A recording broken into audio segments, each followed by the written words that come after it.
Are you able to raise your right hand or can you not do it? Yeah, Yeah? Do you promise that the testimony you will give will be truthful? I promise that my testimony Go ahead and put your hand down. will be truthful. Great, thanks.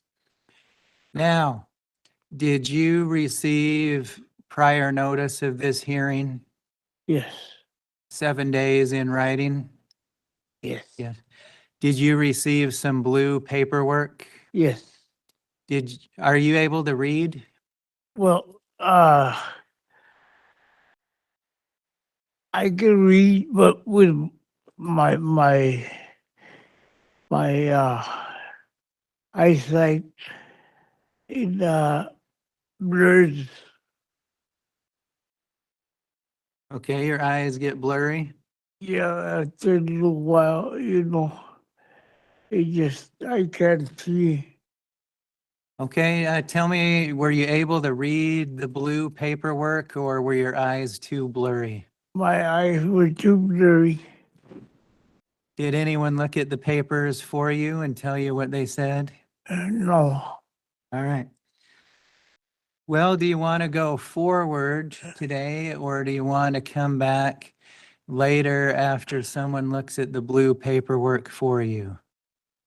I'll go forward. Go forward today? Yes. All right.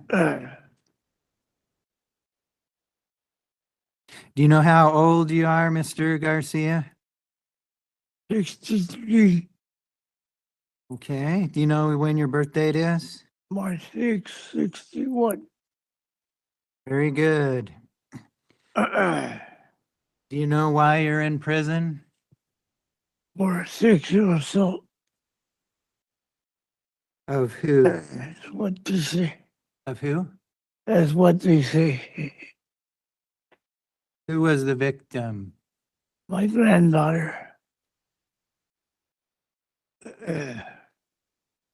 And is that what you did? Did you sexually assault your granddaughter or not? Well, we was playing and I squeezed her legs because she got on my neck and because she likes to watch wrestling and what she was doing, she went around the sofa because she sat me down. She said, "Sit down right here, Grandma. Sit down." So I sat down and she went around and jumped on my neck and started squeezing my neck. And I had had 2 strokes before that. And I tapped out because she was squeezing and I was feeling kind of dizzy or like I couldn't see what, I couldn't. And so I tapped out and she was squeezing more. So what I did, I grabbed her leg, right where I could, you know, and and I squeezed her.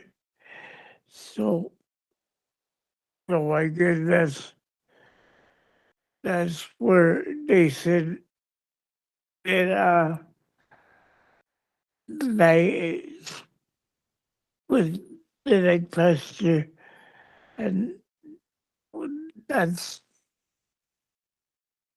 I guess that's what. So this was an accident? Yeah, it was it wasn't intentionally. All right. And we were just playing with us when they accused me of that. So I guess that was wrong for me. And well, I accept you know, my charge as well, you know. Okay. Thanks for telling me that. Let me ask you about your health. Did you have a stroke in August of this year? Yeah, I guess I did. Did you say that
You're gonna let the make your day two and go to work.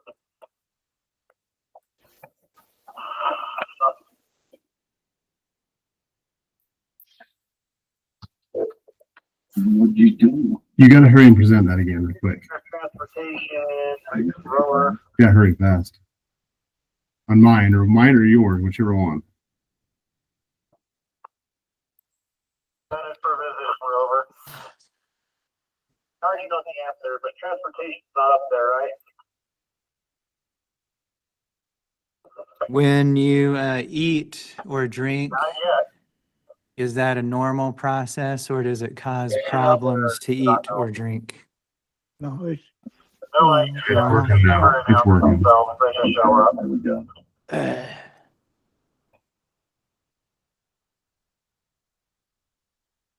Can you read when your eyes are not blurry Yeah, or you're are they working now. blurry all the time? oh, the, Or, I can start reading and then they start getting blurry. Okay. How long can you read for before your eyes get too Not blurry? very long. Couple minutes? Yeah.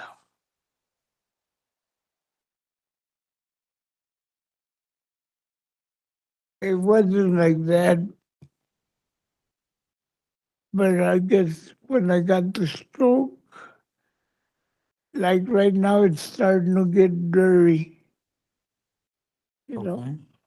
Can you see me? I can see you, All right. but it's getting blurry. How about mentally? Did the stroke do anything to your ability to think or remember or Well, I forget a lot of things. Like when I read something at the end of the sentence, I forget what I read. okay? Can you understand everything I'm asking you? Yes, And when the officers tell you things, can you understand them? yes, Okay. Are you able to it seems like you're talking to me just fine. yes, Can you talk to everybody okay? yes.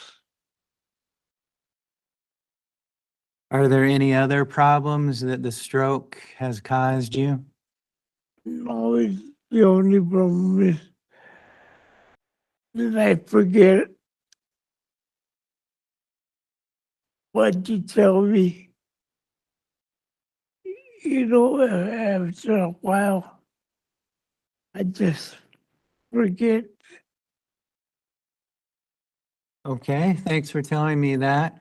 Can you raise your left hand? No, No? well, I'm not telling you to, I'm just asking if you can. Okay, very good. You used to have some problems with alcohol and methamphetamine, is that right? yes, Are those things still a problem for you? no. When did you Before I came to prison, before Before prison? jail, When you committed this crime, were you using alcohol or drugs? alcohol, no drugs. Were you drunk when you committed the crime, or were you thinking clearly? No, I was all right. You were all right?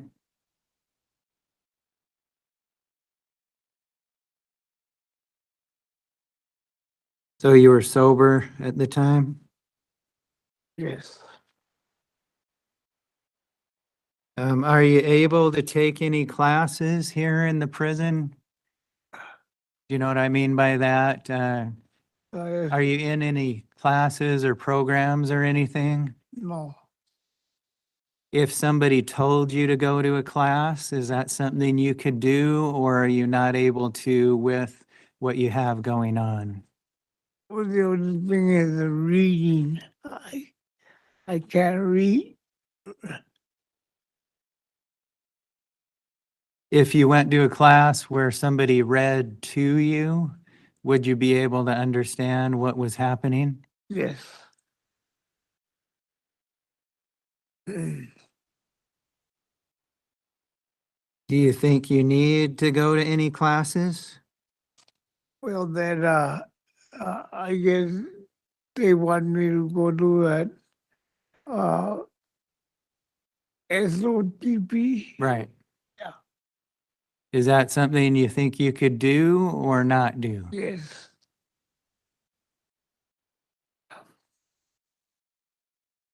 Has anybody signed you up for that? No. I've, well, yes, my friend signed me up for it, but there's no classes here where I was. So you're in the infirmary, right? Yeah, right now I'm in infirmary, but I was at geriatrics Uh-huh. and they didn't have none. So it's not available where you're being housed? No, not available.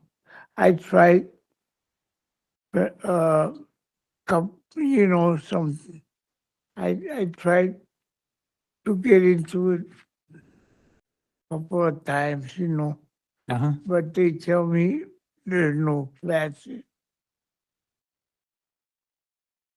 Let's see, you have behaved yourself in prison. That's good, Yes. right? Have you been tempted to cause any problems? No, No? no. How are you managing to stay out of trouble? Well, I don't usually get in trouble. You know, I behave myself all the time. You do what they ask you to do? Yeah, I do everything. Now, you're here because you committed a crime, right? Yes, sir.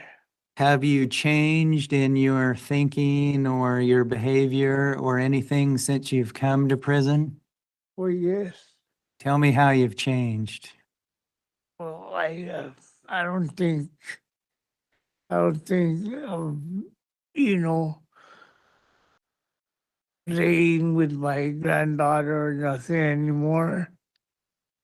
So you don't think about that stuff? No, I don't. We wrestle and stuff, but I don't.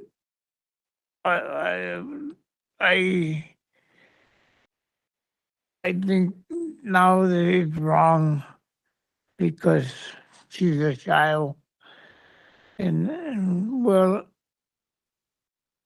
my wife would always tell me, "Don't be playing with her," and I tell her, "Well, we're not doing nothing." And now that I think of it, what is wrong for me to play with her because, she could all of a sudden be mad at me or something and she'll say, I did whatever. So it was a dumb idea? Yeah, it was dumb of me. All right. If you were to get out of prison, where would you live? I would probably ask for if I could go to a nursing home. Okay. Sounds like you would have to be in a nursing home, is that right? Yes. And obviously you can't work a job, right? Oh, no, sir. How are you going to survive? What source of income would you have? I get a check from the, Social Security? yes. All right. Anything else the board needs to know, or have we covered it all? Yes, we covered it all. Okay, very good. Let me tell you what happens next, all right? Okay. You don't receive a decision today. At least 3 members of the board need to agree on what happens next, whether it's a rehearing in the future, parole, or something else. Do you understand that? Okay. Yeah? You understand that? So you'll get a letter will come to you that will have the board's decision. Do you have someone that can read the letter to you when it comes? Yes, I'll ask somebody. Okay. Because if you can't read it yourself, someone else is going to have to read it and tell you what it says. Okay. That will probably come in a few weeks or maybe in a month. Okay. Do you have any questions about that? Okay. Well, Mr. Garcia, I appreciate you talking to me. We're going to go ahead and end the hearing. All right? Okay. Thanks for talking to me. Well, Ready, sir. all right. That guy there's going to tell you it wasn't so bad.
Good morning. We're on the record now. This is the time set for an original hearing for SKYLAR Emerald Joe Jaeger. JAEGER's how you Jaeger? pronounce it.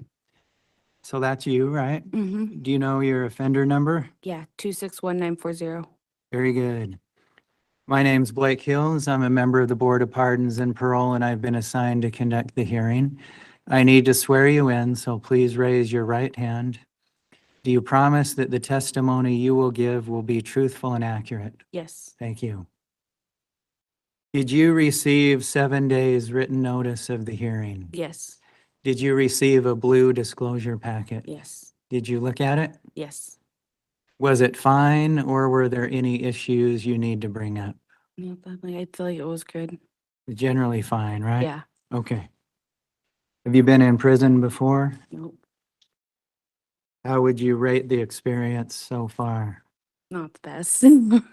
But it has to do with being pregnant. So So if you weren't pregnant, it would be just fine? no, that would not make it any better. But being pregnant, I feel like makes it a lot even harder.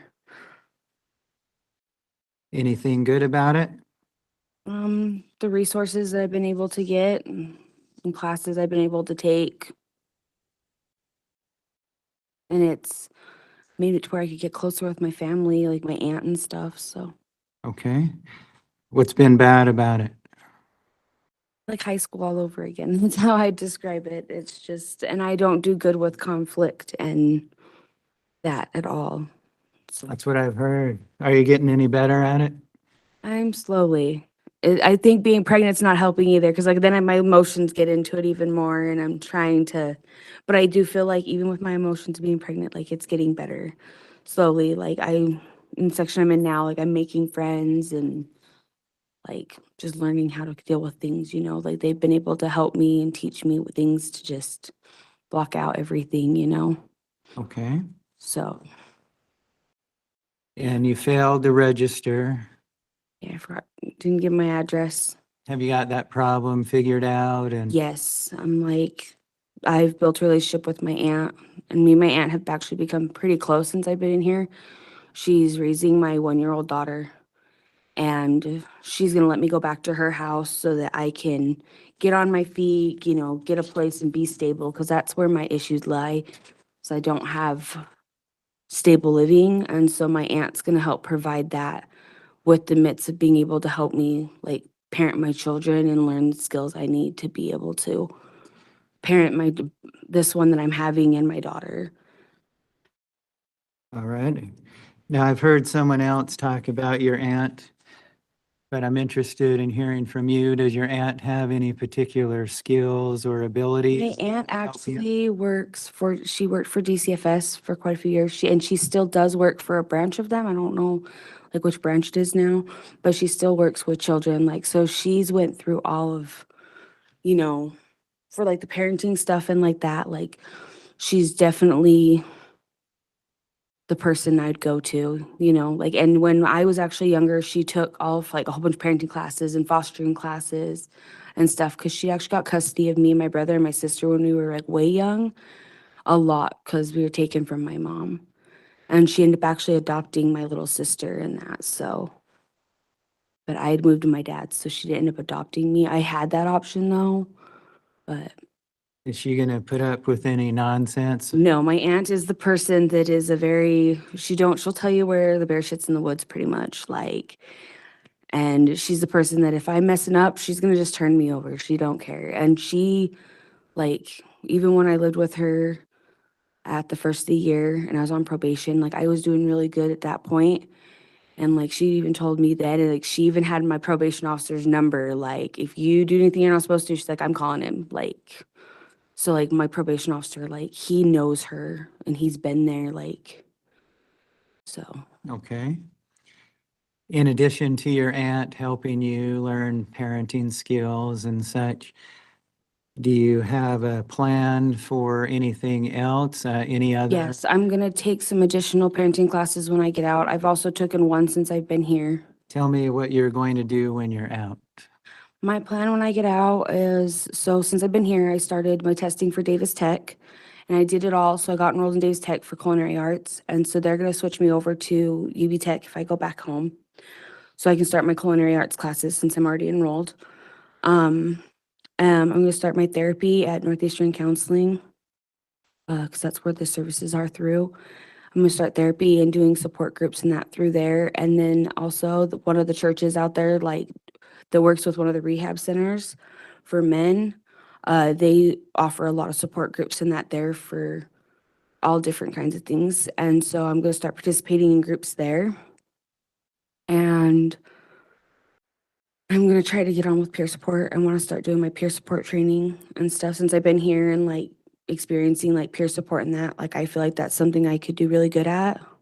And then getting a job like in the midst of it all. Like I'm going to have to do like, you know, my aunt's going to be my biggest supporter in all this. Like she's been helping me like work it out and set up things so that when I go home that they're there, you know what I mean? Like I can go and get the like schooling. I have to go get registered for the folk rehab to help get my scholarships and that. So she's helping me with all of that and everything and already getting it set up so that like it's there for me.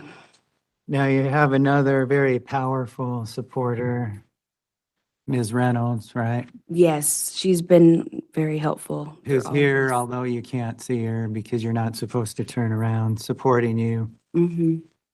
She believes you can make a go of it and be successful. We've been working on a plan for months and just making sure that I'm ready for this, like to go home and like making sure that my support system's there and everything, you know. And we've worked with my aunt a lot and like me building my relationship with her, like that's been one of my biggest things at first. It was hard when I first came here because I was like, oh my gosh, you have my daughter. Like I was so mad, but it's gotten a lot better. We became very close and been able to talk and just about everything. Like I feel like I can talk to her about anything when I'm struggling and stuff. Even here, being here, like I call her and I'm like, this is my issue. Like, can you help me through it? And she does. Sure. How is your mental health currently? Good. I'm ready to go home. I'm done being pregnant. Like other than all that, I'm like, I'm good. Well, you got to be pregnant for what, about 3 more weeks? They're expecting me to deliver probably early, so When? I'm pretty sure, I don't know exactly when, but they're pretty sure I'm supposed to have an ultrasound next week. If I'm still in here, I'll get it done here. If not, then I'll have to go to my provider and have it done. Because I'm having health conditions like problems and I'm having like too much amniotic fluid and stuff. So they're pretty sure I'm gonna have to have him early. And also he's bigger than normal and like the fluid's causing like it's like putting like pressure or something on the spinal cord or some shit. Like I don't remember how they put it, but yeah. So about a week early? Probably, yeah, I'm like probably like 37 weeks. That's when I had my daughter, so I'm guessing like 37 to 38 weeks. So, Okay. and I know if I'm here, like they said that 38 weeks they'll make me have a C-section usually. So, Now, I'm not a doctor, but I'm confident that using marijuana and methamphetamine and other stuff, not good for babies. yeah, I was using when I first got pregnant because I hit a low part in my life. I became homeless and I took and gave my daughter to my aunt. At that point, like I knew I was going down a dark path, so I took and gave my daughter to my aunt. And for like the whole first 2 months of my pregnancy, I used with my baby daddy, which he's not currently part of my life. Like he's in jail. I'm trying to get like like I don't even talk to him or associate with him. And even anyway, even with him being in jail, like I had people that could reach out, but I'm just like, I'm so done with it. Like I want to get my life together for my kids. I can't lose them. They mean more to me than like anything, you know what I mean? And I want to be better than my mom. My mom made it very hard for me growing up. So yeah, I've just pushed him out of my life. Like I don't have no reason, you know, to keep him in my life. And he won't get clean and he won't. And I know that. Like he's had his opportunity. He's lost 2 of his kids and I can't risk losing mine. So Your that's- aunt gonna keep a tab and make sure you don't use any drugs? yeah, my aunt will be definitely on top of that. She won't even allow, if she even caught me with drugs in her house or even using and I was going to her house, she would flip on me and have me, she'd call my probation officer. I already know how my aunt would be. And that's the other thing, like, to make sure I'm gonna, like, when I get out, I'm gonna try to, and after I have the baby, like, I'm gonna try to get on the Vivitrol shot too, to help me get through those first stages of going home at least, you know what I mean? Even if it's short term, I'm hoping it's short term and I can get, deal with everything. But if it's long term, I have to be on it, then that's what I've got to do, because I want to make sure that I don't start using so I don't end up back here and so I can stay with my kids.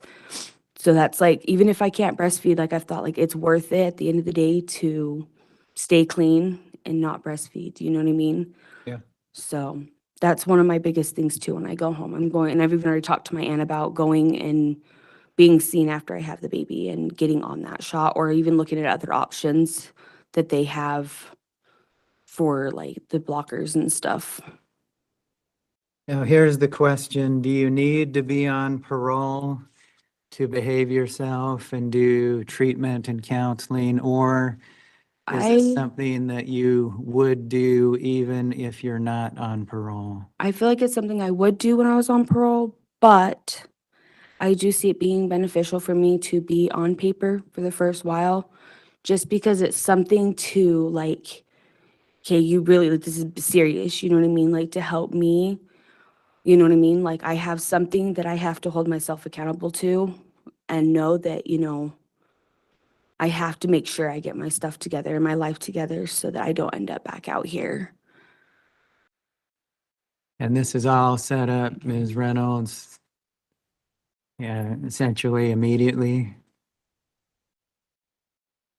All right.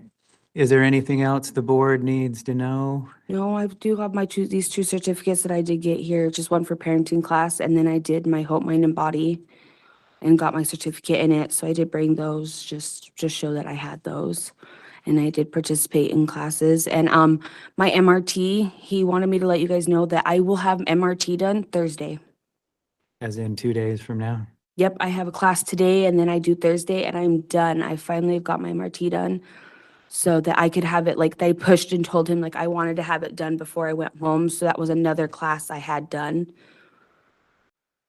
So you got to be here till at least Thursday, huh? Yeah, but that's okay. Okay, fair enough. You don't receive an answer today That's, because it's not up to me by myself. mm-hmm. At least 3 members of the board must agree on what comes next, whether it's parole or something else. Okay. Do you understand that? Yep. I will tell you, I'm going to push this for obvious reasons as fast as I can, and I'll push other people as well to make Yeah. a decision I'm soon. like, yeah, I just like, yeah, the sooner I get a decision, the better, because my family lives 4 hours away or so, Roosevelt. So I have to let my aunt know in advance so she's able to take off work to come out and get me, because she's the only person I have that can come out and get me. Right. And so, and being that she has my daughter and everything, she's got to work that out, and then her job too. So Now, look, you're not going to be out by noon on Thursday or something like that. yeah, I know they only do releases on It Tuesdays. doesn't So work like that, but we'll see, hopefully soon for yours. yeah, I'm hoping, because I'm like, I know I'm getting close. So I was at the U last night until 3 o'clock this morning. So I'm miserable and tired today.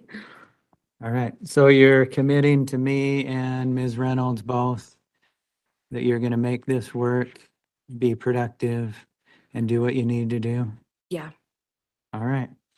Well, thanks for coming in and talking to me, and we'll conclude the hearing at this time. All right. Thank you.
for the parole violation original hearing for Jenna Ann Burgener.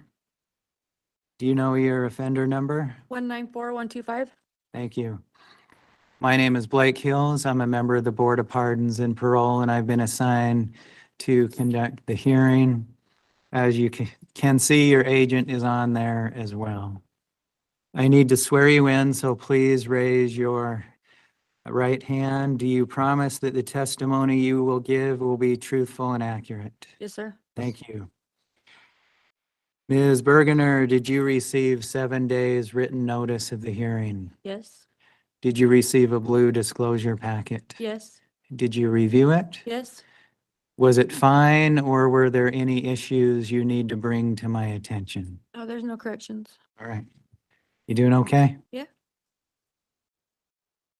Let me tell you what we need to take care of. First, we will address the parole violation allegations, and one of them relates to the new conviction. Then we'll talk very briefly about what's been going on and what your plans are. And then if the agent has any comments, we'll hear from him. Okay. Do you understand that? Yes. There are 3 allegations. As I said, one of them relates to the new charge. You don't have to admit the allegations, although I will let you know one of them's been proven by the new charge. Yes. You would have a right to have an evidentiary hearing where an attorney would represent you at no cost to yourself. The state would have to prove the allegations by a preponderance of the evidence, which means a little more than 50%. Your attorney could present evidence on your behalf. You could testify if you wanted, but you wouldn't have to. And if you chose not to, no one would hold that against you. Do you understand all that? Yes. Are you willing to go forward and address the allegations? Yes, sir. Number 1 is by committing a new crime, forgery, on May 15th of this year. Admit, deny, or no contest? Admit. Number 2 is by having failed to complete a mental health substance abuse evaluation and comply with all recommendations. Admit. And number 3 is the new charge as amended, committing forgery, a Class A misdemeanor, on May 15th. So the first one and the third one are the exact same. Yeah, Yeah. all right. Your parole will be revoked, and we'll talk about where to go next. Just briefly, tell me, in your view, what went wrong here? So I have, over the length of time of my parole since 2018 to current time, I've had numerous parole agents, and it seems like a repeating cycle. Every 6 months I would have to redo what I had already done because it hadn't been updated in OTRAC, or the timelines were different. And so at the beginning of my parole, beginning in August of 2022, I had went to clinical consultants for my domestic violence and substance abuse. I completed 12 weeks of that. And from my understanding, I was a low level, and I had submitted that to the Board of Pardons from my therapist. And I did not know at that time that their programs to graduate wasn't just the weekly. It was that it could have been up to 6 months. And I was anticipating trying to get off parole early because one of my charges expired in 11 of 2022, which was holding me to the domestic violence assessment. And so I had submitted the special attention to the Board of Pardons, and after their decision was that I needed to complete the domestic violence course, not the mental health substance abuse. And so me and my mother did our research, and we couldn't find or get the facilitated funding to have that done because Medicaid wouldn't pay for it. The PATER program wouldn't pay for it. And so, because it was just the domestic violence, it didn't have the substance abuse clarification on it, right? Correct? And so the board ordered APMP to have it done through Valley Mental Health. And when I went there, I felt like I was being very targeted because I had already went there once and they had refused me. And so I refused to sign the release of information. And so when I went in for my evaluation, the therapist that did it had called my parole officer on the phone and told her that, you know, what was they expecting? I had brought in all of the things I had done over the years, you know, and at that time they didn't feel like I needed any more treatment. So they said, what do you want? 60 more days of, 6 weeks of class, 4 to 6 weeks of classes and 60 days of clean UAs, and then you'll let her go. And so that's what we agreed on. But by the time I had left the therapist's office, because I was late for work, I didn't sign up for Valley Mental Health. I wanted to go find my own outpatient, that's what it was. And I failed to do that. And then I imagine you recognize really not a great idea to forge a certificate of completion. Right, it was a completion I had already got. I changed the date. Yes, sir, I did. So did you learn anything from all of that? Yeah, I've spent another 7 months in prison, away from my family, away from my kids. You know, I was working a full-time job. I hadn't done that in, 7 years, and I've been working consistently for 2 years at the same place. So, I mean, I lost my job. I just gained custody back of my small children. I feel like I've grown extremely a lot from the time I got out on parole in 2022 to now. Like I said, I worked, and I did do some therapeutic sessions. I've addressed that. I've been consistently on my MAT and still to this current time. So, I have had no dirty UAs. Well, that's good. Yeah. Let me tell you how I think we should proceed is hear from the agent now. And that way you can have an opportunity to respond. Now, the agent may not have comments, but we'll see. Agent, is it IZRAEL? IZRAEL? Do you have any recommendations that you would like to make? And in particular, so that you both can be thinking about this, the expiration date is May of next year. So if your recommendations would take that into account, I would appreciate it. But go ahead, agent. Do you have any comments you would like to make?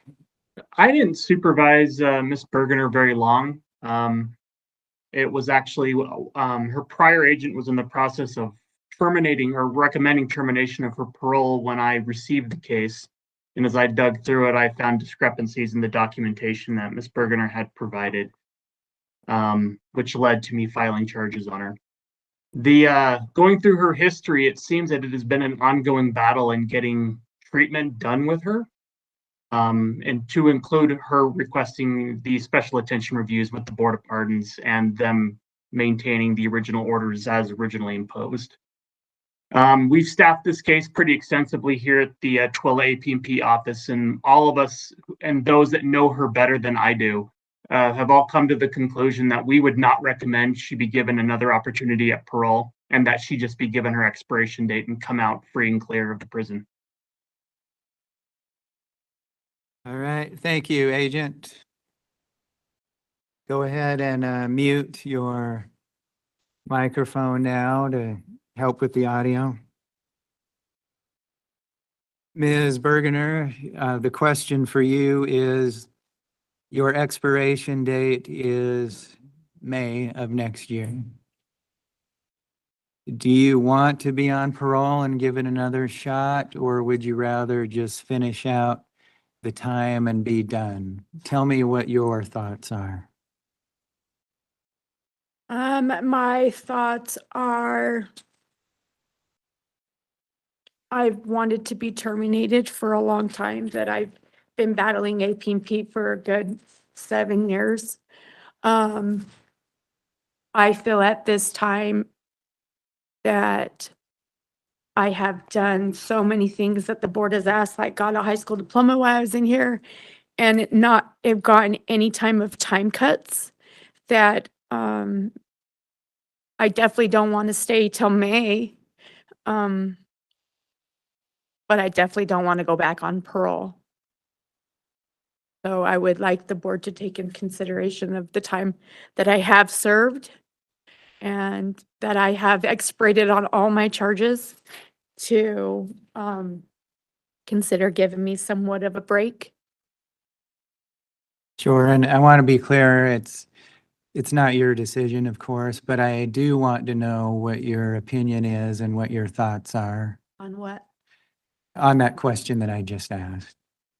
So, if it were a choice between being paroled, For expirate, I would parole. okay.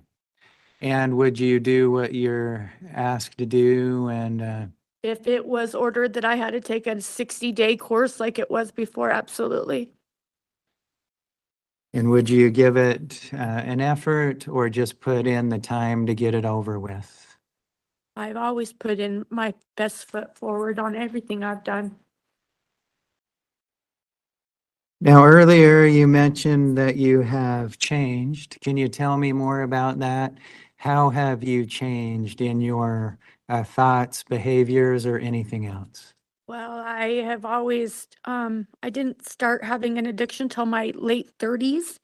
And so, it was an ongoing battle that every time I went out, I would just consider using again. But this time around, I have stuck to an MAT.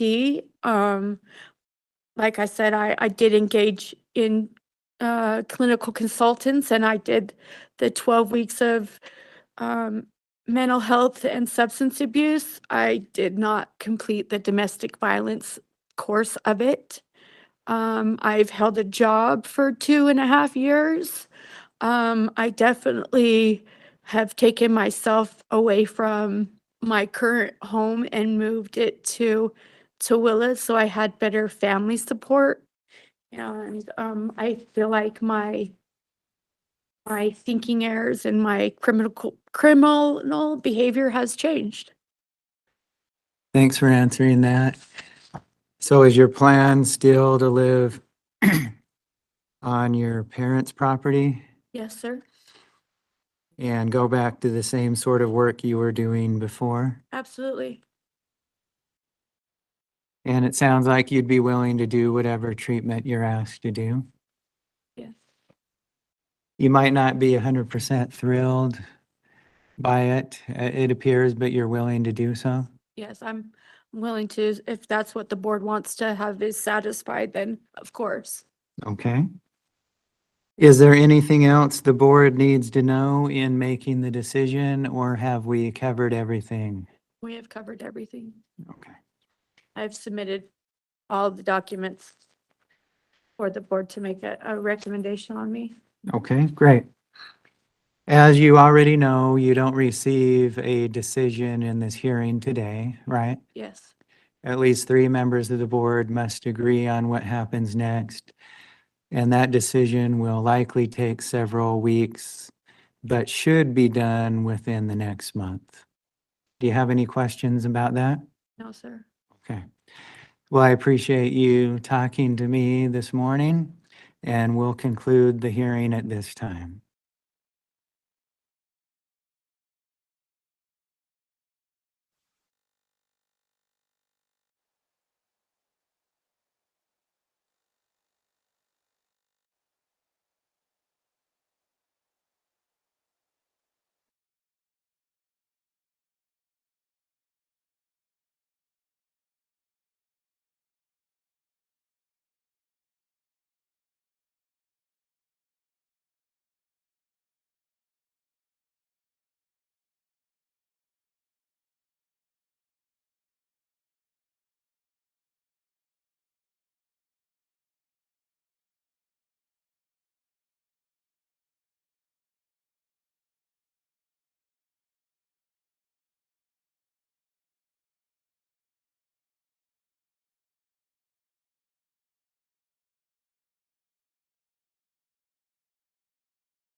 We're on the record. Good morning. My name is Jeff Buman. I'm a member of the Board of Pardons. Today is the time and place set for the original hearing for Amanda Church. Is that you? Yes, And what's your offender number? 211415. Okay. The first thing we need to do is swear you in. Please raise your right hand. Do you swear or affirm that the testimony you provide today will be the truth, the whole truth, and nothing but the truth? Yes, Thank you. Did you have 7 days written notice of this hearing? yes, Did you receive your blue disclosure packet? yes, Were you able to go through it? yes, Do you have any concerns or questions about what's in there? Any corrections you need to make? no, Do you feel prepared to go forward today? yes, All right. So a bit of a roadmap. First, we'll talk about the offenses that brought you to the prison. Then we'll talk a little bit about your criminal and supervision history, and then what's been happening in prison, and then we'll focus a little bit on what's going to happen after you're released. okay, And just so you know, there will be no decision today. The board requires 3 members to agree before any decision is made, and that will take at least a couple of weeks, maybe a little bit longer with the holidays. That will be sent to you and also will be published on the website. okay, All right, so we're here on 4 cases that I'm aware of. The first one is 231-901152, where you convicted of false personal information of a peace officer using the personal information of another, a Class A misdemeanor. 231700704, retail theft, a 3rd-degree felony. 221701764, possession or use of a controlled substance, a Class A misdemeanor. And 221702143, retail theft, a 3rd-degree felony, and possession or use of a controlled substance, a Class A misdemeanor. Is that correct? yes, And your sentences were all concurrent. yes, All right, let's start with the first case. The one ending 1764. The synopsis that I read said on September 7th of 2022, you were found unconscious in a car in possession of meth and paraphernalia. Is that correct? I was sleeping. I was living in my car at the time, but yeah, I was sleeping. Okay. And the case ending 2143, again in 2022, you stole $700 worth of merchandise from the Clinton Walmart. And was that merchandise recovered? Yes, Okay. And the case ending 0704 in April of 2023 says you and a male companion stole 53 items of merchandise from the Centerville's Smith Marketplace with a value of about $2,500. yes, And on 11/52 in April of 2023, you gave a false name to police during an investigation and denied the whereabouts of a different person, a fugitive. yes, Do those seem correct? Okay. And prior to that, I show a number of offenses, including mostly thefts, but a variety of other things, but mostly retail thefts and thefts. yes. And I believe you were also on probation previously in 2013 and 14. Yes, And what happened with that probation? I completed it successfully. Okay, great.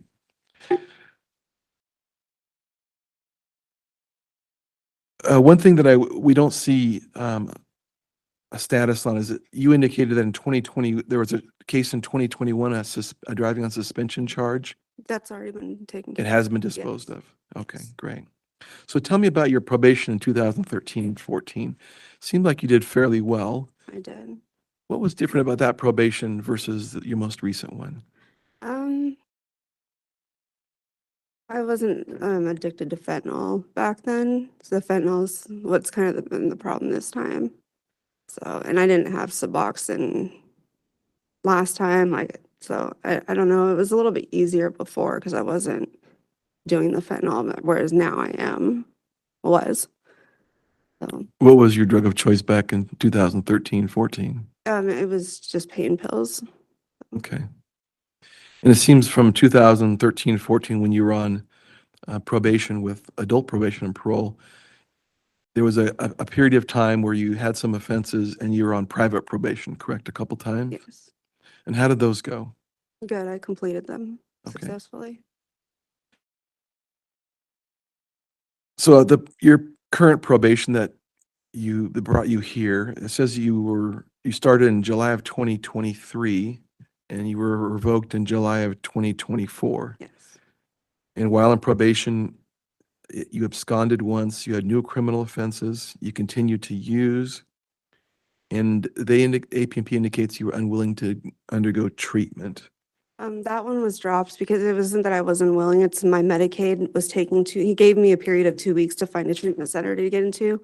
Even my counselor that I was working with at Davis Behavioral Health, like because of my Medicaid coverage, it was just impossible to find one in that time period. So that's why he revoked me, because I couldn't get into one. It was Okay. just impossible at that time. Okay. So the difference you think between your probation that brought you here versus 2013-14 was really your drug of choice? Is that really what made the change, you think? Yeah. And then this time, like, I got on Suboxone, and I was doing really well the last couple weeks before I was revoked this time. I was working with Davis Behavioral Health, and I was an IOP. And then I got on the Suboxone, but it was just a little too late, so I ended up being revoked. So while you were on probation, what went well? What helped you? The Suboxone is what really helped kick it. So I know it's just really, really hard to kick by yourself. So Suboxone kind of made all the difference. I just didn't get on it in time. Did you also do any other treatment besides Suboxone? Yeah, I was an IOP with Davis Behavioral, and I have that lined up to go back to when I get out of here. Okay. So when I was going through the records, it looks like you were in drug court in 2010, Yes. but you were terminated unsuccessfully from drug court. And then you were in residential treatment of some sort in 2013. I went to RSAT. I'm sorry? RSAT. And how did that go? It was good. What happened with it? I completed it successfully. Okay, how long of a program was that? It's 5 months in the jail, and then it's 6 months out. And yeah, that's it. Well, tell me about your thoughts about drugs now. I mean, are you willing to undergo treatment? Yeah, I've still got, I want to go back to my counselor. I was doing really well with him. And so I'm going to go back to him regardless. As soon as I get out of here, I'm all set up with Davis Behavioral and to continue my Suboxone treatment. So. Okay, good. Maybe let's talk more about your family. Tell me about your parents, spouses, significant others, children. I have 7 kids. I have 5 that currently live with me and me and my husband. So 2 live with my mom out of state. And really, it's just my husband and my kids here that I live with. So Where's that? in Layton. Okay. How has your drug use and your time in prison affected your husband and children? Enormously. He had a forklift go through his foot a couple years ago, so he's disabled. So yeah, we did lose our house that we had at the time. So yeah, it's really affecting them right now. Sorry to hear that. How old are your children? 5, 6, 7, and 9. And then 13, 16 and 19. And how has this affected your children? A lot. They miss me. How are they doing? Mhm. How are they doing? They're doing good. They're with their dad right now. So Okay. So let's talk about your stay here at the prison this time. What programming have you done so far? I've signed up. I'm in like 5 classes right now, but there's a waiting list for most of the other classes, like MRT and stuff. So I haven't been able to get into any of those before coming here. Okay. And what you've been able to do so far, has it been helpful? Yeah. What's the most helpful thing that you've done so far in the prison? My life skills classes, those are really helping me. Okay. There is one pending disciplinary. The allegation is abuse or misuse of medications. Back in October, when you were accused of diverting your Suboxone pill. That is a pending matter, so you don't have to discuss it. Do you want to discuss it? I'm fine discussing it. Okay. I just had a lot of girls that I owed money to from the store, and they were kind of threatening me until I gave them my Suboxone. So I took care of that with the sergeant, so Did you learn anything from that? yeah. Not to owe anybody in prison anymore, but uh, I I stay away from everybody in the prison pretty much. I keep to myself, just try to stay out of trouble. Okay. What about your employment history? When you were not in the prison, what did you do for work? I was a stay-at-home mom for about 12 years. So and then my husband got he became disabled, and then we lost our house, and then we were home. I was homeless, living in the car. He was living with his mom, so I wasn't able to work because I didn't have any place to stay really. So it's been off and on with employment, but I've completed 2 years of college, and I'm going to go back to school when I get out of here. So if you were released, would you plan to go find work? Yes. In what area or field do you work?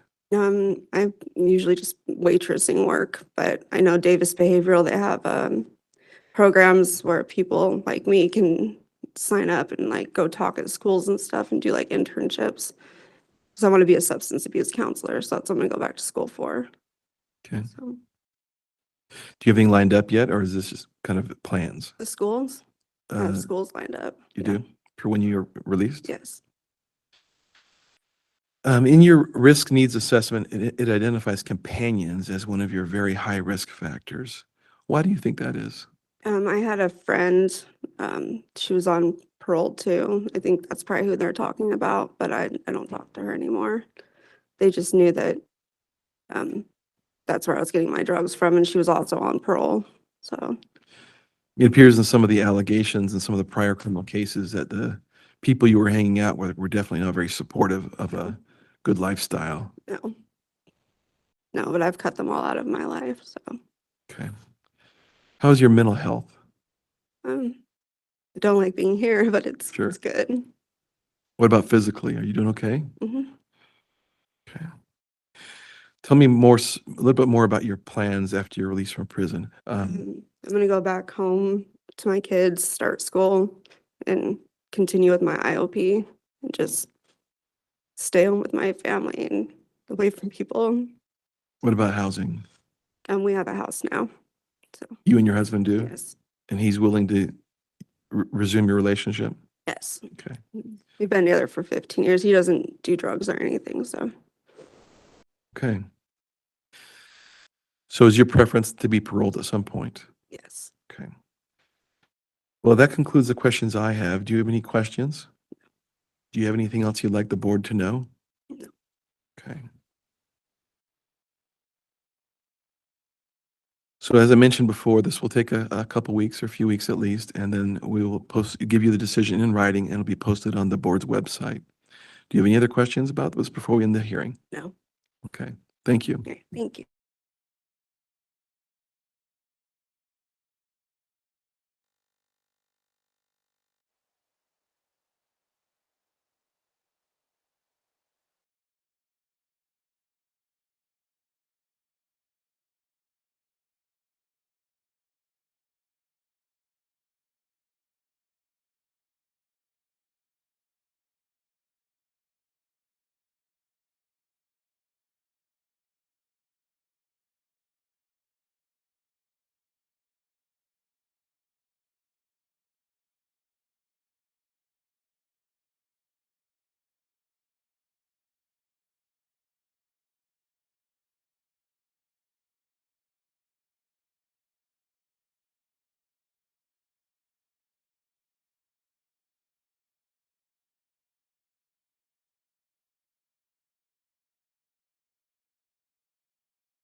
All right, we are on the record. This is the time and place set for an original parole hearing on Megan Alisa Howard, 223-088. Is that you? Yes. My name's Bradley Rich, a member of the Board of Pardons, and I'll be conducting a hearing here today, making a recommendation. You'll receive notice in writing once a majority of the board has made a decision. We endeavor to get that out quite quickly. Okay. And since I'm going to be taking testimony from you here today, let me ask you to raise your right hand and be sworn. Do you solemnly swear to tell the truth, the whole truth, and nothing but the truth during the course of this hearing? Yes. Have you received 7 days' notice of the hearing and a blue packet Yes. containing information be going over here today? Yep. And do you have any objections, corrections, or concerns with that material? No. All right, I want to hear from you with anything you want to the board to consider. But let me tell you what my short list of things that I'm interested in hearing from you. And then I want to give you the time to answer my questions and anything in addition you think that the board ought to consider. Okay.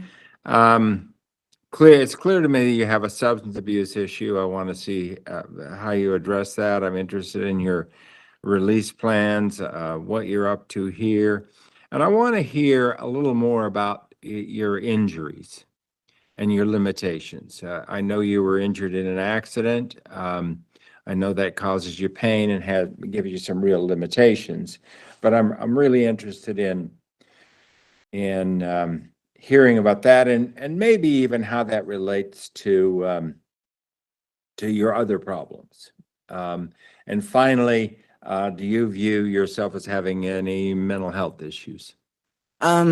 So I was in a car accident in 2010. I shattered both my legs. I was in a wheelchair for a couple of years and had a metal brace on my leg for a year. I'm sorry, I'm such a crybaby. That's all right. You're entitled to shed a few tears. And it's just always, I can't be on it for long periods of time without it hurting, and the drugs would help take the pain away. And so I kind of used it for that a lot. And then I found out that it helped me with energy. And I struggled a lot with that. I was actually going to 4th Street trying to see if there was something medically wrong with me as to why I didn't have very much energy without drugs. I know I have a drug problem, and every time I've been released to treatment, I have had every intention of following through with it, and I've wanted to stay sober, and then I get there and I always end up going on the run. I have a real problem with that. Treatment inside a facility is easy for me. I never get in trouble. I never do anything. I do what I'm supposed to do. So what I'd like is, I know I need like residential or honestly, with my idea, I think any of it, I would be successful with IOP, Sober Living, or Orange Street. But I feel really embarrassed and ashamed that I need this extra help. And I've thought about suggesting it to judges before, but I don't know, I guess part of me didn't want to do it, but I feel like I need to be on ankle monitor. And I think that if I'm on ankle monitor, because I've done ankle monitor at ADC, and I've successfully completed it, it kind of makes me, there's no way I'd get up enough guts to cut it off or anything like that. I think it would help me stay where I'm supposed to be. And I think that if I had that, I would be successful. I don't want to come back here. It's been super traumatizing this time. I was in a section where there were fights all the time. I got threatened. I'm not a violent person, and I don't want to come back. And so I'm just hoping that you guys will put me on ankle monitor and then put me in, and then let me go to some kind of a treatment center. Well, it's interesting, you know, you got a substantial record, but near as I can find, every one of them is a possession or attempted possession. I don't do anything Quite else. frequently, people who have drug problems, get involved with some other stuff. Yeah. In your particular case, it seems to me like you keep coming back over and over and over again. And when I look at the facts, I will tell you honestly, the thing that concerns me is if you think about the facts, it looks like you're more than just a drug user, you're a drug dealer as well. I mean, you know, they execute a search warrant on a hotel room, and they find a bunch of people there, but they find a lot of drug paraphernalia, digital scale, meth, heroin, spice, all sorts of pills. You know, they stop a car that you were driving. They find a bag with a bunch of stuff inside, multiple pipes, heroin in a syringe, over an ounce of meth. I know I use so much that I have to sell in order to afford my habit. Yeah. And I know that that's a problem. And if I know that I can sober up because I was clean for 12 years. And if I sober up, I won't have that issue anymore. And that's why I'm asking for the ankle monitor. Yeah. And I think that's appropriate. And I think that's something that the board and AP&P would approve. I mean, I want to see to it that you get the maximum amount of support available. I tried to sort through how many times you've been in one kind of drug treatment program and another, and I sort of lost count. It's been. I haven't stayed at any of them for very long, except when I'm incarcerated. Then I complete it successfully because it's easy. And I guess that gets to the nub of my question, and it takes the form of two parts. Number one, why is it that you flee? I mean, you're clean, you're doing well, you're making progress in the program, and all of a sudden you disappear. And I wonder if you have any insight into what's going on there. And the second thing is, what's the mechanism for changing that pattern? Because it's a pattern. Yeah. And you know, here's my notion. I think you're probably going to succeed while you're in a residential drug treatment facility with an ankle monitor. And I guess I'm thinking one or two steps on down the road where I go, is there a moment where Ms. Howard is going to transition to a less restrictive, less carefully monitored environment? And at that point, are you capable of making the transition? I think so. What I want to do is I want to start getting more involved with the church on the outside Calvary Chapel. They do stuff every day, and I just want to keep myself busy. And I've got to go to FTR because that helps my ankles not hurt when I exercise, like on the elliptical, because it's low impact. I've noticed that it helps the pain in my ankles. So I just want to keep myself busy with that kind of stuff. And I think as long as I keep God in my life, that it'll help me be successful. Mm-hmm. What are you up to in here? You've mentioned that it's been a traumatic experience for you. Yeah, I was in section 4. That is a really bad section. I recently got moved to section 5. I've tried to go to college classes, but that's kind of hard to do in here. But I'm as busy as I can possibly be. I go to every church thing. I go to the gym every day. And I'm in communication. Ideas for better communications, but I'm busy every day. Mm-hmm. And I wake up early and I'm productive all day long. Yeah. So what programming are you involved in? I know it's been difficult. I'm just doing every church activity I can right now. Yeah. Well, you did some educational stuff, and I take it that when you're moved, that disappeared. No, I wasn't in anything educational. I've done ideas for better communications. Yeah.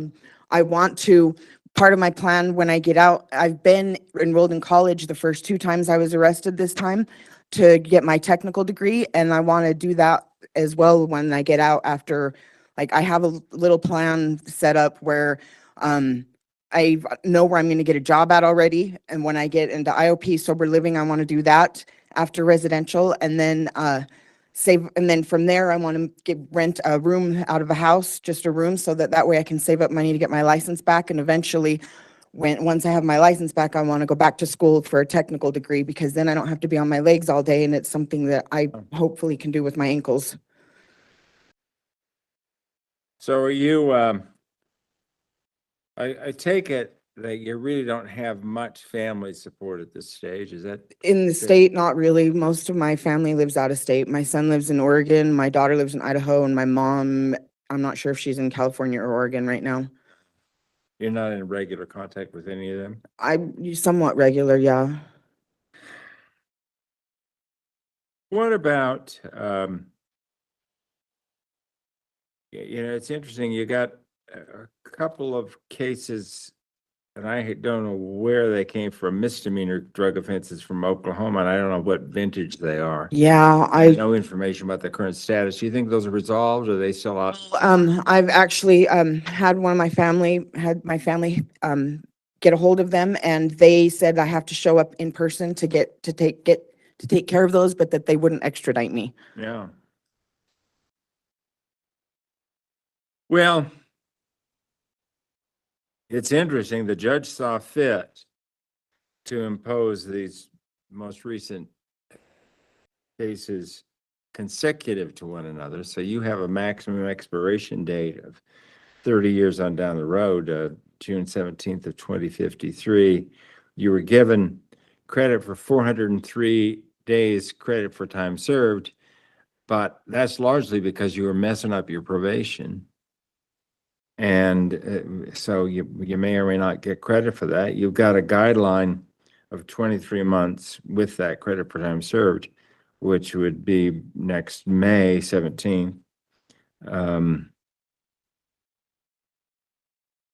But there again, you've never been on parole before. Mm-mm. And I'm wondering, you've given me some hope that the light has truly come on here for you. I mean, you seem genuinely shaken by the prison experience, and that's certainly appropriate. You've got a number of problems. I guess one of the things that it's not going to make any difference on whether or when you're paroled, but I'm interested in getting some sense of, I mean, it seems like you're permanently disabled, more or less. Do you have a doctor for that? No, not anymore. They took me off of disability when I started coming to jail because I stopped going to the doctor, and it was kind of a big messy thing. But I've been like, I want to try to get back on disability. I kind of do, but I like working too. That's why I want to go back to college to get a technical degree, because I like working. Yeah. So So I'm you trying to don't fix this. have, I get some sense that what you've got now in terms of pain and physical limitations are really permanent or something like that. Is that Mhm. fair? Yeah. And does, I take it that you don't have a doctor right now. Mm-mm. I think you'll be able to get back on disability. And I admire your intention to get employment and get an education that will allow you to gain employment that's consistent with your level of physical disability. Of course, all of that presupposes your ability to stay clean from drugs. And boy, you've struggled with that. Yeah, like I said, I was clean for 12 years before, so I think as long as I have the extra help of the ankle monitor, if I went to residential, that I would actually be able to pull it off. I think I just need that little bit of time outside of incarceration, Yeah. even if it's like not complete freedom, to have that sobriety and get a routine down and to see that I can do it outside of being locked up Yeah. successfully. Well, I don't want to, the role of the Board of Pardons is not to micromanage the I know. conditions of your release. I know. And I don't want to do something like, my worst fear is that we will set a date. And when the time comes, if we impose halfway house restrictions or whatever it is, and there's no bed available, they'll just bump your date and you'll sit here. And so I want to see to it that the or the probation office has maximum flexibility to find you a good spot. I Okay. can impose ankle monitor or Okay. recommend that to the other members of the board, and your willingness to do that, and your, I think, well-founded belief that that could be a substantial help to your own willpower. And so I'm hoping that we can, that you and your parole officer, once a date has been set, can structure a program that maximizes your prospect for success. Okay. I mean, you know, you're 44 years old. I didn't really take a toll on how many years you've thrown away About to the 10. use of drugs, but it looks like it's at least a decade. Yeah. And that's a heartbreaker for me. Yeah. I'm sure it is for you as well. All right, you've answered all my questions. Is there anything else you think that the board ought to consider? Nope. All right, well, you're 6 months short of your guidelines. The review of your file I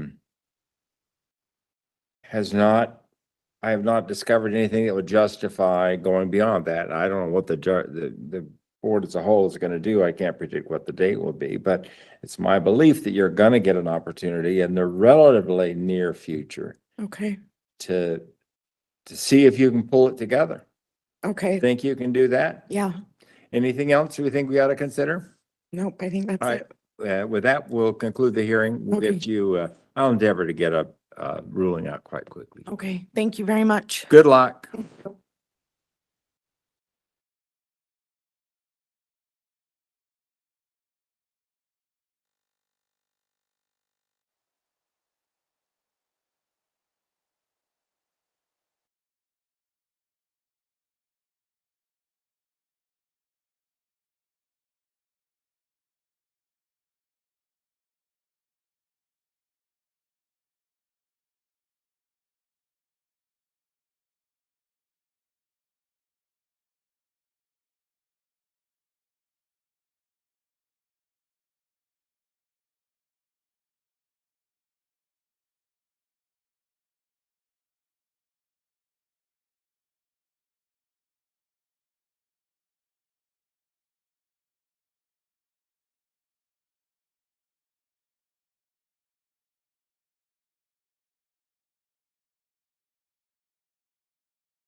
Morning, sir. How are you? Good. All right, we are on the record. This is the time and place set for a rehearing on Lawrence Butterfield, offender number 210141. Is that you? Yes, sir. And my name is Bradley Rich. I'm a member of the Board of Pardons. I will be conducting a hearing here today, making a recommendation and preparing a report. And then when the majority of the board arrives at a conclusion, whether it's my recommendation or somebody else's better idea, you'll receive notice of it. And since I'm going to be taking testimony from you here today, let me ask you to raise your right hand and be sworn. Do you solemnly swear to tell the truth, the whole truth, and nothing but the truth during the course of this hearing? Yes, sir, I do. All right. Have you received 7 days notice of this hearing and a blue packet containing the information that we'll be going over? I have. And do you have any objections, corrections, or concerns with that? So one thing I want to say real quick is my wife was supposed to be joining online. I don't know if, does it show if she's on here or not? Or- I have no way of knowing that. Okay. The way it works is this. Victims have a right to testify at these hearings, and Okay. So and we have they log in and we know who they are. This is just streamed via WebEx, and anybody who's interested jump into the Okay. website, and so we have no way of knowing. Okay. So, as far as the blue packet goes, there were some things like in the report that were inaccurate as far as like things that I said and all that weren't right on, but I really don't feel like as far as saying that I said I would run and things like that, but I really don't Okay. feel like it's very, vital to go nitpick over each one. I just, Yeah.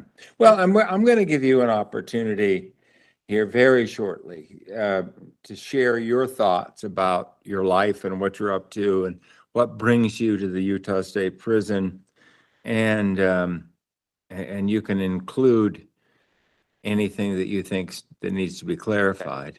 Let me tell you where I think we stand, and then I want to hear from you with whatever it is you think the board ought to consider.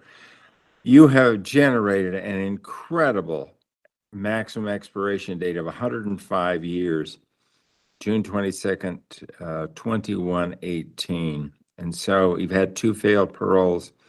Unless you can complete a parole, we're going to be at this for a very long time. The rules for a parole violation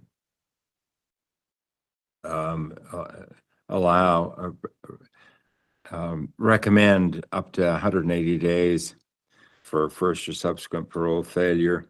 I'm interested in knowing why you weren't able to complete your parole. Well, what your plans are when you get out. What are you up to now? Why are you having disciplinary problems? And then, I mean, I'm really hoping that you can generate an explanation of what brings you here. I have concerns about substance abuse and mental health issues. So that's my wish list of things I'm hoping you can help me on, and I will give you the floor to answer my questions and anything else you think ought to be. okay. Absolutely. So the first, also with the blue packet, there was a error in the credit for time served on this, the 5 to life that I've written about. I wrote the parole board a letter, so I would like to bring that up and see if that gets looked into, that there's about a 1.5 years missing out of the credit for time served that is on there. Also, Well, let me tell you where we stand on credit for time served at this juncture. You haven't, because there's no new conviction here, you haven't generated a guideline, and so credit for time served is an irrelevant thing. And frankly, credit for time served on a 105-year sentence doesn't mean a thing. Right now, here's where we stand. You're back here with a second failed parole. The normal guideline is 180 days for that, and you're really in a position where, where credit for time served doesn't make a difference at this point. okay, fair enough. I would like to mention how you asked about the disciplinary. So that's the first write-up I've had since 2017. If you'll look in there, it'll show you that it was, I crossed the red line in R&O, and I was actually talking to an officer, but I had told the IDHO officer that if they didn't tell me I was written up at the time, I didn't find out till several weeks after, and I didn't have any idea what they were talking about. And so I just told the IDHO officer that if you go see the tape and I walk past the red line, then I guess I'm guilty because I don't remember the incident. And so has that been resolved, and what was the penalty? The penalty was just a warning. I got found guilty of it because he went and saw that I crossed. But they the line. didn't change your No. classification, didn't? No classification change, no PI, no. fine. My quick review of the facts surrounding that are consistent with what you just said. Yeah. It was an out of bounds. It really is your only one. I think you're really in a position where the board is not going to attach much weight to that. Yeah. So I would like to, I don't know, kind of let you into who I am. So I'm It, interested in that. I mean, and Yeah. let me say, I'm interested in anything you have to say on the subject, but I'm really interested in what your mental health and substance abuse issues are, what your current involvement with the gang is, Yeah. and then where you're headed. Okay. So, my hope today is to actually convince you and the parole board to allow me to immigrate to Brazil to live with my wife and I saw that. Yeah. terminate this sentence in agreement that if I enter back into the country and ever commit a crime, that entire sentence is reinstated. Mhm. I'm a very different person than I was when I committed these crimes. I know there isn't a lot of paper evidence showing that. Other than the fact you can look and see, like, I just got a write-up for going out of bounds. But when I originally came into the prison system, I would constantly had a weapon on me. I was constantly aggressive. I was trying to murder my rival gang members every chance I got. So when I was 12 years old, my dad was in prison. My stepdad was in a county jail, and my mom abandoned me by myself for several months. I started breaking into homes in order to kind of fend for myself, and I ended up getting charged with burglary. That was how I was introduced into the system. At the time, I kind of looked back and thought that it was a crime of necessity. Now I know that it wasn't. I know it was a crime of ignorance because I didn't know. I could have just reached out for help, and I didn't do that. And that was an unconscious theme throughout the majority of my teenage years and into my 20s. I joined a gang, quickly shot up in the ranks, and it consumed me. A lot of death was involved in my teenage years. My mom died when I was 18. That set me on even further into that path. I had friends die in front of me, things like that, that kind of just consumed me into that lifestyle, and I became very reactive and very unconscious. I came to prison at 19 for a stabbing. So this 100-year sentence is from a terrible decision that I made and harm the way that I hurt another human being when I was a teenager, and I was very consumed in that toxic, full of vengeance lifestyle. While I was in prison, it took me, you can look at my write-ups and my other charges and see that I was still caught up in that. I take it you have no, what I read is that you haven't had any active gang involvement since 2016. Is that April correct? 18th, 2016 was the day I left the gang I was in. And has that caused you any problems?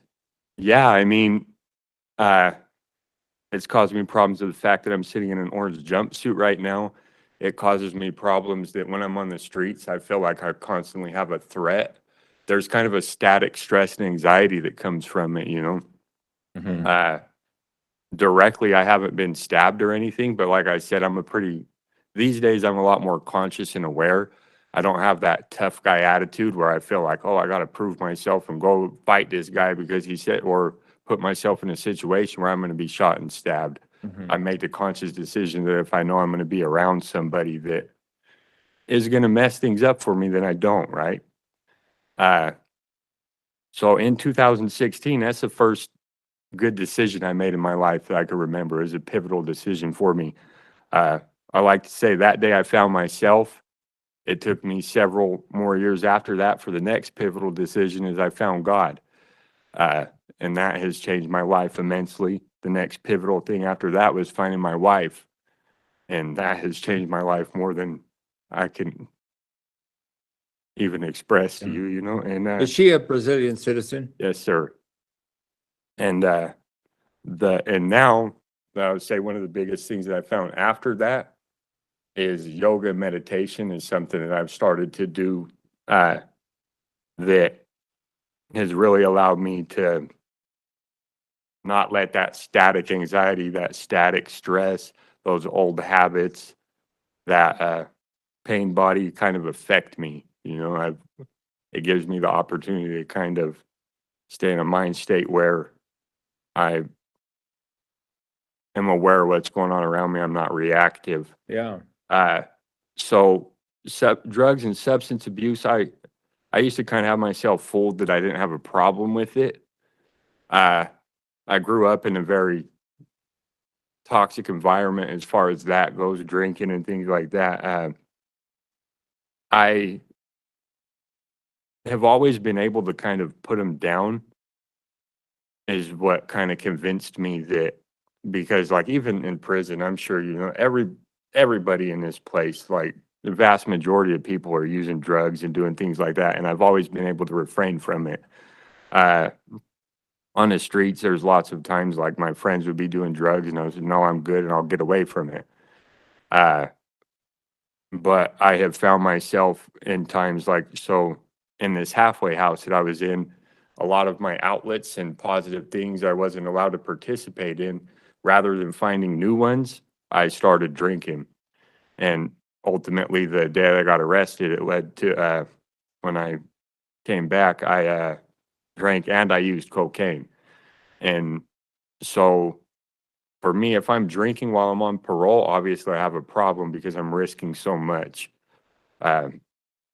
While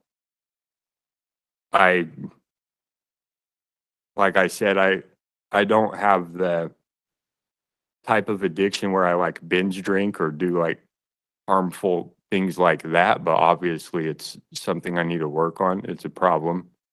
It's something that I don't have control over, because if I did have complete control over it, then I wouldn't have made the decision to risk so much over it. Yeah. I will say, though, that going into that halfway house and a lot of the legal things and stuff that I was dealing with was probably the most stressful situation I've ever been in, being not being with my wife and having that that unknown right there of not knowing if I'm going to be able to be with her, and trying to deal with all the immigration stuff. Of first, we were trying to get her here so we could be together while I successfully complete parole, and then after that, then go to Brazil. That is not possible because of my background. I can't sponsor her, and her tourist visa is invalid. And however, I can immigrate there legally if the parole board allows me to. Well, let's address that issue. And I don't know what the board is going to do, but I would be very surprised if the board were to terminate with 105 years. Yeah. They're just not going to terminate it. I will tell you honestly, I think you're going to need to complete a term of parole here. And then, I mean, and it is possible to get, if you do a bang up job on your parole, to get a termination of that parole and a release. But there is no mechanism really to allow you, and we can't dismiss the charge, set you free, and have a warrant pending if you ever return. That's just not a thing. So you're going to have to figure out a way to put together a term of parole at some point, and then and then, I mean, you have it in your power quite quickly, if you can put together a successful parole, to be off paper. Yeah, so I have to complete at least 4 years is what I've been told by every PO. When I've come back to prison, my blue packet tells me that I have an early termination date, a possible one. Every time I've asked a parole officer about that, they told me that doesn't exist, that I don't get day for day. I don't get any of that on the life top. Yeah. And I have personally seen people terminate life tops in 13, 14 years, and I've served 13 years on this. I would also say that living here in Utah, I have constant, like I said, I'm a very different person. On certain days, it's hard for me to believe in myself, though. And my wife does that when I can't. And it really sucks. She has to do that from 5,000 miles away. Yeah. All my ties here in Utah are all old gang ties. No matter how much I change, when I walk down the street, somebody recognizes me. And while I have seen people succeed here, I strongly believe it's better when you're away. Yeah.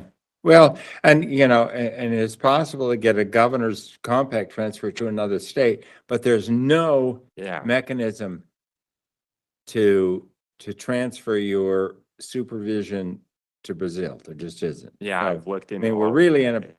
and it is my belief that, and I can't guarantee when that would be, that you will qualify for if you put together a period of time, that you'll be, and put together a good plan to move to Brazil, that you can get a discretionary termination. Yeah, we already have a plan in place. You'll see everything in there that I have Yeah. in my blue packet through the letters and everything. My support out there is vastly different.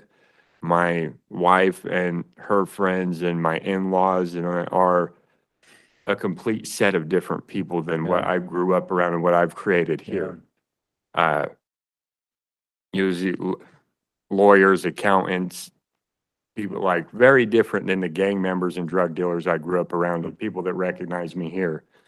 Well, I recognize that the first degree felony aggravated assault, it was from 2011, and a lot has changed in the meantime, and with nothing we can do about that. That's in the bag right now. I really am interested, and what you've told me about leaving the gang in 2016 and the progress you've made after that makes sense to me. We still got, and I'm trying to figure out what your most recent offenses, these 3 third-degree felonies, a dangerous weapon and unlawful sexual contact with a minor, Yeah. and obstructing justice. What was going on with you in connection with those? Yeah, so that was the first time I had gotten out of prison. I was doing fairly well on the surface. I was working, kind of involved with my family. At the same time, I had taken my entire identity and everything out through the gang, and like everything they had given me purpose in my entire life. So I wasn't aware of it at the time of that I needed to put something else in there, or at least be aware of it and monitor that and find outlets and do these things. And so it's the first time I ever tried to be successful in my life at all. And I was a very small picture at the time, and I ended up stressed out, drinking a lot, not handling things well. I was working like 16-hour days in construction, and eventually I started meth use. I was very small amounts for a while I was just so that I could work and do all that. But clearly meth is not something that is done well in small. They say everything in moderation. Meth is not one of those things. So I Well, what ended were up you room- doing? So What were you doing with this yeah, so 17-year-old? So what I'm getting to is I ended up back living in Salt Lake, and I was using drugs and drinking and doing all that. And in my mindset, I thought I needed a gun because of the gang ties, all that kind of stuff. I convinced myself I needed to defend myself. So that's why I had that. As far as the 17-year-old goes, what happened was through somebody that I was selling drugs to at the time I met her. She was living in a house full of 25 to 35-year-olds. I had no idea at the time that I met her age, and she lied to me. She told me she was 18. However, where I know my fault was, eventually I did find out that she was 2 months away from turning 18. I was only involved with her for like a week and a half to 2 weeks. Despite there's something in there saying that me and her I hadn't even known her for months. Mm-hmm. And that, so anyways, me and her had been involved in a sexual relationship. I ended up finding out from her friend how old she was. She was 2 months away from turning 18, and I continued the relationship because at that point I already in my mind, I was like, well, at first I freaked out, and then I was scared that if I upset her, then I would get in trouble for it. Just a large number of bad decisions on my part, right? For sure. Because I shouldn't have been, my wrong in that is I shouldn't have been, if I wasn't on drugs, I wouldn't have been just having sex with people immediately. Like I barely met her that day, right? Like Yeah. I should have known who that person was before I ended up in that type of situation. Okay. Well, all right, you've answered all my questions. Anything else you think the board ought to consider? Just, I would like to beg and plead that they look at letting me leave. I am a vastly different person than I was then when I committed these crimes. I mean, it can be looked at to like talking to my PO. My PO, when I was out twice, told me I was his saving grace. I've never been told that by a cop, you know, Yeah. and I don't like to go around like, oh, I did this, but it doesn't get conveyed to you guys. You see on paper what I used to be, right? Yeah. And I mean, now the other day I got an extra pack of fish in my commissary sack, and I went up to the cop and said, hey, man, they gave me too many of these. Well, yeah, And he you've didn't convinced me even- that you yeah. really have made some progress. Yeah, I mean, I'm the We'll type, see what we can do for you. I'm the type of person that's trying to give to the world around me. I'm not, like, this time when I came back, I was unaccountable. I said some very stupid things. I hope that what I've explained, the static stress and things that I have in my life, added to that, I handled them wrong. I'm willing to do parole. I'm willing to do any programming you guys want me to do, but I just really beg and hope that you'll see that the best thing for me, the best thing one thing I will add actually before is, so I met with Keith Hamilton that used to be on the board, the attorney. I consulted with him one time and he told me, he said, well, if Brazil, the parole board's ultimate thing is to make sure the community's safe, make sure that, and the sentence has been served and that you have the best opportunity, right? And he said, if Brazil is aware of your past and wants you, what I would do is let you go to a halfway house, get your documents in order, escort you to an airplane and wash our hands with you. Yeah. And that's Well, what I hope you guys will do. Yeah, well, and I in the end, all we can do is put you on parole. And then if you can work something out, that's great. All right, your time is up. With that, we'll conclude the hearing. You'll be hearing from us. Good luck to you. Thank you, sir.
We'll get it on the record.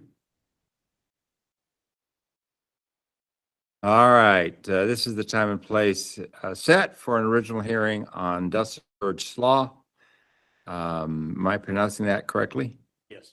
Offender number 254450. Is that you? Yes. My name is Bradley Rich. I'm a member of the Board of Pardons Pro Tem. I'll be conducting a hearing here today, making recommendations to the other members of the board, and whenever the board arrives at a decision, you'll receive notice in writing. If you have family or friends who have access to the internet, they might find it out quicker than you can through the mail. Since I'm going to be taking testimony from you here today, let me ask you to raise your right hand to be sworn. Do you solemnly swear to tell the truth, the whole truth, and nothing but the truth during the course of this hearing? Yes, sir. All right, I believe that we're going to have two victims here. Have they checked in?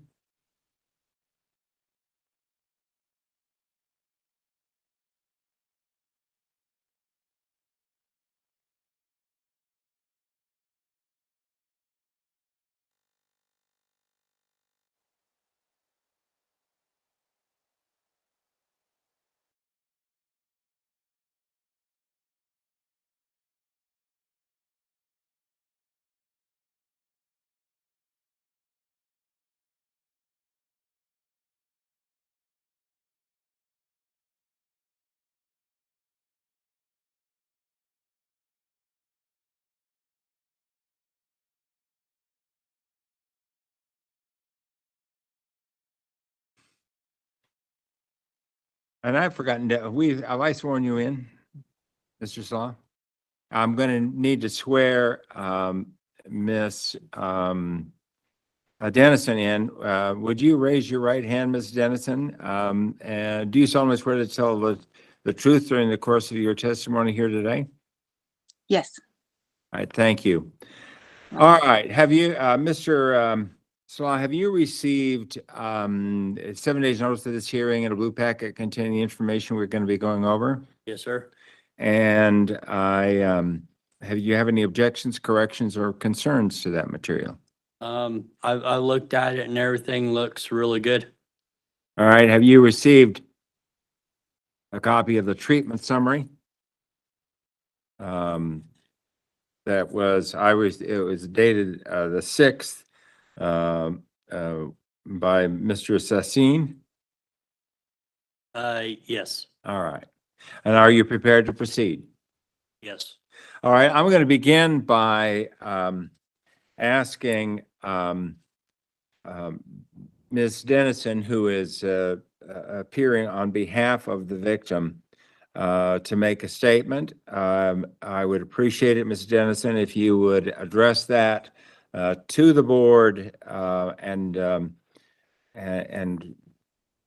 in the same vein, Mr. Slaw, I would expect you to respond directly to the board and not to her. You'll have an opportunity to respond, but respond to the board rather than to her. All right, Ms. Dennison, it is now your turn. I'm very anxious to hear what you have to say. Yes, thank you. So I just wanted to say that I am speaking on behalf of Alana. And I asked her if she wanted me to say anything for her, and she just said that, I'm quoting her, it says, Dustin's mom told me that his friend said, when Dustin gets out of prison, he wants to come kill me. And my mom wants to come kill me, and my mom makes me where I don't want to sleep at night because it's to the point where I'm really scared to go anywhere, even stores. And I keep having nightmares about going into a cabin with my family. When Dustin shows up, he's going to kill me and my whole family. I got out of the cabin before he found me, and he told me that I was next to be killed. My anxiety gets really bad when I go into stores and everywhere else. End of her quote. So Alana's disability makes it hard for her to move past things. For her, the trauma that Dustin has caused just kind of replays over and over again in her mind. He used her disability to take advantage of her, and because of that, Alana has had extreme anxiety and panic attacks, especially. Sorry.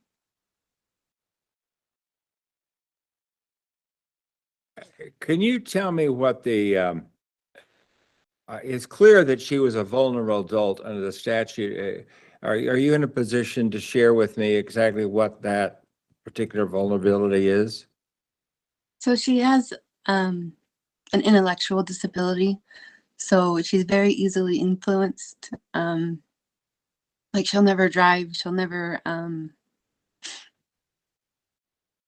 she's basically like a child mentally. So just very easily taken advantage of. And it just kind of, like I said, something that happened 5 years ago happened, yesterday for her. I don't know why, but it just kind of, So is she receiving treatment or therapy in connection with the trauma of the crimes against her? she goes at least once a month. But like I said, I don't know if it's because of the disability or what, but it's not seeming to help. It's just still right there, fresh in her memory. Yeah. Um, Well, Do you- that's a heartbreaking situation, Miss Dennison. it is, and when she was sentenced, when Dustin was sentenced, I kind of feel like they told me not to push for a harsher sentence because they didn't want him to walk. But then when he was actually sentenced, the judge was like,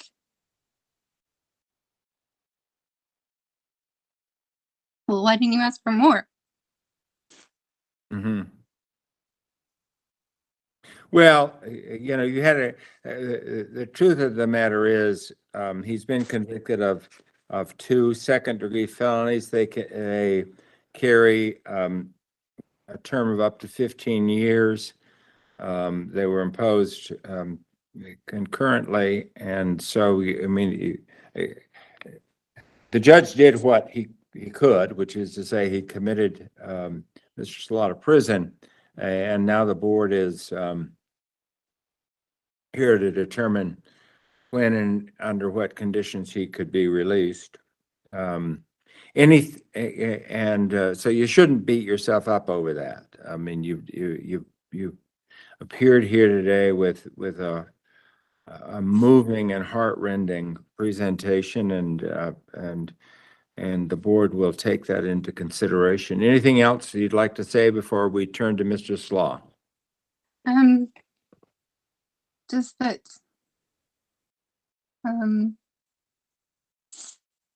just my biggest regret is not protecting her from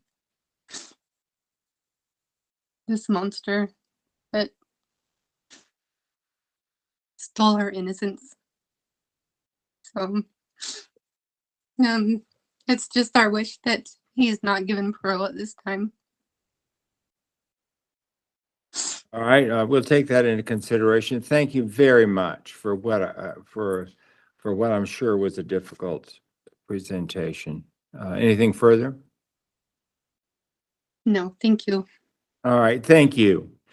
Mr. SLAUGH, you've heard what I regard as a heartbreaking story, and took advantage of somebody who had severe intellectual disabilities, and worse, as you've heard from Ms. Dennison, she's in a position to be afraid to have you released.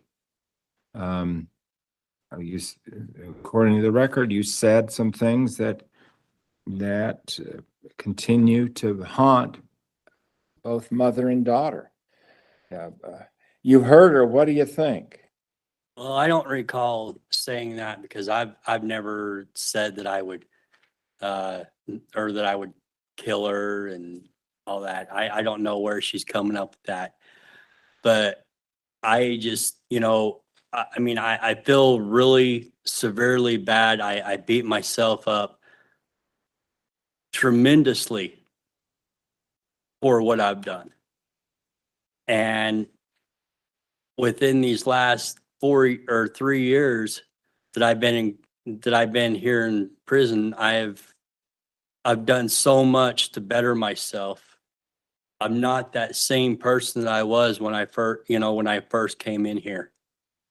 I've completed MRT. I've completed Just for Men, anger management. I'm scheduled to start anger management again here in like a week. Yeah. I mean, I've done a lot of changing. I would imagine, you know, that I can see for myself. Well, in fairness, for the record, I was unable to find anything in the record where you had actually made any threats. Yeah, And we're going to let bygones be bygones on that one.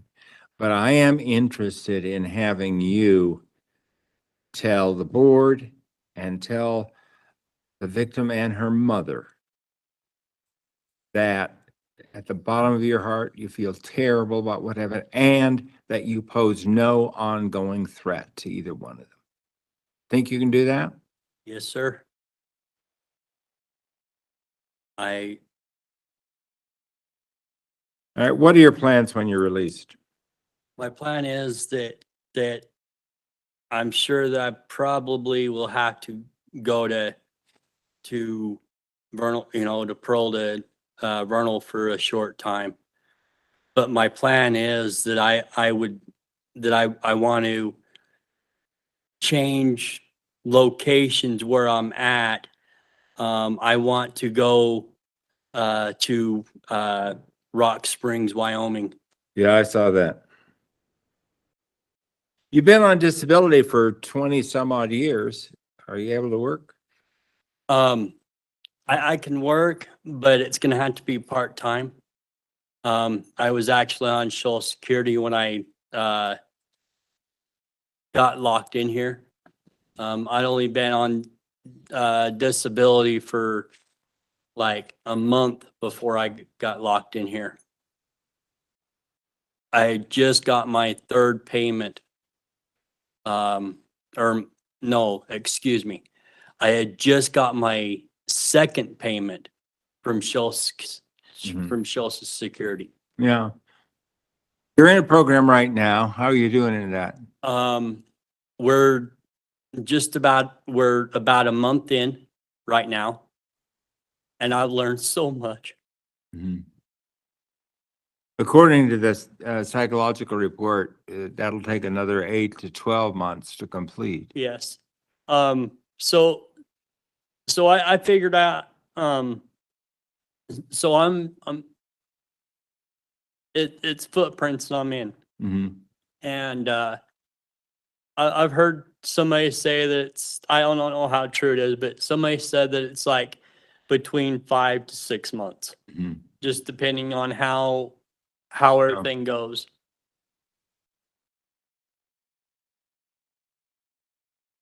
So what have you learned so far from your participation in that program and the program that preceded it? I've learned to be a better person. And I've learned to just like not take advantage of people like I have. And I've learned to like manage my time. Have you gained any insight into what allowed you to take advantage of an intellectually disabled girl?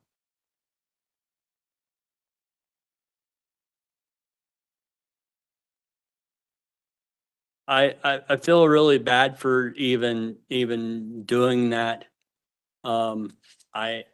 I don't know what was going on in my head. If I could like, if I could tell them on how sorry I am from the bottom of my heart, I really would. I would, I would even do anything in the world. I know that she probably doesn't, even though that my daughter doesn't want nothing to do with me, which that's fine. I just want her to know that her dad still loves her from the bottom of his heart. Well, it's a heartbreaking situation, and you have done some damage that I hope is not irreparable. No, it's not. All right, you answered all my questions. Anything further you think the board ought to consider?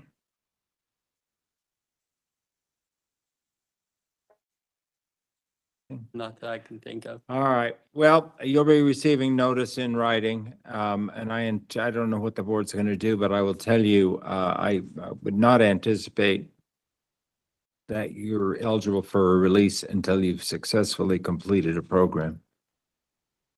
All right. Feel good about that? Okay, like I said, I've completed like like all kinds of like. You've done a ton, but the program that you're currently in is a minimum prerequisite to your being released on a sexual offense. Yes, So you're gonna have to do a bang-up job on that. yes. All right? And that's what I plan on doing. All right, and it will certainly be the case that if and when you're released, a condition of that will be that you stay away from this poor girl and her mother. You think you can do that? Yes, sir. All right. If there's nothing further, we'll conclude the hearing. Thank you.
Good morning, sir. As soon as we go on the record, we'll get started with your hearing.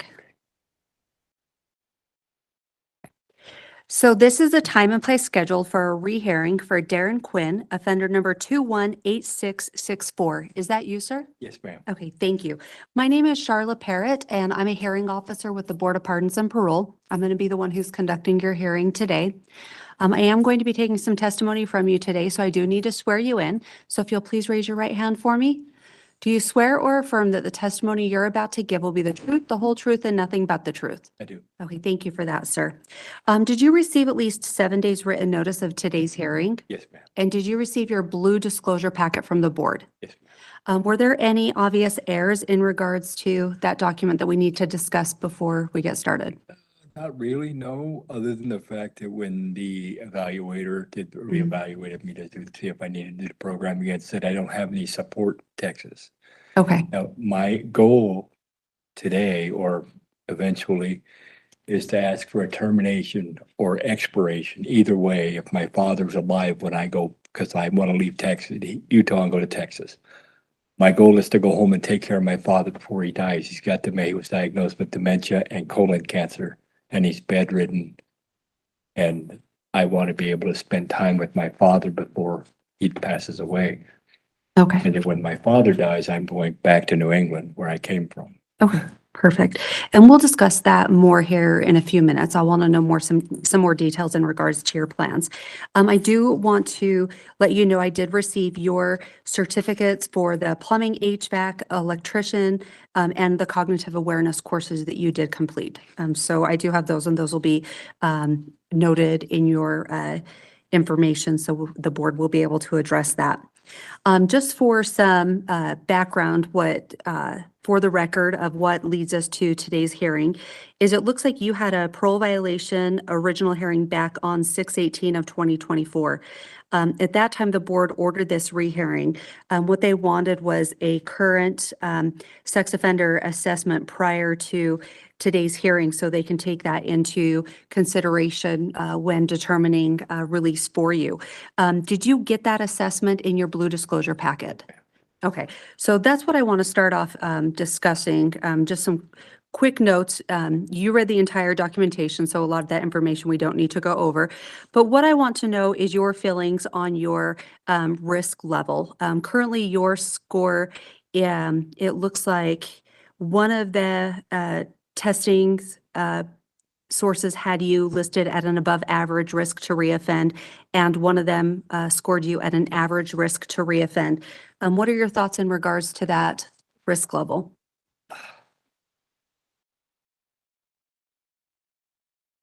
I don't know how to react to that because I'm not going to reoffend. I don't think I'm going to reoffend at all. Okay. That was a mistake that happened, the decision that shouldn't have been made when I offended at the original offense. The reason why I'm back in prison, my violation was I was in a dark place in my mind. My mother passed away. I lost my job, and I went down a road I shouldn't have gone. It wasn't a new sex offense or anything. I was a member of probably a dating site I shouldn't have been a member of. But I mean, that's my bad. It was on me. I was going down I met my girlfriend on that site, as a matter of fact. Okay. What are you going to do when you're faced with challenges in the future? How are you going to handle situations like before, stressful situations with family relations or anything, without going down that deep, dark path and potentially leading to a reoffense? I always have family. So what, outside of your family support, what are going to be some of your coping mechanisms to keep you from reoffending? Seek mental health counseling when I get out.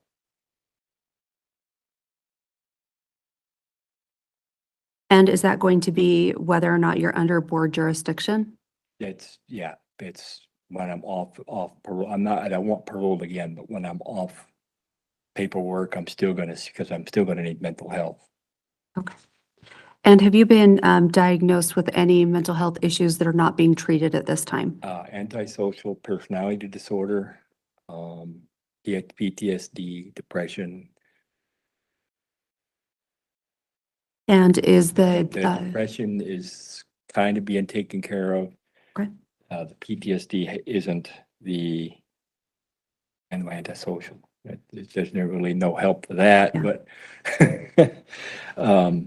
but I have nightmares. That's being taken care of. I'm transgender. I'm on those medications as well, so that helps depression a little bit. and I apologize, you know what, I actually knew that, so I apologize for not referring to you by the proper pronouns. I made myself a note, overlooked it, so I completely apologize about that, sir. No ma'am, no disrespect intended. So thank you for mentioning that. In regards to the recommendations in the report, the recommendations are not that you re-engage in any of the sex offender treatment, but that you could benefit from the Building Resilience class, also MRT and Thinking for a Change, Ideas for Better Communication, and other programming to address cognitive behaviors. What do you think about that?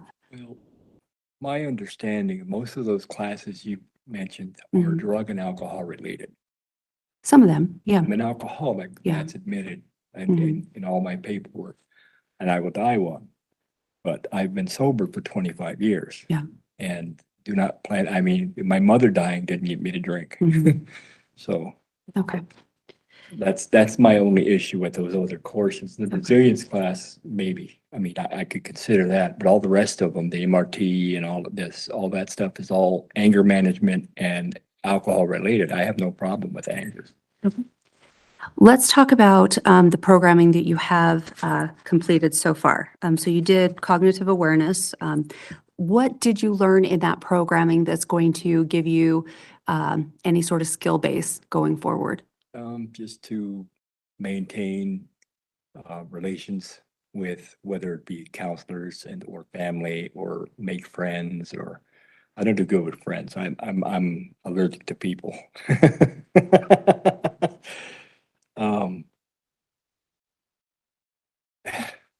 Yeah, I mean, CBT, the cognitive awareness, again, drug and alcohol related, anger related. My charges aren't anger based or alcohol based or drug based or anything like that. I know how to stay away from alcohol. I know what to do if I do get upset or angry or anything like that. But my issue would be just when I get out, counseling. And I might intend on seeking, whether it's continuing an SOTP based program or some kind of mental health program when I get out, especially when I get to Texas. But I will have family, I'm surrounded by family in Texas. So they'll encourage me to continue doing what I'm supposed to do. Perfect. So let's talk. So I did read the request for the termination or the expiration. So a termination request or a request for an expiration, that could be any date between now and the year 2030 when your charges do expire. The board can potentially choose that, or they could choose to offer you another parole. It ain't gonna happen. And you would not. So if the board does offer you a parole, you would decline that. It's very unusual for a board to offer an early termination on these types of criminal offenses. But I will let them know that that is your desire.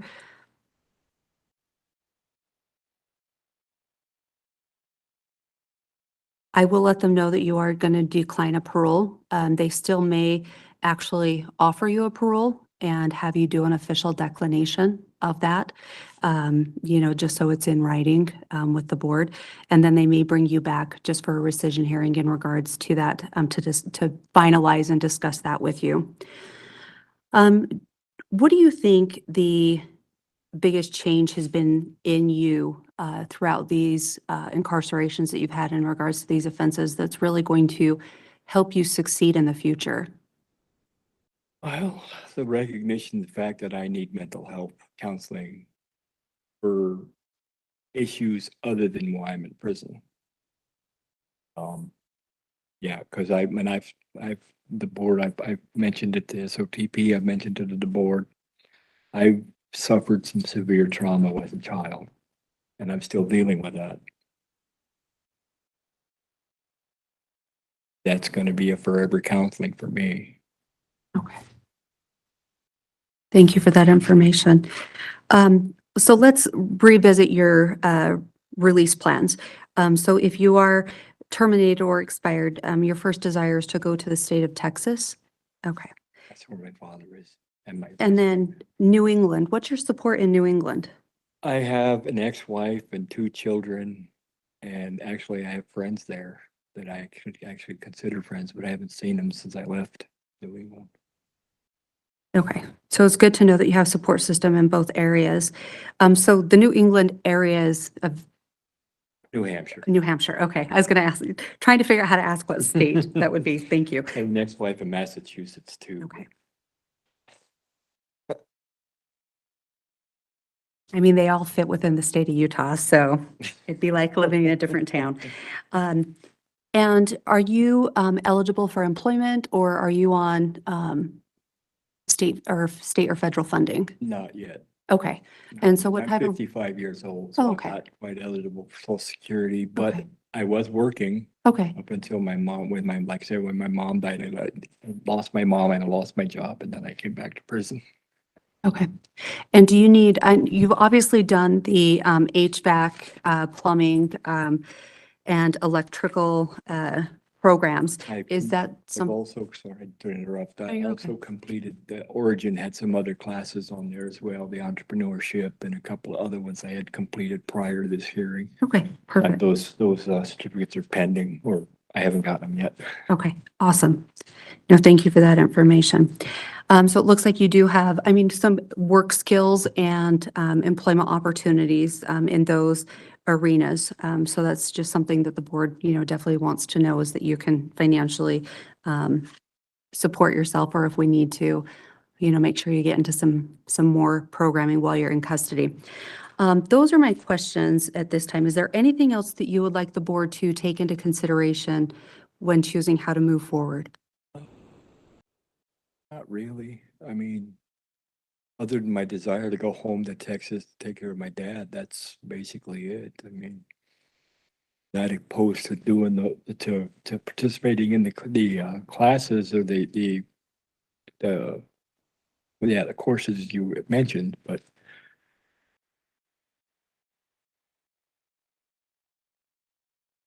what else to say? I mean, Perfect. Thank you. Is there anything else you'd like the board to know? Okay. I appreciate you coming and participating in this hearing today. We discussed a lot of information in a very brief period of time, so thank you for being so open and candid with me. As the hearing official, I do not make any other release decisions. So what my role is to write up a huge report and give a recommendation to the board of what should happen. And we already discussed the expiration or termination, which I'll be recommending for you. The board then will review all of my information. The board is a 5-member panel. You've probably heard this before, but just for the record, it's a 5-member panel, and it does take a majority vote of at least 3 of those members.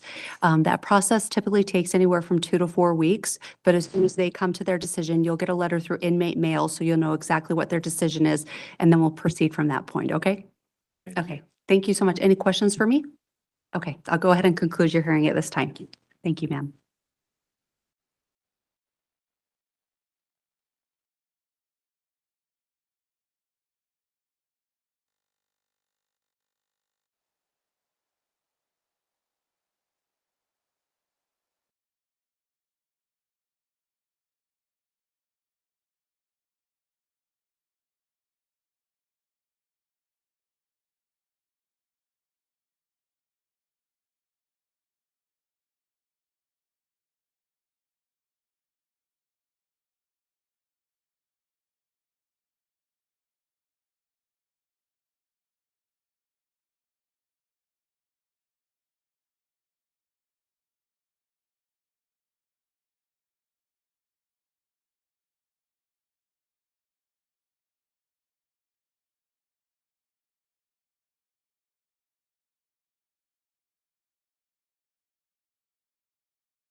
Hello, as soon as we go on the record, we'll get started with your hearing, okay? Okay, so this is the time and place scheduled for a rehearing for Lloyd Thomas, offender number 254819. Is that you, sir? Yes. Okay, thank you. My name is Charla Parrott, and I'm a hearing officer with the Board of Pardons and Parole. I'm going to be the one who's conducting your hearing today. I am going to be taking some testimony from you, so I do need to swear you in. So if you'll please raise your right hand for me. Do you swear or affirm that the testimony you're about to give will be the truth, the whole truth, and nothing but the truth? Yes. Okay, thank you for that, sir. Did you receive at least 7 days written notice of today's hearing? Yes. And did you receive your blue disclosure packet from the board? Yes. Okay, so today, or well, actually yesterday, I received the psychological report that was conducted. I don't know if you've had a chance to receive that documentation yet. I'd like to know what it is through the board. Okay. And on record, so Okay. I can dispute anything that may be inequivalent to the circumstances. I'm sorry, if you'll just speak into the microphone a little bit louder, I apologize. Just wanted to know what the board found out today or yesterday about what the diagnosis was. Okay, and I'm more than happy to let you go over it. So Okay. you're actually afforded at least 7 days right to review any and all documentation that the board is going to consider when making their decision. Okay. That includes this mental health evaluation. We have two options. So I have a copy here today that I'm more than happy to go over some of the diagnoses and the recommendations with you. I know it's been sent to your case manager to be given to you, but obviously that hasn't happened yet. Right. So we can either go over that today, and Yes, I can give you a couple of weeks to respond to the board before I turn in my report. So you can actually write me a letter with anything that you want to dispute in that documentation prior to my report to the board. Or if you want, we can postpone today's hearing and allow you time to review that so we can discuss that thoroughly and we can come back at a later date. It's your decision. Let's do it now. You would like to come back at a later time? I'd Or like to move forward. you would like to move forward with today's? Okay, perfect. Then I'm going to just go over your diagnoses and the recommendations that the doctor provided to the board, and then I will give you a chance to have the full document disclosed to you. Like I said, your case manager has it, and so you should be getting it, hopefully today. But I will wait for 2 weeks to allow you time to review that document and write me a letter with anything you would like to dispute, okay? Okay, thank you for that. So just for the record, what brings us up to today's hearing is that you did have a hearing back on May of this year, and the board ordered this rehearing so we could have this documentation, so you could have the psychological review conducted. So just so you're aware, the delay in the meeting with the doctor wasn't your fault. So she had actually set a meeting up prior, but the facility you were in was on lockdown. Yes. And so she was unable to conduct the interview at that time, so it got postponed. And the first availability she had was last week. So it's of no fault of your own as to why this documentation was late. So the diagnoses that Dr. Malm has for you is schizoaffective disorder, bipolar type, borderline intellectual functioning, and an unspecified neurodevelopmental disorder with reasoning deficits noted in both verbal and nonverbal areas. I'm not well aware or. And that's a lot of very large I've words. been misdiagnosed with that. I'm ready to go to a second opinion, if you don't mind me mentioning that. I would like a second. You would like a opinion, second yes. opinion? I would really like a second opinion, Okay. because if you understand what that is, for me, I don't know what that means, because number two, I've never been diagnosed as a schizophrenic with affective disorders. So it's not schizophrenia. So it's a schizoaffective disorder, bipolar type. If you can give me a minute to explain. Yeah. Have you ever been adopted? I have not, sir. Have you ever seen a Native American Alaskan man, a child adopted? Yes, I have. Have you ever heard about the Indian Child Welfare Act? I have, yes. And for individuals that are Yes. protected under it? Yes. Mine was violated, ma'am. Okay. And that's what when I told that doctor about what happened to me and what she wanted to hear and what she questioned me from Okay. is what that outcome turned out to be.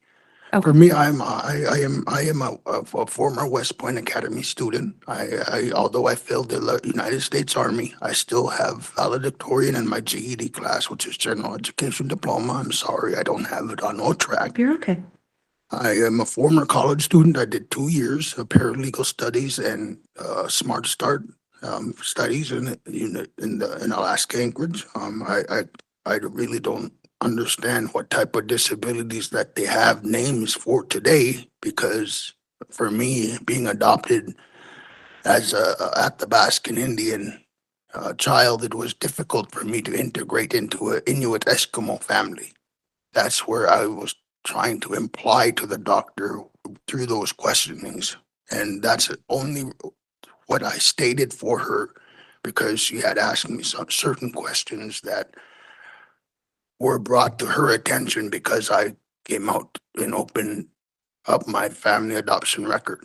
Because she questioned my family record, whether it was from my biological mother's side, who I do not know of, Yeah. or my biological father's side, who I just met less than 5 years, well, going on 5 years, to both adoptions that I've been through. I've been abused in both adoptions, is what that record is that record came out to be with my diagnosis. Is because I mentioned that, I feel that I have to make a little correction. Because I said I was sexually abused as a child on my second adoption and physically abused on my first adoption, I believe that's where the schizoaffective disorder came about. Okay. Because I mentioned that, and I'm older today and I'm 38 years old, I feel that my story of telling what I've suffered, the rape that I've incurred as a child at 16 years old, a man.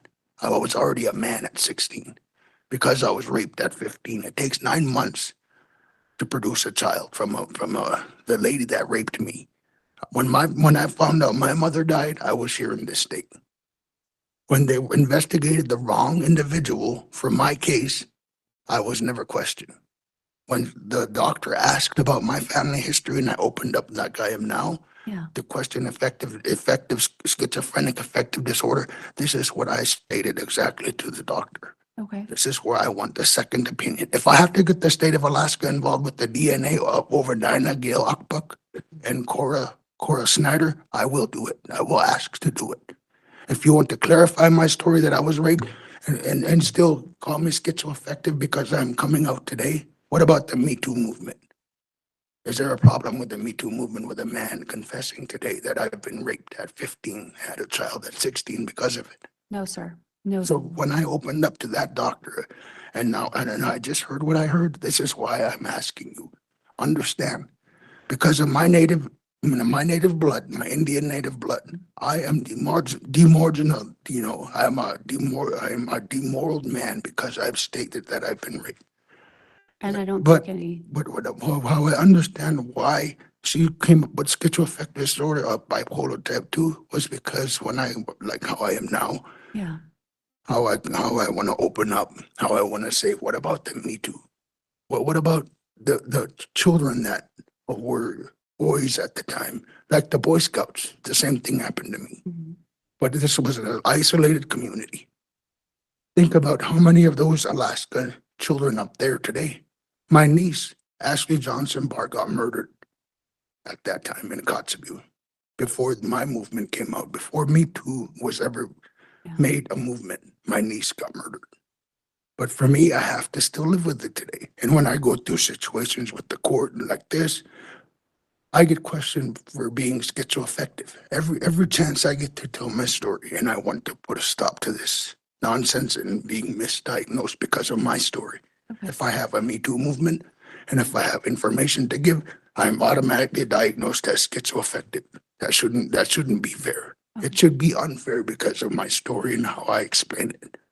No, I'm thank you sorry, for, I no, apologize. no, don't even worry. Thank you so much for that information. I really appreciate you shedding some light in regards to you and where you have come from. So thank you for that. I just left a case up there in 2017 with the same situation. Okay.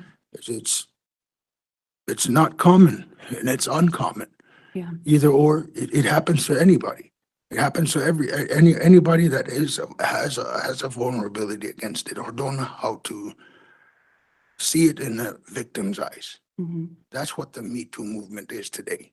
If I don't speak out now, what am I to do? Remain silent? Yeah. Let it eat away at my emotions, at my physical intentions of being who I am as a man. How I conversate is more on a level to help open up. After my stepmother died, yes, I understood right then and there. Now is my time to open up. Since I'm in prison, I'm sorry I committed my crime. I accept the responsibility. I thought about it in that cell on my way here. How am I to tell the board about what happened in my adoption record? Yeah. The sealed records that are here in Salt Lake or in West Jordan, Utah, at Copper Hills Youth Center. You look on your computer now and you pull up residential treatment centers in the state of Utah, complaints of Mhm. patients. The recent one just committed suicide. Yeah. Think of me, September 11, 2001.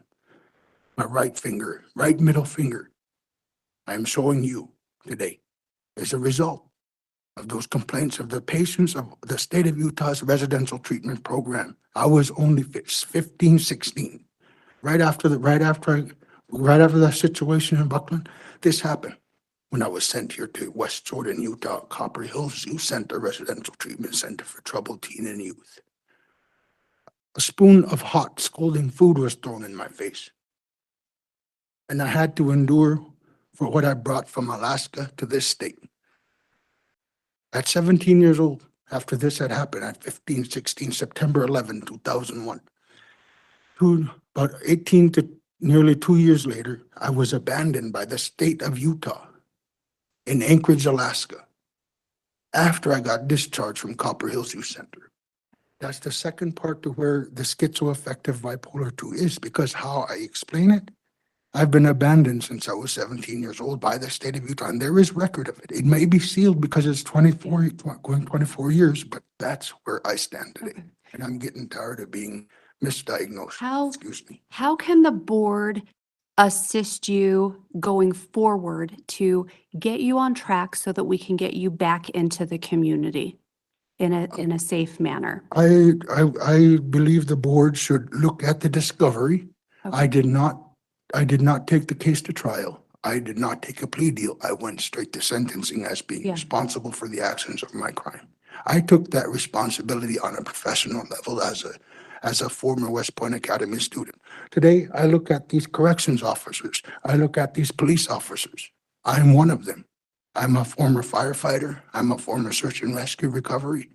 And also, I myself am a former corrections officer in the village they call village public safety officers to assist in detaining inmates. That's why I felt responsible enough to accept the actions of my crime and went straight to sentencing instead of fighting the charges and not coming to a 0 to 5 sentence. If the discovery was looked at appropriately, maybe 90 days. Failure to comply at the command of an officer would have probably been the charge, because I did not assault the officer to begin with. I did remove the object in my hand as ordered, and that was it. I complied everything after Yeah, because he had an and we have all of that information. Yeah, I'm s- Sorry, we just have limited time, so we don't have a lot of time. I do apologize. It's but, hard to uh, answer, so I'm sorry. No, you're okay.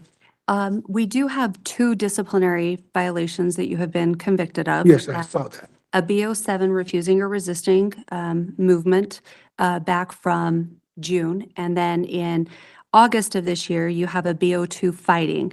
Let's discuss those. Why did you engage in negative behavior? Those were unintentional. There was a red line in the sections. Have you, like this desk here? Yeah, I've seen this section. And Yeah. and when my feet went halfway through that line, that was a write-up.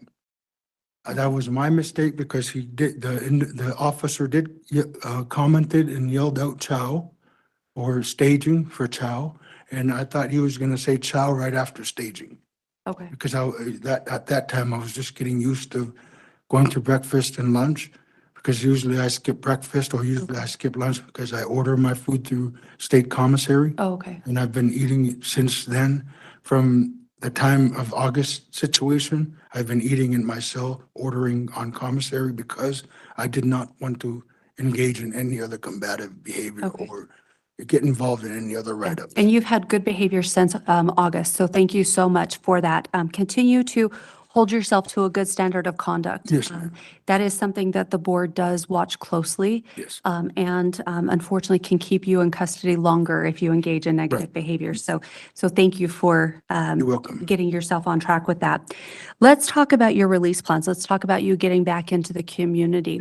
Walk me through where you will live, where you'll work, where you'll get treatment. Okay, I was wondering if the board, through the Utah Department of Corrections, do have a place that is a type of assisted, I mean, not assisted corrections, but an acceptable housing that is besides the halfway house.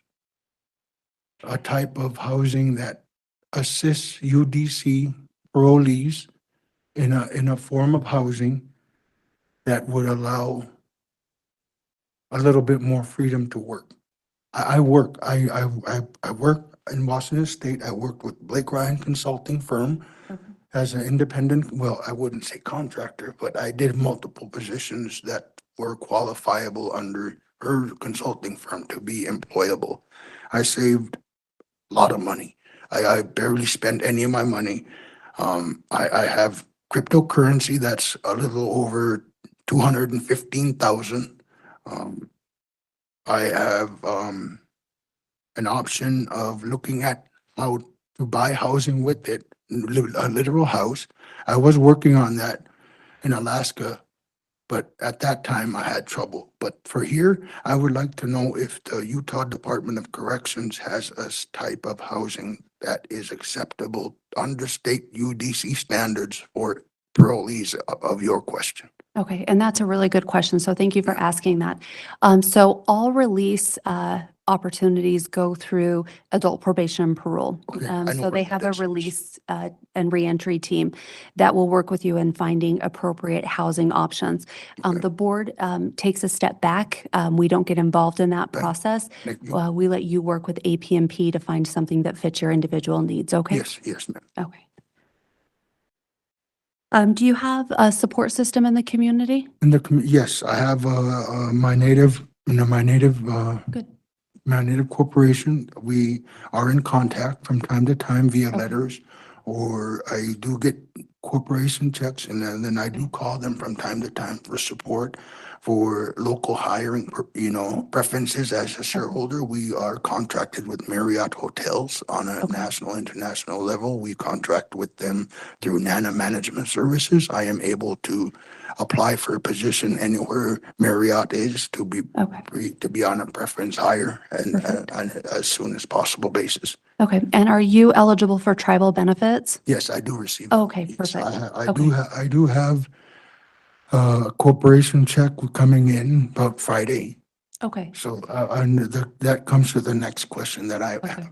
I have a $2,100 restitution. I would like to see if I could pay that off the day I am paroled out of prison. It would be a lot easier for me to do that okay, because I would rather be in my section where I'm at than stay out of any emotional, physical confrontations or such as arguing or any disagreements of any form or getting involved in anything that I might not want to hinder my time if you allow me to. perfect.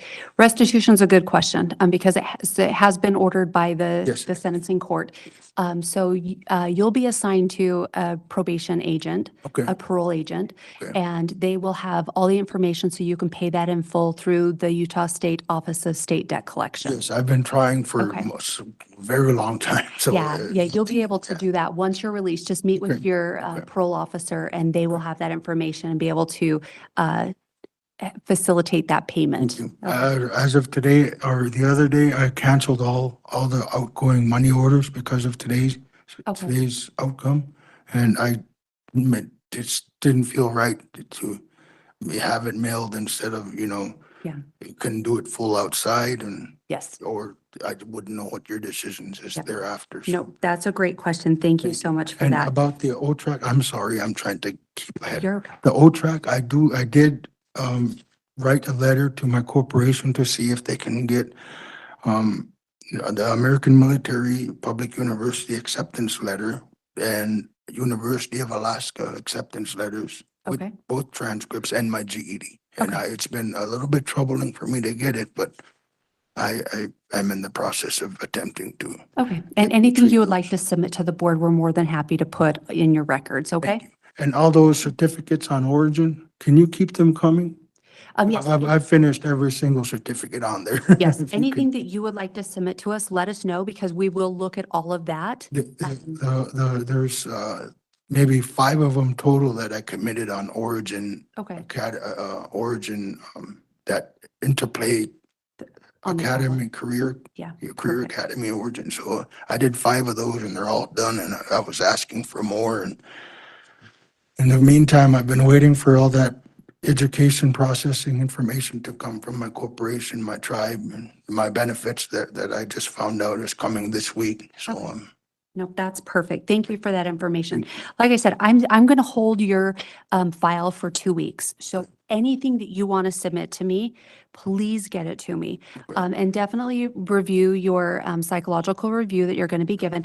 And I want your input. So please write me a letter as soon as possible so I can get all that information to the board so they know exactly where you stand. I will start that once I return to the section. Perfect. Thank you so much. Just so you're aware, as the hearing officer, I don't make any of the final release decisions. I understand. It's my responsibility to come and interview you and write up a report for the board with all the information that you provide and that's in the blue disclosure packet. Okay. Our board is made up of a 5-member panel. All decisions require a majority vote. So at least 3 of them have to then review the information that I provide them and come to a decision. Okay. That process in itself will take about 2 to 4 weeks. So your decision may be a little bit delayed because I'm holding your file.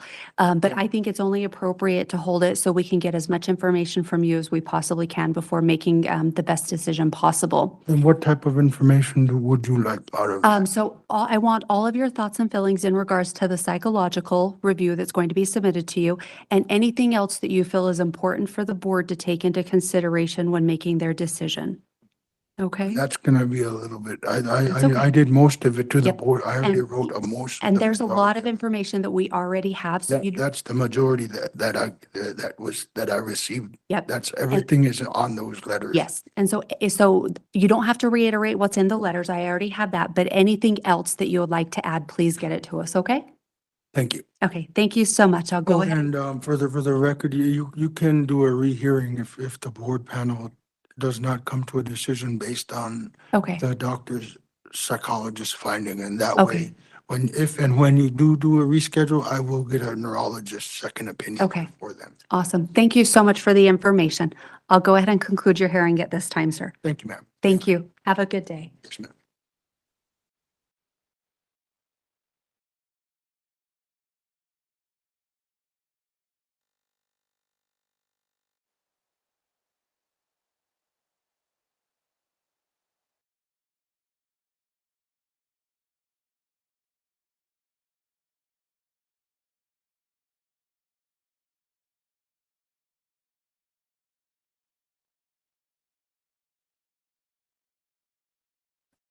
So this is a time and place scheduled for a parole violation and original hearing for offender Taylor Van Houten. Houten. Okay, thank you. Offender number 222691. My name is Charla Parrott, and I'm a hearing officer with the Board of Pardons and Parole. I'm going to be the one who's conducting your hearing today. I am going to be taking some testimony from you, so I do need to swear you in. So if you'll please raise your right hand for me. Do you swear or affirm that the testimony you're about to give will be the truth, the whole truth, and nothing but the truth? It is. Okay, thank you for that, sir. Did you receive at least 7 days written notice of today's hearing? I did. Okay, and did you receive your blue disclosure packet from the board? I did. Okay, I do have a late disclosure. I have a current letter from your mom that she wrote in on your behalf.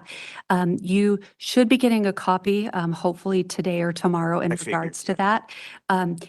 You do have officially 7 days to review any and all documentation that the board will be taking into consideration when making their decision. You can either waive today's hearing and we can come back another time if you want to review your mom's letter, or if you're okay with just reviewing it and then sending me a letter in the next week or so if you want to add anything to that. I'm more than happy to go forward with today's hearing and not have to bring you back at a later date. What would you like to do? I think I'd proceed. Proceed I with think today's the hearing. letter is the only Okay. thing could be Yeah. beneficial, yeah. It is definitely, it's definitely a support letter for you, so thank you for that. Let's see, is there anything in that blue disclosure packet that was egregiously wrong or incorrect that we need to talk about before we get started? Absolutely. Okay. I thought that was kind of interesting you even asked that. I don't type.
That, yeah, I didn't say anything like that at all. And it says he does feel he was treated unfairly. I thought that I was treated fairly Okay. in my sentencing and things like that. Let's see, it says, I think that might have been the only things that really sounded way off point. Okay. Oh, it says he has many treatment programs, but is often removed due to continuous substance abuse. I've never been removed from a treatment for substance abuse. Okay, I've been perfect. removed because of insurance situations or because of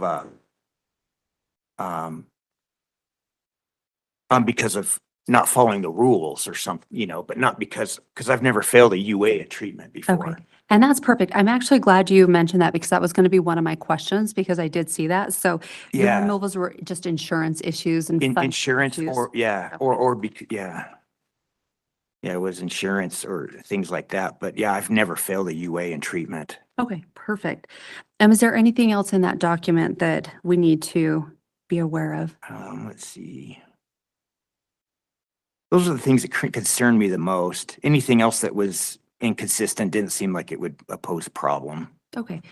And what I'll do is if you would like, I'm more than happy to hold your file for a week. And if you want to just double check all your documentation and anything else that you find, if you would like to write me a letter to clarify or readdress anything in that documentation that we didn't discuss today. Well, I thought I was gonna get a board attorney because there was a name on here and I was gonna bring it up with them, but I never met with anybody. Yeah, so at the, you're afforded a board attorney at the parole violation hearings. Because at that time, the board does not have a conviction that's holding you. Oh. And so that's why you're afforded the board attorney is because you do have legal rights in regards to your parole violations. Oh, so it's different. Since you've been convicted and that new conviction has been given to the board for board jurisdiction, that in and of itself allows us to hold you in custody. Oh, okay. so Whereas it's the different. parole violations, they have to have cause to hold you in custody. Gotcha. So with the parole violation original hearings, there's two different parts of this hearing that we have to address today. So one is those parole violation allegations. They are still outstanding. Those are brought against you by adult probation and parole. They're administrative in nature, and what they are for is to give the board cause to revoke that past parole. Because they're still outstanding, we do need to resolve those today. So with those, you do have the right to have an evidentiary hearing if you choose. At that time, the board would afford you a board attorney. And you would have the right to bring evidence on your own behalf. The board would then also be responsible, or the Department of Corrections would also be responsible for bringing evidence against you to support any and all of these allegations. Like I said before, that new conviction in and of itself revokes that past parole. But because these are outstanding, we do need to still close those out. So with each one of these, charges, some of these may relate to offenses that were either dismissed or pled down in the criminal court system. You admitting to any of these or pleading no contest to any of these allegations cannot and will not go back and change anything done in the criminal court system. You're afforded your rights within that system, and these do not supersede any of that. So with these, like I said, they're just to close out the past parole at this point because we already have jurisdiction over you because of your new offense. But I do need to have you either plead no contest, admit, or deny each one of these allegations. Do you have those in front of you, sir?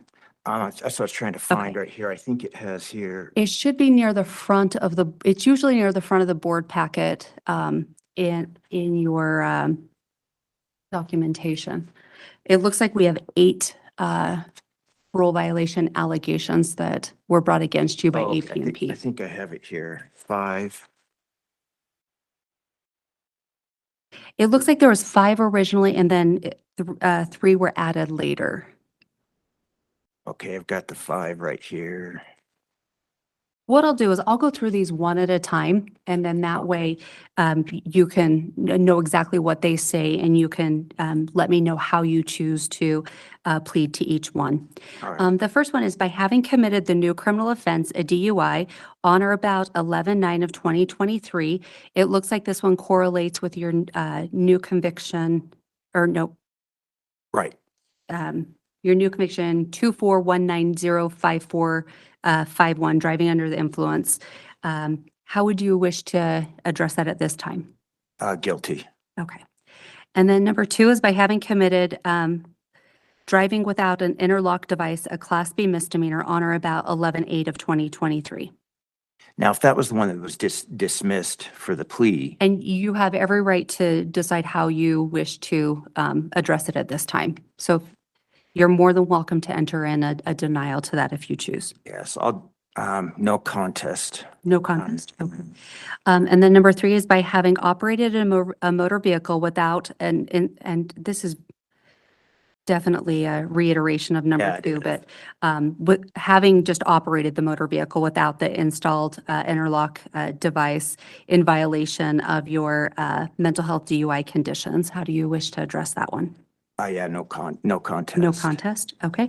Number 4 is by having failed to take all prescribed mental health medications and comply with any other treatment regimen on or about 11/8 of 2023 in violation of your mental health DUI conditions. Now, I'm not sure what that one was even about because I was compliant with my mental health thing.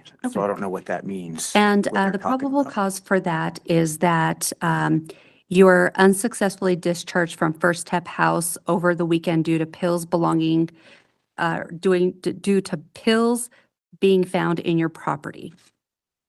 Oh, yeah, that's right. Yeah. So, yeah, no contest? I mean, You have every right to plead how you want. No contest is perfectly acceptable. yeah, I'll do no contest on that one. Okay. Number 5 is, and this one, it looks like it may be an incomplete, but it says complete a domestic violence evaluation and recommendation intervention services through the Department of Human Services licensed provider. I hadn't enrolled yet. I was in the process of enrolling, but yeah, I hadn't had time. Okay, so how would you like to plead to that one, sir? So no contest.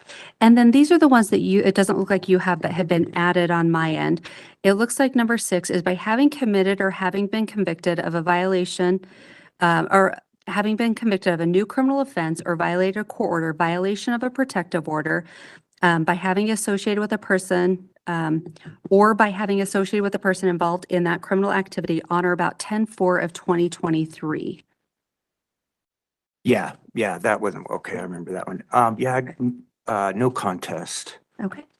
Number 7 is by having contact with a victim in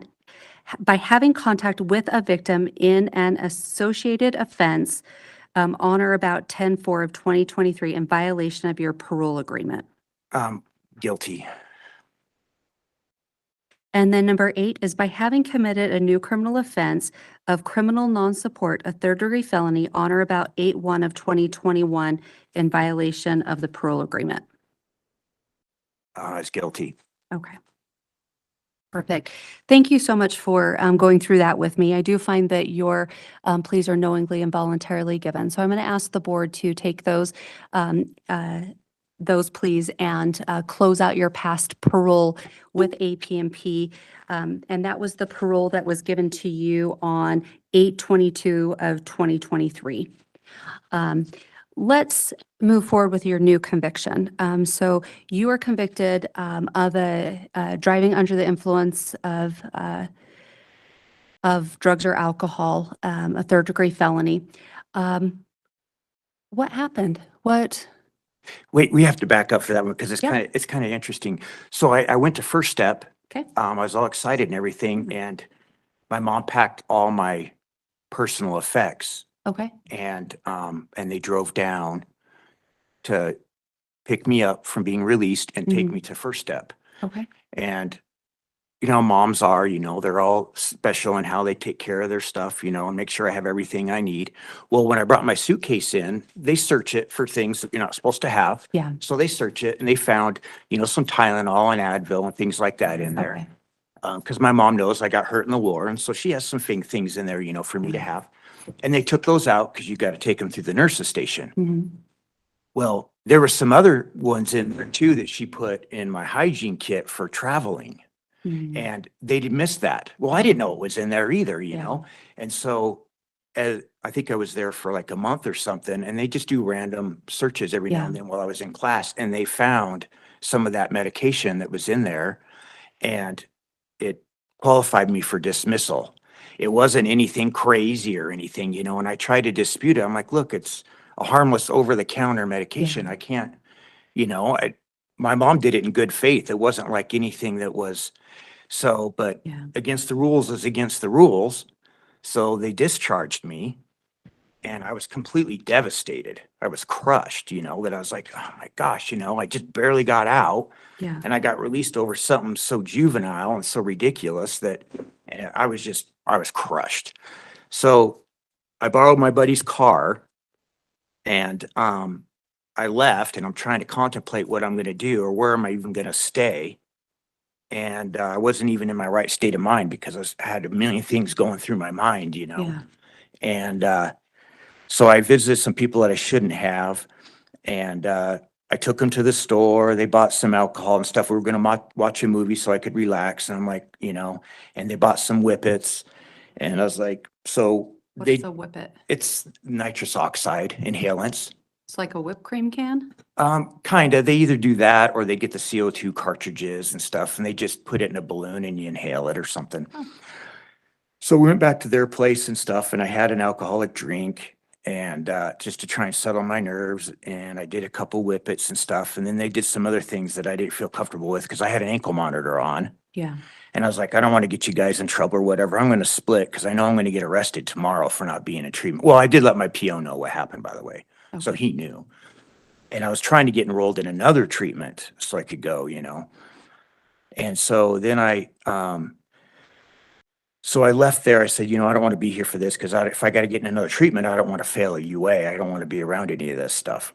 So I left. I took a whippet with me because we can't test for a whippet, and I wanted to quell my nerves, and I didn't want to drink any more alcohol, And so I was going to go get a hotel, but I wanted to get something to eat first. So I had a whippet in the parking lot. I left, and I was on my way to get something to eat at Beto's off 7200 South.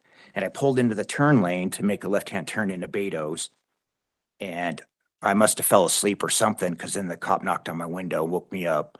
And then he put me through tests and stuff, and he saw the whippets in the car, which they had left in the car. So that's what gave him probable cause to ask me about it, because he saw that in the car. And I admitted to him that I did, and he put me through tests, and we talked a little bit, and luckily he didn't arrest me and take me to jail, because he could tell I wasn't completely inebriated. I was just being, a dumbass, more or less.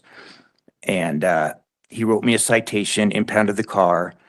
I took an Uber, went and got a hotel, got up the next morning, got my buddy's car to impound, and then APMP arrested me and took me to jail.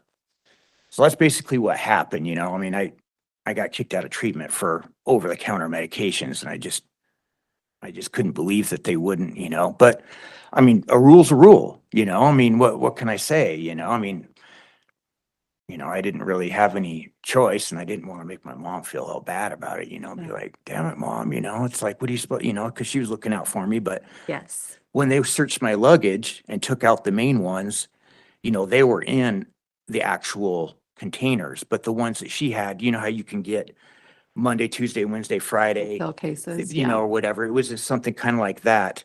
And so that's what they'd missed. And then that's what they found. And anyways, but yeah, I didn't fail no drug test and got kicked out or anything like that. And they didn't find anything that was, and that's what I told my PO. So he's like, well, try and get in another one. And anyway, so that's kind of what happened. So No, and that's perfect. And thank you for that explanation. And some of that you had written in the IPR. What can we do as the board to support you? How can we support you and get you back on track so you can get out there into the community and be successful? well, to be honest, I have a slew of resources available to me through the VA. Yes. And they've been Perfect. great.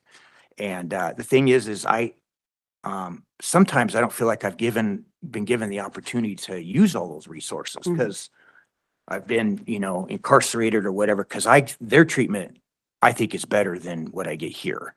Yeah. They're able to more. Here they just kind of flock shoot everything, and they treat me for things that I don't have addictions to. But there I'm able to deal with my PTSD and the things that I'm struggling with. And so I think if the board was able to let me use those resources on the outs, and then, because my plan is here I don't really have a support system in Utah, because I'm being from Oregon. Yeah.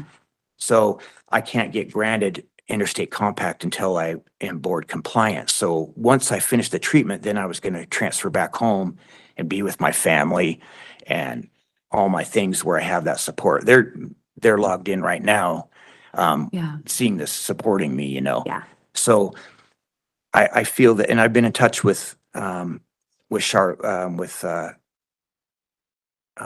name? Casey Burton.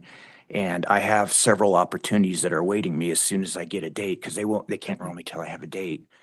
And then I can take those, because I want to go back to, First Step or whatever, because I was almost done. Yeah. I was doing great, and I know I can do great again. And this time I'm a little more aware of kind of because it's a different program than from when I went to it last time in 2019. Yeah. So the rules are different. If I could just use those resources, I think I would get a better, because when I used the resources last time, I went 4.5 years sober. I had a great stint. I saw that. And then I screwed up. I had a lapse, did my violation, got out, went to the treatment again, and then now I had this. And I'm just like, oh.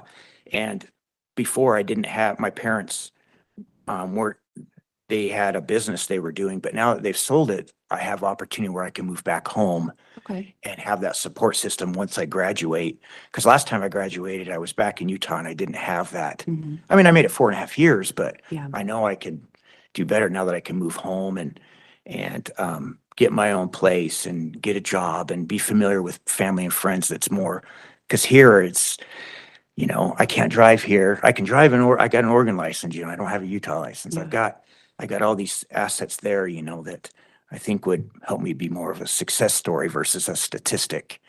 You Well, know? and I think you're onto something, combining state resources with your VA resources. Combining the two and really accessing everything that's available to you and having that support system, that access to treatment, that access, to immediate, needs for you, I think will be very beneficial for your long-term success. Absolutely. So I really like the idea of you stacking resources to get that help that you need. I think that you're definitely on a really good path, and you have a really good plan in place. So your guideline right now does give you a guideline date for July of next year. The board has the authority to go below that date. They could potentially go beyond that date, but they could also release you early, Sure. into a community-based program. So I'll let them know that you do have the ability and desire to go back to a program like the Yeah, First I Step got House. 3 right now Okay. that I've got set aside. I've got SARTAP, Okay. I got First Step and STEPS. Where is STEPS? I'm not familiar with that one. STEPS is, they've got one in Payson is the one I went to Oh, last time. okay, And then they've got a satellite like in Salt Lake and then in St. George. Okay. But it's a good one. I had success there, but that's the one that didn't accept my insurance. Oh, So I had okay. to pay out of pocket Oh. thousands of dollars to go there. And then I got released because I ran out of funds and VA wouldn't pick it up. So that was one of the ones where I had to get released. Definitely go And to I was in one violation. that But now accepts they your- are, Yeah. now they do accept my insurance. do, So I'd okay. like to go back there and continue that. Plus, the thing is too about resources there is I have a 12-year relationship with my mental health therapist at the VA.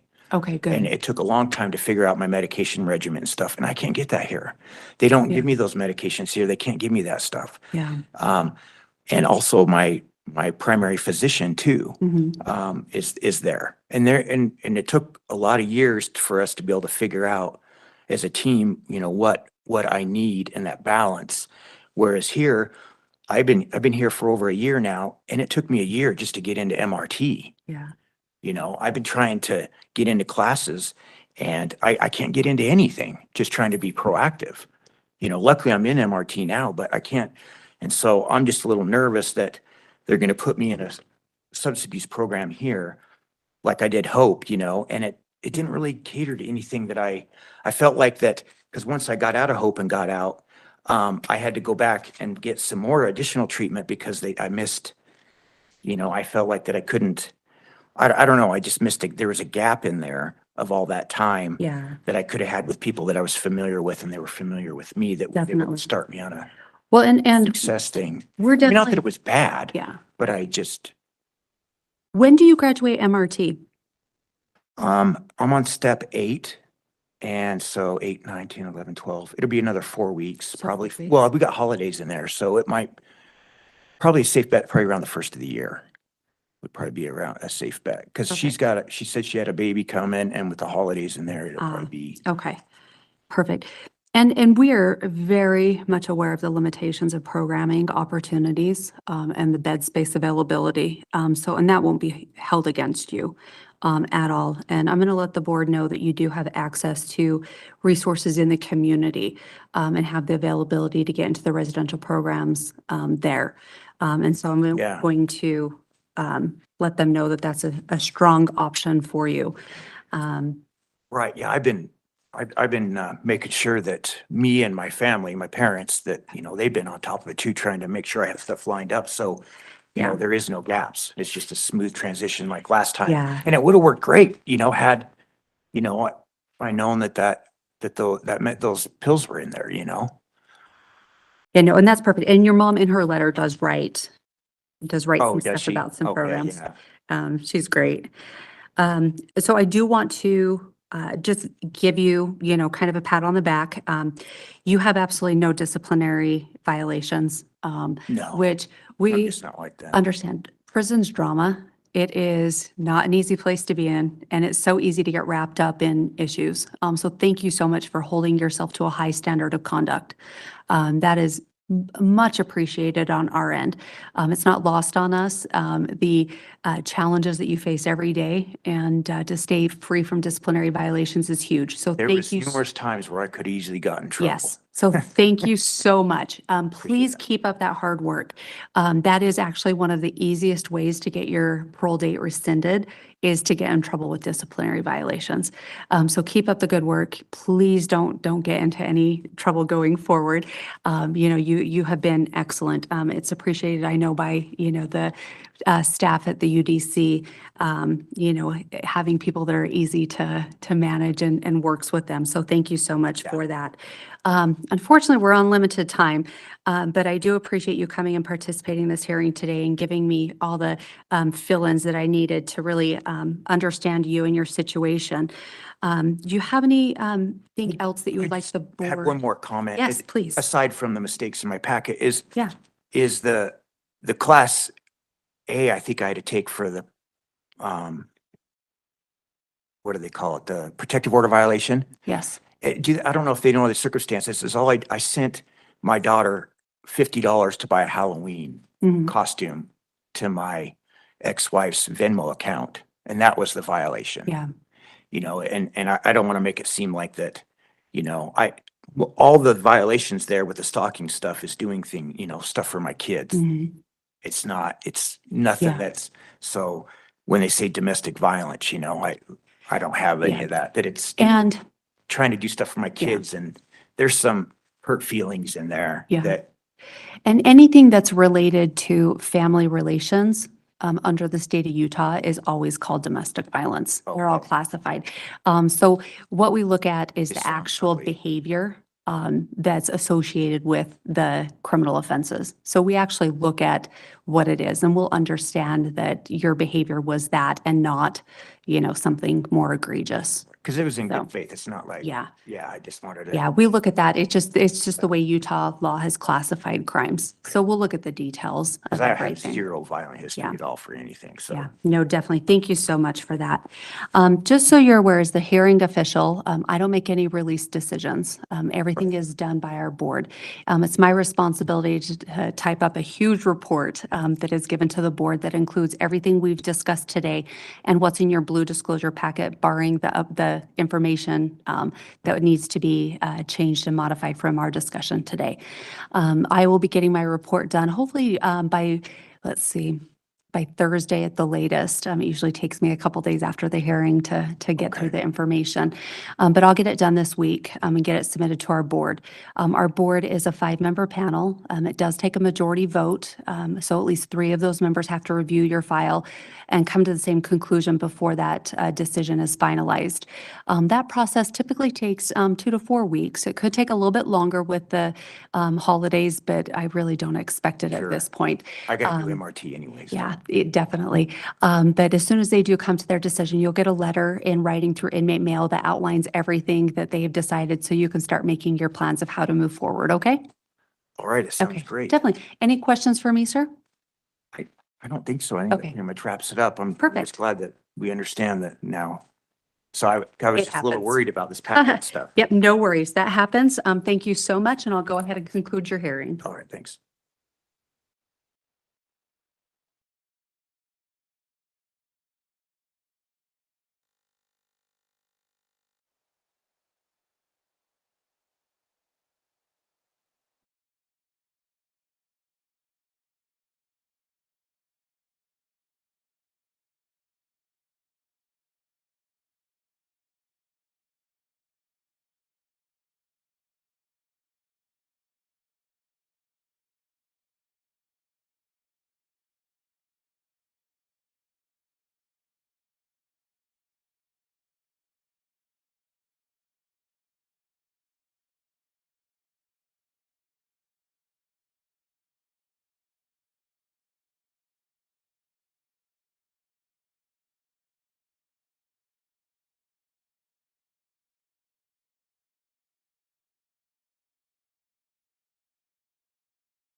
Hello, sir. As soon as we go on the record, I'll get started. Oh, looks like we are. Okay, so this is a time and place scheduled for a parole violation and original hearing for offender Ian Lundgreen, offender number 204464.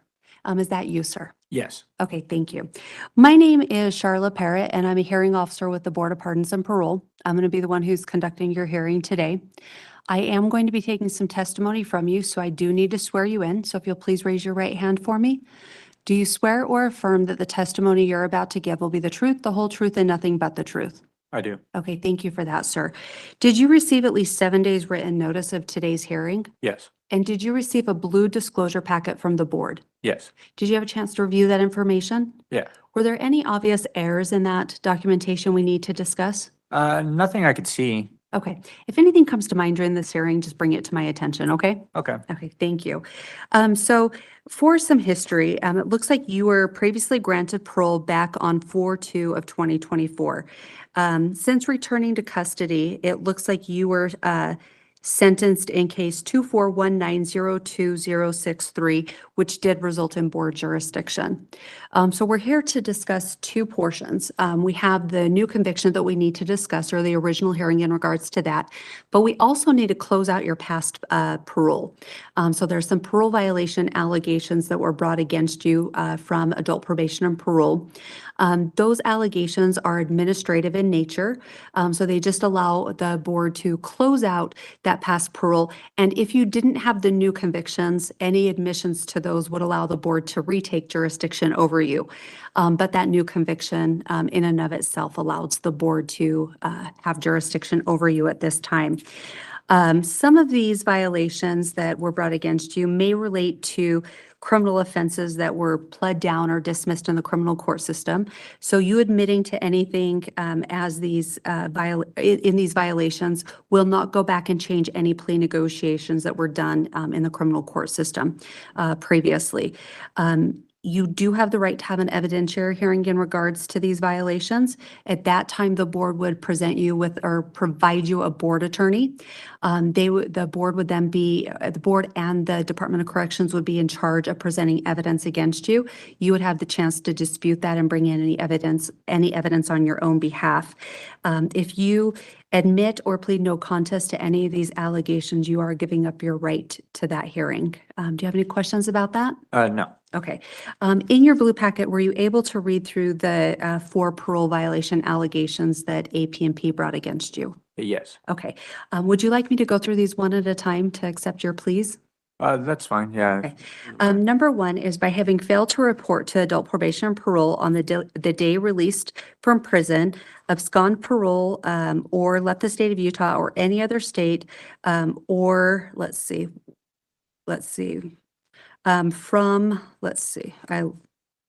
lost track, left the state or any other state to which you are transferred to without written permission from the parole agent on or about 6/10 of 2024. Yeah. Would you like to admit to that, sir? Yeah. Okay, thank you.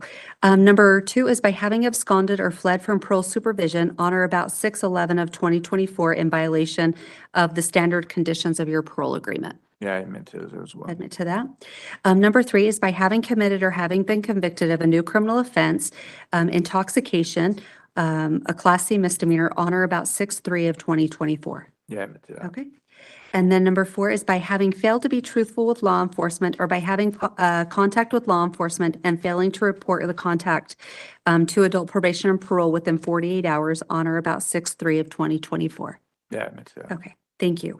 I do find that your admissions are knowingly and voluntarily given, so I'm going to ask the board to accept those admissions and close out that past parole that was granted to you on 4/2 of 2024. Quickly, let me just put on the record, you have since been convicted in case 241902063 of possession or use of a controlled substance, a Class A misdemeanor, and failing to stop at the command of law enforcement officer, also a Class A misdemeanor. Both of those convictions are set to be discharged on 7/28 of 2025. Currently, your guideline or your new matrix, since your new offenses, is at 11 months with a guideline date of 6/23 of 2025. Just so you're aware, the board can go below that date or beyond that date in deciding when to choose to release you. You do have an expiration date on 9/27 of 2025. So all of your charges, it looks like, will be expired on that date, and the board will no longer have any jurisdiction over you at that time. Do you have any questions about that?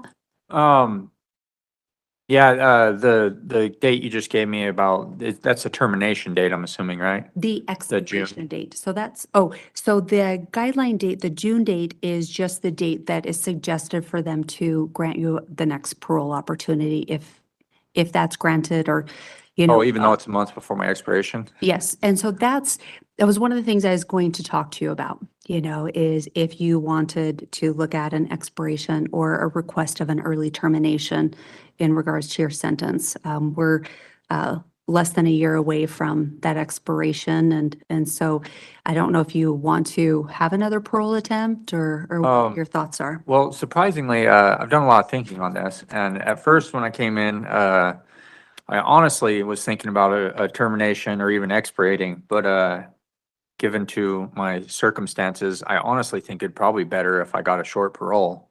Okay. Like, I don't know what I'm looking at, because, I mean, they're saying June, I mean, that would be a month parole. I don't think that would help me out a whole lot, but like, I don't know, a 4 or 5 month parole might help me out, just in case, if I can't get my living situation settled before I'm out, at least I have the option to go to a halfway house. Perfect. And I'm glad you've thought about that, because a lot of people that request a termination or an expiration don't realize that when they walk out of those prison gates, they don't have access to any of those resources. You know, they're on their own. And so I'm glad that you've given that thought to your needs and how you're going to step out of the prison system this next time. And with that, so it would be, you would need some housing help, so a halfway house or something I just like need that. I really just need 3 or 4 months in a halfway house, in, you know, so I can see something set up. I think that would be ideal. Perfect. Let's talk about what's happening while you're in custody. Are you participating in programming? I really haven't had a whole lot of time to Yeah, get it's just into been a few anything. months, yeah. Yeah, it's just because, I mean, I don't even know how much time I'm looking at, because my main thing is, because I already got like a high school diploma, and if I did anything while I was incarcerated, it'd probably be like vocational training. Okay. But obviously I have to have a certain amount of time to participate in that. So I really haven't had a chance to do a whole lot. I mostly just read, stuff like that. If we were to grant you a parole, would you like the voc rehab? So you can at least get some quick help when you're out for. Yeah. Okay. So that way you'd at least have access to their services to either, you know, look at, you know, employers or, you know, some quick job training, things like that. So you can at least have something out there.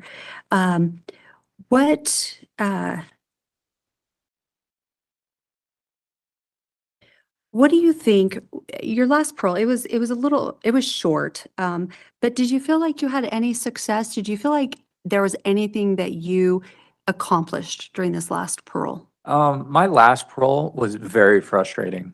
Yeah. So, I had a couple random incidents happen where, so it turns out I have a heart condition, and I believe it's called a SVT, or is it CVT? I can't remember. But anyways, it's not anything too major, but it will make it so that my heart will start pumping blood into the wrong veins, and like my hands will go numb and my feet will go numb, and then I'll pass out.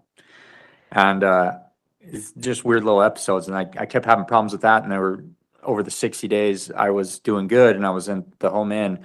I was trying to figure all that out while trying to, you know, find a job and work, and it was just kind of frustrating because it seemed like every time I got anywhere, I just started not feeling so good. But they kind of, I don't know what's going on with it, but they said I shouldn't have any problems with it, and if I do, they'll have to put me on medications for it. But yeah, I was kind of dealing with that over the 60 days I was out, and I was in the Salt Lake area also. I don't know Salt Lake, I'm from Ogden.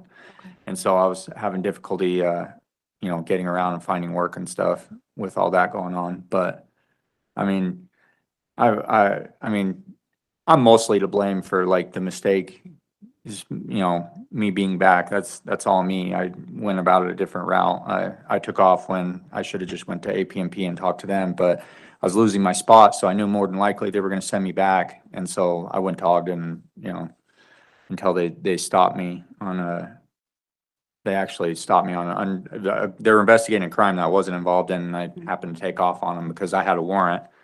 But yeah, it was just a lot of frustration. I feel like I backpedaled a lot on my last parole, to be honest. How can, outside of another parole with some resources for you to get stabilized in the community, how can the board help you get on track? Because we want you to be successful in the community. So how can we help you achieve that? I'm not entirely sure. I mean, besides, you know, give me another parole, I'm not sure what kind of resources the Board of Pardons could provide. Yeah, well, it's definitely, you know, like the parole conditions, you know, like the vocational rehabilitation, you know, things like that. I know that I've seen people get this clause before. You guys can do like a medically assisted treatment clause. Yeah. I mean, not that I have used that on parole before, because usually you're allowed to do things like that on parole anyways, but I guess having that in my parole might help as well. Okay, perfect.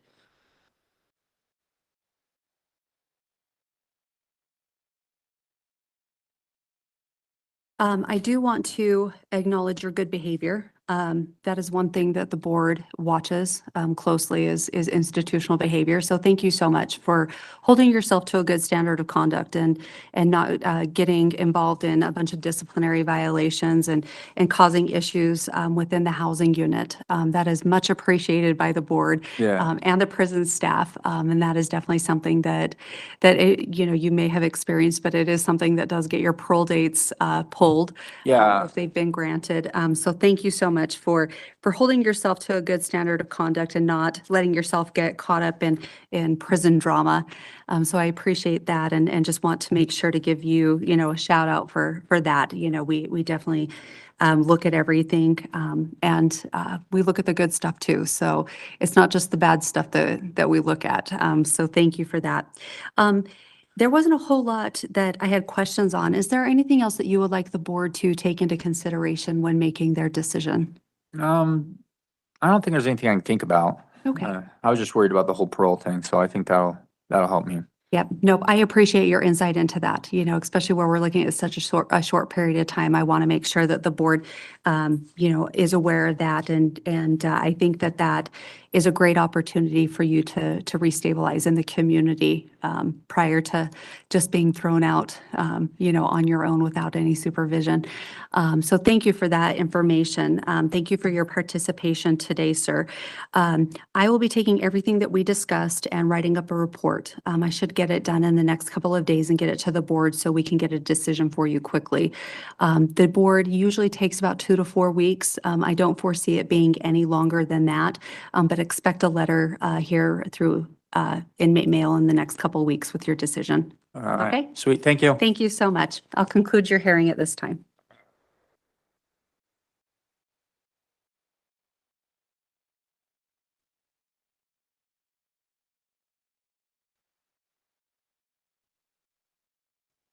That's right. I have you in a county.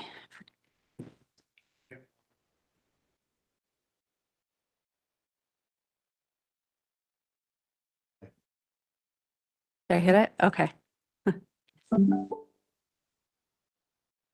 Sorry, we're getting set up, sir. Okay, can you hear me? Okay, thank you for that. As soon as we go on record, I'll get started with your hearing, okay? All right. Okay, so this is a time and place scheduled for a rescission hearing for Daniel McKay, offender number 247668. Is that you, sir? Yeah. Okay, thank you for that. My name is Charlotte Parrott, and I'm a hearing officer with the Board of Pardons and Parole. I'm going to be the one who's conducting your hearing today. I am going to be taking testimony from you, so I do need to swear you in. So if you'll please raise your right hand for me. Do you swear or affirm that the testimony you're about to give will be the truth, the whole truth, and nothing but the truth? Yes. Okay, thank you for that, sir. Did you receive at least 7 days written notice of today's hearing? Yeah, I did. And did you receive a blue disclosure packet from the board? Yeah, I did. Did you have a chance to review that information? Yeah. Were there any obvious errors in that documentation that we need to discuss? No, ma'am. Okay, so the purpose of today's hearing is to discuss why your parole date was rescinded, and then after today's hearing, the board will decide whether or not to grant you another date, what that date is, and what conditions or contingencies that they're gonna put in place at that time. It looks like you were previously granted parole back on 11/19 of 2024. That was contingent upon the successful completion of the substance use treatment program. It looks like on September 23rd of 2024, we received a special attention at the board letting us know that there was unmet contingencies.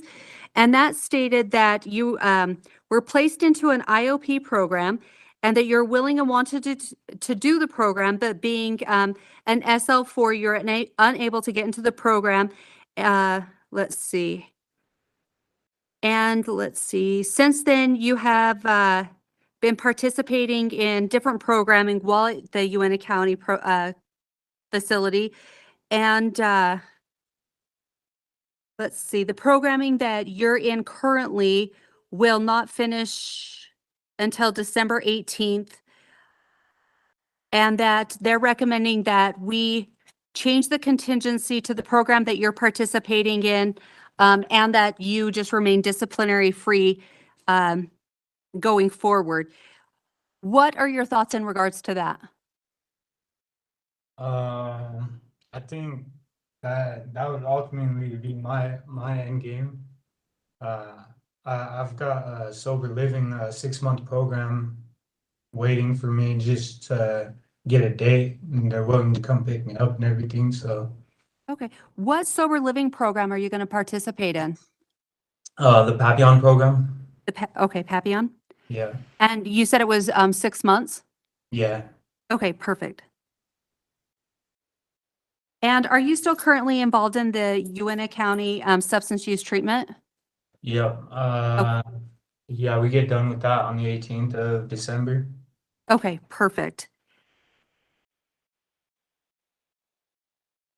And when was your last disciplinary violation?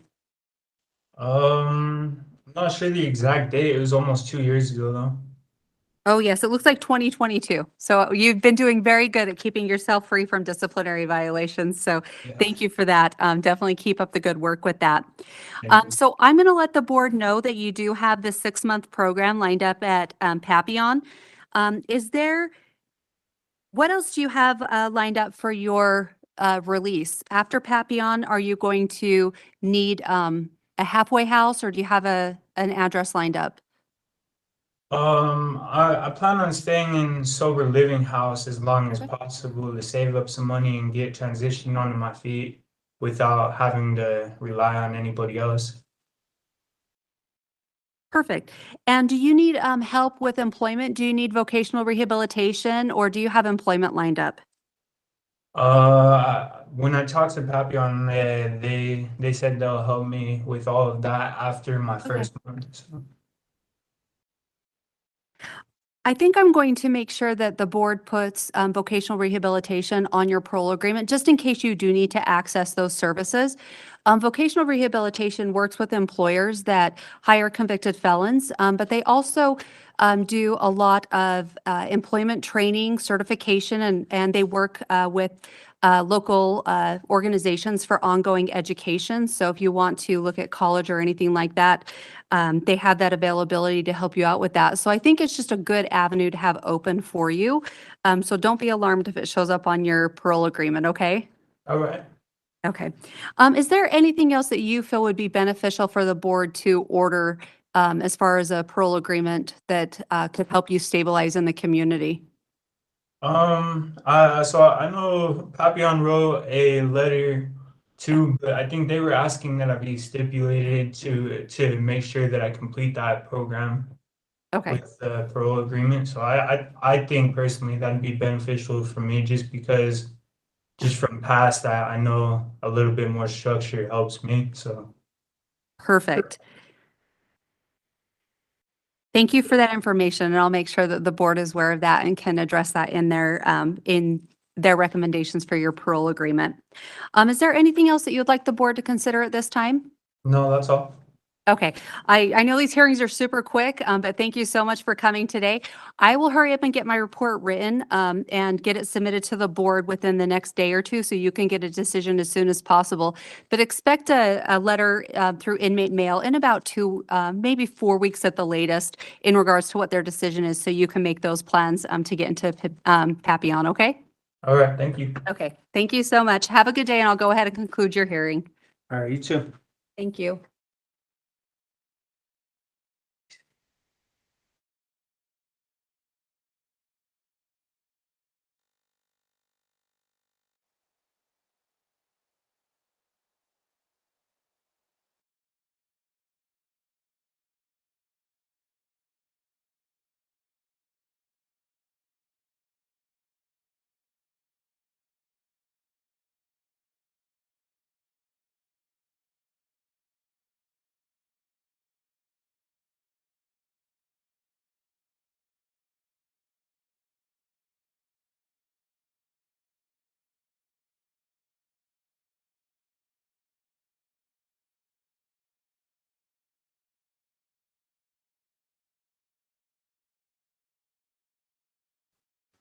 Hello, sir. How you doing? Good. So this is a time and place scheduled for a rescission hearing for MOEAKIOLA, Yes.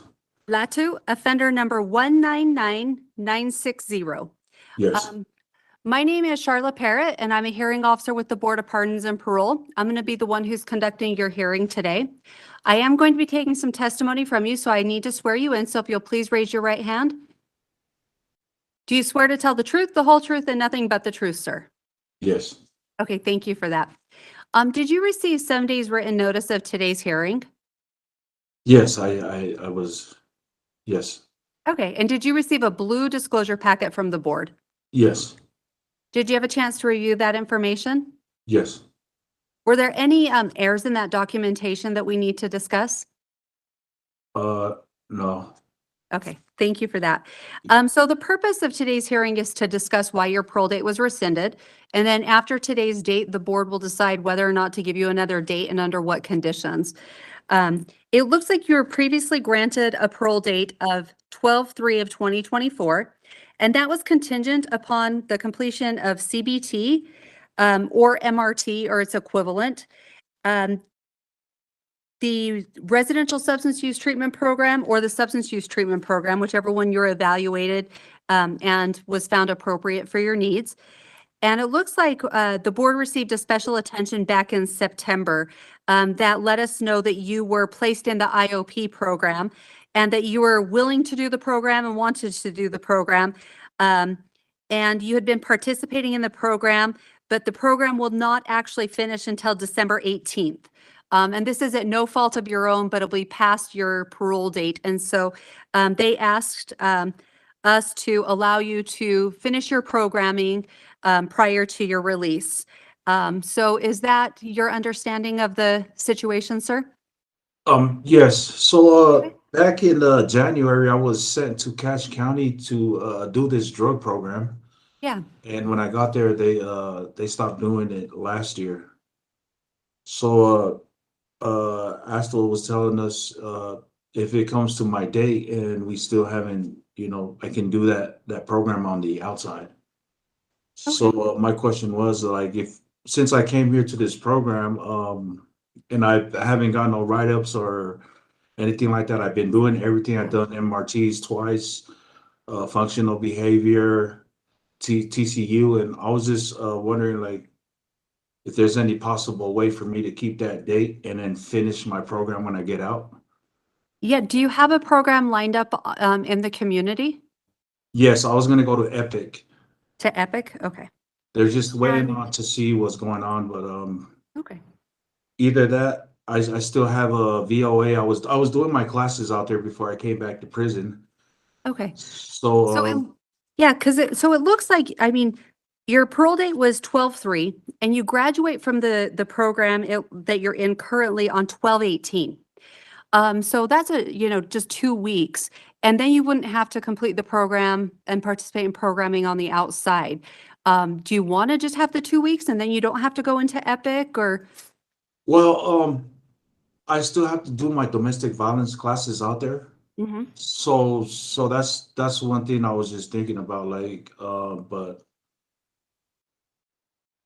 I was just trying to be home for the holidays, with and I kind of planned everything out with my family, and they were kind of hoping I was coming home for the holidays until this happened. Yeah, so we could still actually get you out prior to Christmas and allow you to graduate that program. And that would just be one less thing that you'd have to worry about while on parole.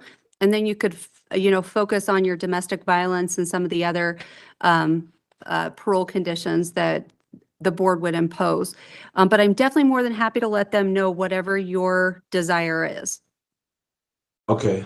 Yeah. Yeah. If there's any like possible way I can just keep my date, but if not, I'll be fine just as long as if I can be home for the holidays.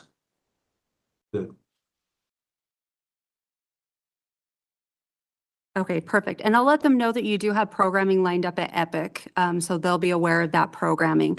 Outside of that, do you walk me through your release plans? Do you have an address to parole to? Yes, I have an address to parole to.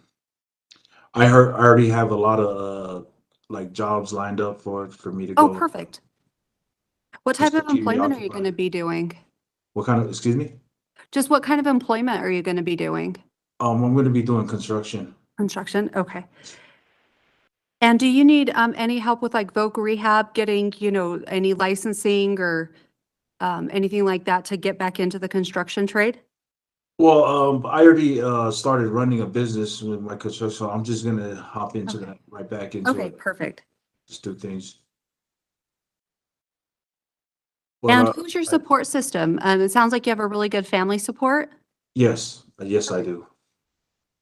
And what area of the state are you going to be living in?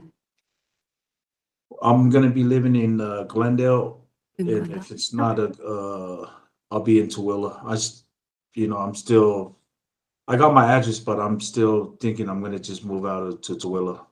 Okay, perfect. So those are my questions. Is there anything else that you would like the board to take into consideration?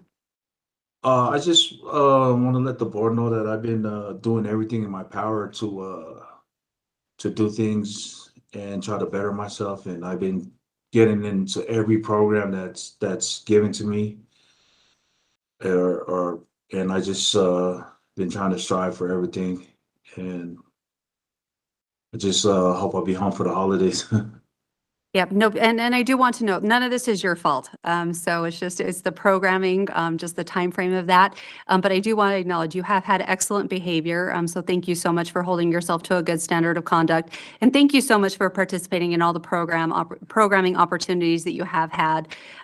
Because we do know that there's very limited availability in some of the programs. So thank you for stepping up and doing everything that you have done so far.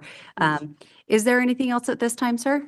That's it. Thank you for everything. Okay, definitely. Thank you so much. I will hurry up and get my report written up within the next day or two to hopefully speed up the board process. But expect a letter through your inmate mail within the next week or two, I'd say about 2 weeks. You should be getting your decision, and then you can start making your plans, okay? Okay, thank you. Okay, thank you so much. I'll go ahead and conclude your hearing.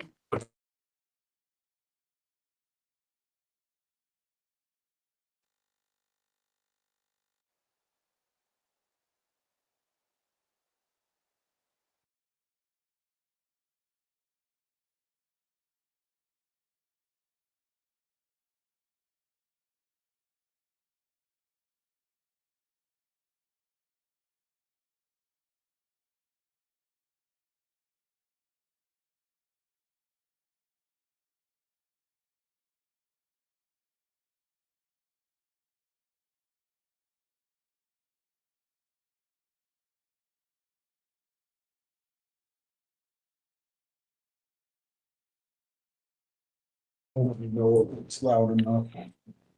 Hello, sir. So this is the time and place scheduled for a rescission hearing for Darryl Hatfield, offender number 176302. Is that you, sir? Yes, ma'am. Okay, thank you. My name is Charlotte Parrott. I'm a hearing officer with the Board of Pardons and Parole. I'm going to be the one who's conducting your hearing today. I am going to be taking some testimony from you, so I do need to swear you in. So if you'll please raise your right hand for me. Do you swear or affirm that the testimony you're about to give will be the truth, the whole truth, and nothing but the truth? I do. Okay, thank you for that, sir. Did you receive at least 7 days written notice of today's hearing? Yes, ma'am. And did you receive your blue disclosure packet from the board? Yes. Did you have a chance to review that information? Yes. Okay. And were there any errors in that documentation? No. Okay, thank you so much. So the purpose of today's hearing is to discuss why your parole date was rescinded. And then after today's date, the board will decide whether or not to give you another, or what parole date to give you and under what conditions. So it looks like you were previously granted a parole of 11/19 of 2024. That was, and you're required to do the substance use treatment program. Or the residential substance use treatment program.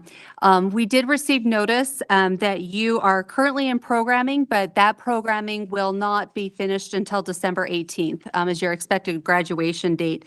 So the board did rescind the parole date just because it wasn't going to be finished prior to that date. And so we just wanted to check with you and make sure you're still on track to graduate on the 18th of December and kind of what your release plans were at this time. So with the programming, how is that going? It's going great. Yeah, I'm on track to graduate. I think we're a little ahead of schedule on it, quite frankly, with us who got our dates pulled. So I think we've been overachieving a little bit on that. Perfect. Make So then sure. will you finish the program prior to the 18th? No, we can't because they condensed it to the 18th as Oh, far as okay. they can condense it. But like we have to have a specific amount of hours, and it's like 190 or 200 Yeah. hours, something like that. We're at like 165 or something. So we'll Okay. be well over it, you know. I'm even doing Perfect. schooling and all sorts of other stuff to make sure I have extra hours, you know. Yeah, nope, that's perfect. Congratulations, that's awesome. I'm glad that you're in the programming and that's going successful for you. Yes. So walk me through your release plans. What's going to be your plans upon your release? Well, they've changed a little bit since I was supposed to be home today. Yeah. But I did have Oh, a job. yes, it is today. Yeah. Yes, today was supposed to be my freedom day. No, it's all right though. It's been kind of a blessing because I needed to get this treatment handled Yeah. for the board anyways, and it was easier for me to get it done now. Then I could Yes. focus on work and be there for my family. So it's been beneficial. Yes, it sucks. I've been frustrated. My family's definitely Yeah. frustrated. But that being said, I've been able to accomplish a lot. So my release plans are, so I started taking it. Crazy thing is, like, I didn't really decide to change this time. I was just mad about being back, honestly, for a Yeah. Class B DUI. That wasn't my fault, but it really was. I mean, so Yeah. kind of had a chip on my shoulder when I first came back this time. And I don't know, I just got sick of seeing the people around me, everyone getting high and all that stuff. So I decided, hey, you know what? I'm going to change. I don't like, if that's what I look like, I don't want to be that person. And it's crazy because like later on that afternoon, they come to my cell and ask me if I want to go to this class. It's called Capping Your Story. And I just signed up for like, okay, yeah, let's try this out. And tell you what, man, it's been a blessing being able to take that class. Yes, I've done MRT, I've done CBTs, I've done all these other classes here. Help start a program in Antelope for SF4 dropouts, you know, who can't go to the main yard. All that being said, the one that really helped me change, and like my family's seen a lot of changes, so it was that My Story Matters stuff, Capping Your Story. So it helped me realize that I don't have to be the convict or the inmate or the drug addict that I've been, you know. I don't need to own that identity. Yes, I've done that in the past, but it's helped me kind of like rework that, you know what, this is not where I'm supposed to be. This is not who I am as a person, you know. It's just some unfortunate choices that led me here. So I don't know, it's kind of scary because I usually just go home. I'm not nervous or nothing about paroling. It's just like, oh, another thing, we'll go home, you know. But this time I'm actually nervous because I've never got out the man that I am today. So I'm kind of scared. And I don't know, I got a great support system since taking that class. I've gone close with all my brothers, my siblings, my mom and dad, my grandparents. I talk to my nieces and nephews regularly. My daughter, she's 20, finally came back into my life after 12 years of not speaking to her. I mean, a lot of cool stuff's been happening, you know. Good. So that being said, I my plan is to continue the captain your story. They can have a class aftercare like every Saturday on Zoom, Saturday or Monday, anyways. Or I can go there in person to their office. But where I took the class in prison, I can take them classes out there and have that support system for free indefinitely. So, I mean, that's going to be, my main support system right there for like programming wise to keep on the right track. And then having a positive community. But my grandparents are both elderly, and my grandma fell down and broke her neck. And, I mean, she's recovered from surgery, but her dementia's kind of kicking in, and my parents have been taking off a lot of work and trying to just drive them to and from the hospital. And that's basically my plan, is just to be there for them, and help transition them into an assisted living and all that stuff over the holiday season. Hopefully over the holiday season, if all goes as planned, But just be there and just make it for lost time, really with the family. I had a job lined up at Kennecott with my dad. Good. I was supposed to start, 3 days after I got out, or this following Monday from today, whatever it is, so a week. But that job, they closed hiring at Kennecott, so I don't have that job no more. Okay. But that's not a problem. Finding employment is not hard. Okay. I use the staffing agencies regularly, I'm usually working all the time, so. Okay, perfect. Is there anything that the board can do to support you during your next parole?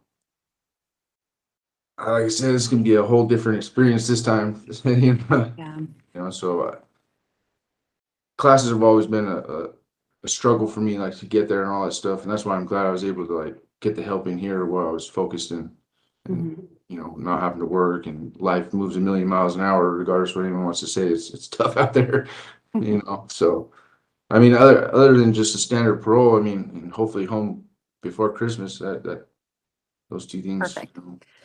Well, that's definitely what I'm going to recommend to the board. We should, I mean, you graduate before Christmas, so we should be able to sneak you out, right then, right, that week Out the back door. before. So You don't even got to go out yes. the front door, right out the So back. that's gonna be my recommendation. So hopefully, fingers crossed, we can get that accommodated for you. So thank you so much. I will hurry up and get my report written for the board and get it submitted within the next day or two. So hopefully we can get you your decision here quickly. Typically they take about 2 to 4 weeks, but I'm hoping that with, something like this, we can get you a decision here within the next week or so. But just expect a letter through inmate mail that will outline everything that they've decided so you can start finalizing your plans, okay? All right. Yeah, I have another question. So I know they started the tattoo removal program in the prison Oh, good. for a little bit. I don't know if you know anything about that. I A want little these bit. tattoos removed off my face. They're Nice. tattoos. I'm no longer part of the gang, but I don't know if you have any resources with that, or where I go for that.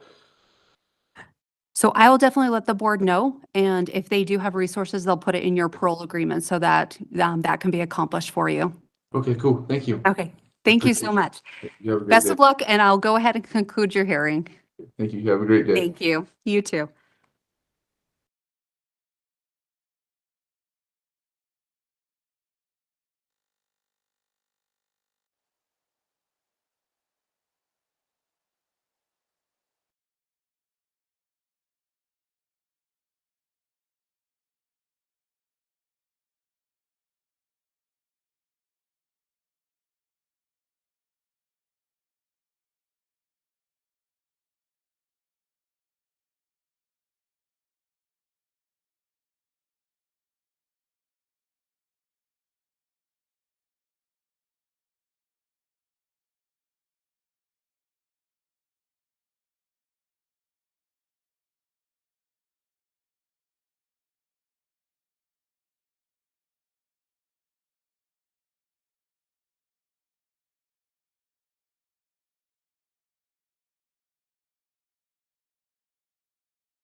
All right, this is time and place set for a rehearing for Mr. Darrell Eugene Hodge, offender number 171119. Is that you, sir? Yes, it is. Good afternoon, Mr. Hodge. My name is Robert Samuels. I'm the hearing officer with the Board of Pardons. You'll be providing me a testimony, so we'll need to place you under oath. Do you swear and affirm the testimony you're about to provide will be truthful and accurate? Of course, yes. Perfect. Thank you. Did you get at least 7 days prior notice of this hearing? Did you get a blue packet and have time to go over that? Yes.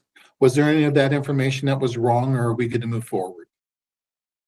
It was from one of them was from a long time ago. Okay. But it was pretty accurate. All right. So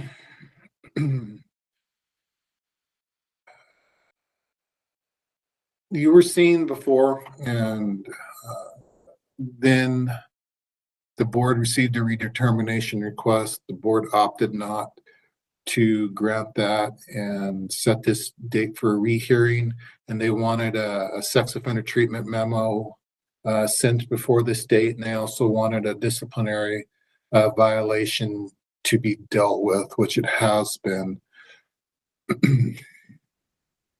It was dismissed.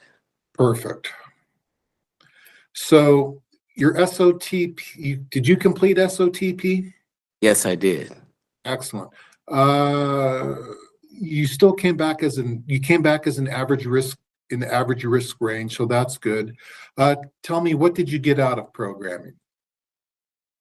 Well, for myself, sir, it was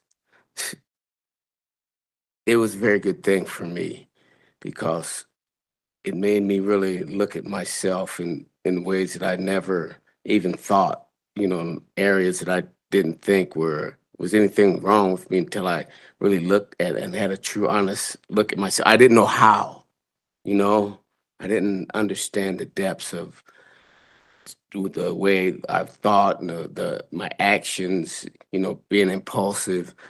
And more than anything, I got out of it just slow down, think about what you're doing, look at your environment, and make better choices. Just make better choices in life.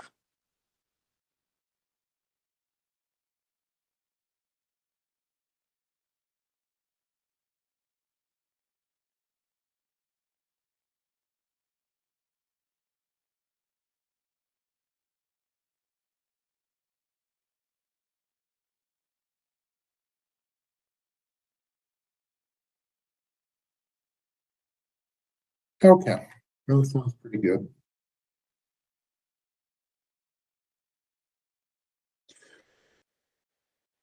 You were on probation before, a long time ago, and it was discharged as unsuccessful. This is going to be hopefully your first stint on parole.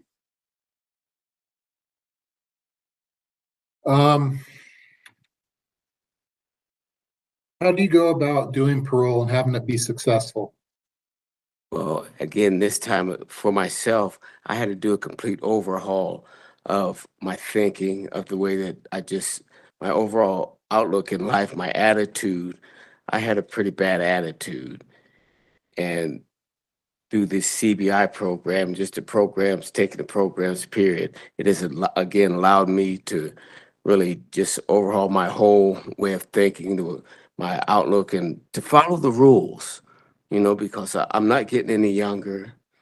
And it's just, for me, like, I would like to be paroled to Illinois, where I'm from.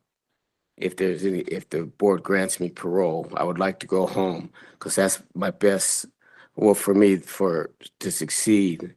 Wherever I'm at, I'm going to succeed, because I'm going to follow the rules.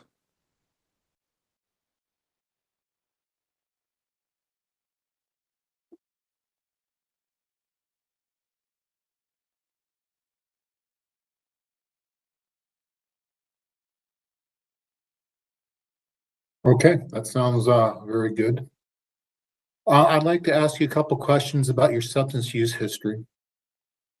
You'd mentioned that you started smoking marijuana at ages 17, and you'd used for approximately 17 years.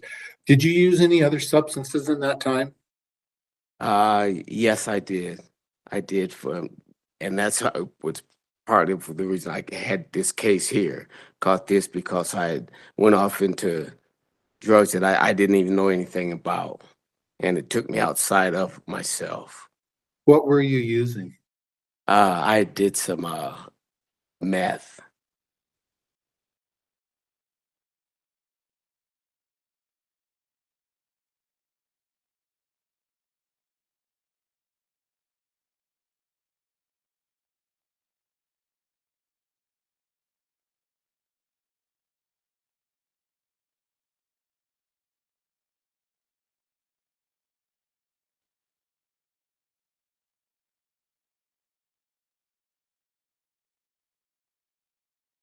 Do you feel that you need aftercare when you're paroled? Personally, if that's what the board or you folks thought that was appropriate for me, I would do whatever I had to do.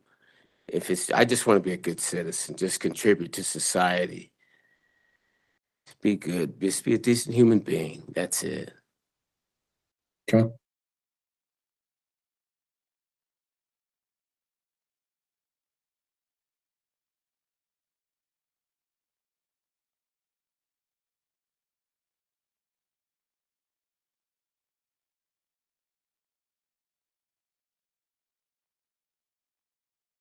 So you were completed SUTP in Kane County? Yes, I did. And then SOTP in this year. So you've been very busy. Oh, yes, yes, I have. Yes. You've accomplished quite a bit, and I wanted to take a moment and let you know that I see that, and I will make sure that the board is aware of that also.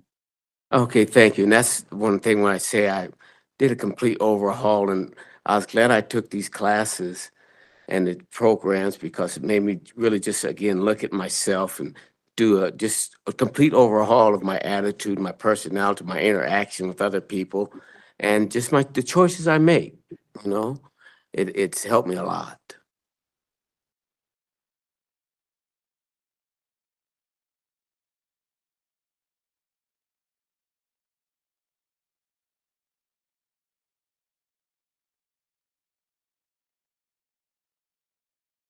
You had a bunch of disciplinaries, but you haven't had anything in over 4 years. No, I stay away from that. That's not conducive to growth. Yeah, it's not conducive to getting in and staying in. No, not at all. Okay. No. And I've come to the fact, these people here, they didn't put me here. I did this to myself. And I'm not here to make their job any harder. You know, just that's simple. Just I did this to myself.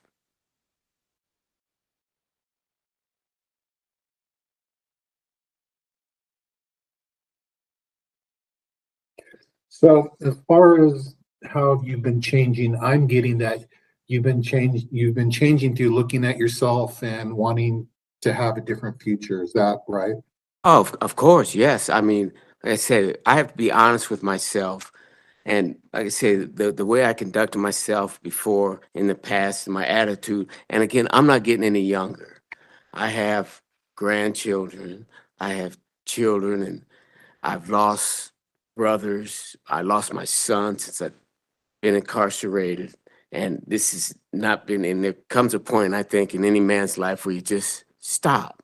You know, take a look at what you're doing, and if things I wasn't doing right, and just give myself a chance to do the right thing. And I have the opportunity because I come from a good family, and none of my other siblings have ever been arrested, and my circle, none of them have ever been. I'm the only one. So something had to be. I did make changes within myself. To be blunt, society would like for you to be back in and just be a part of it and contribute. That's really all that we would like. So good for you on wanting that to happen also. And sir, if I may ask, if I am granted parole, I've asked for interstate compact, but until it went through, could I please be paroled to go to a halfway house while I wait on the interstate compact? Sure. How that works is once you get probably in about 45 days or so of your parole date, you'll be contacted by APMP's release reentry team. You will work with them as far as starting to figure out housing and different things like that for when you're paroled. I believe if you start working with your case manager around 60 days prior to your parole date, you can actually start the compact process while you're still incarcerated. And maybe that can be set up and ready to go by the time you release it. There's several different factors that have to play out, but that happens often, so. Okay, all right.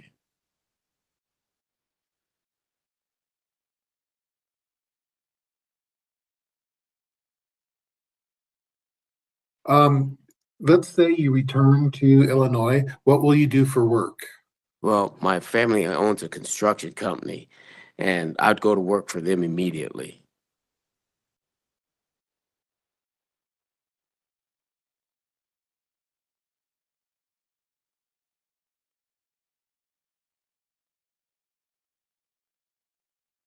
Will you look, you're probably gonna be asked by the board to take an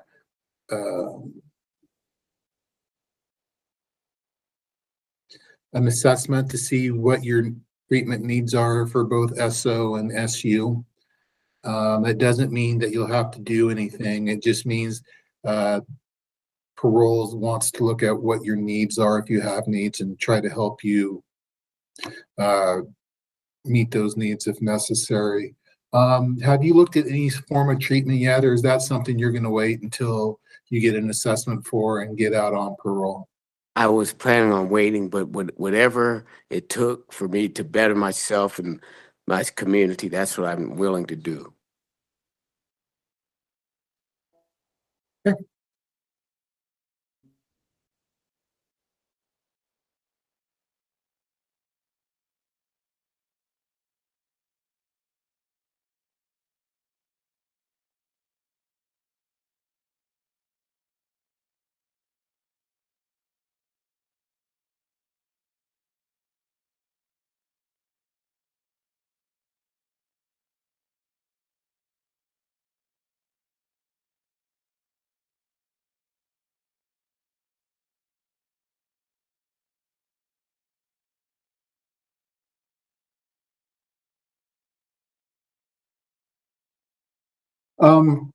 Talk to me about victim empathy.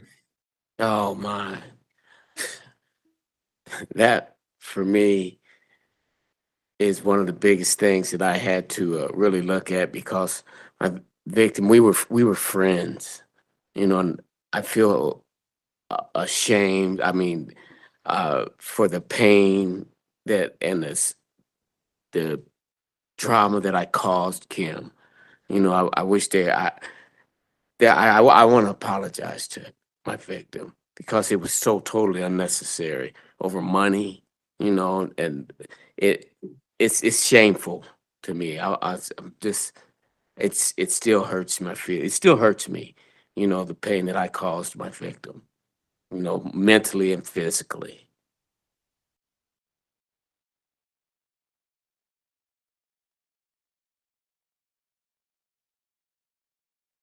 Okay, Mr. Hodge, you answered all my questions. I'm very appreciative of your time and I thank you for that.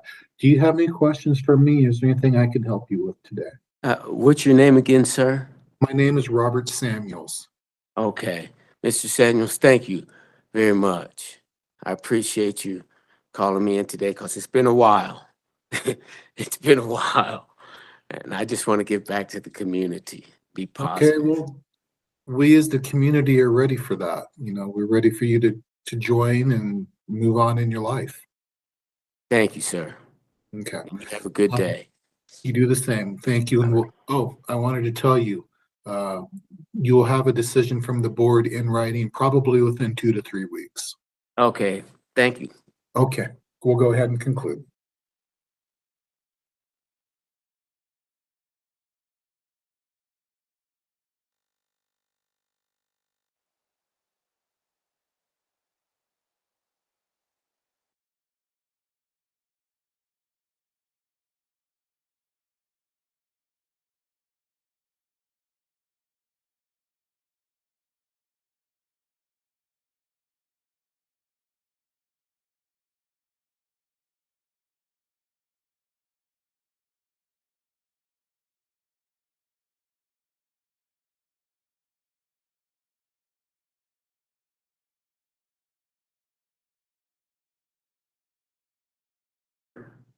Good afternoon. Are you Jeffrey Barton Tanner, offender number 197297?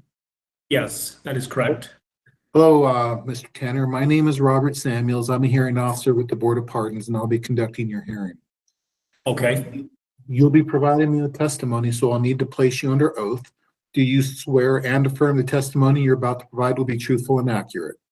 Yes, I do. Yes. Okay, thank you.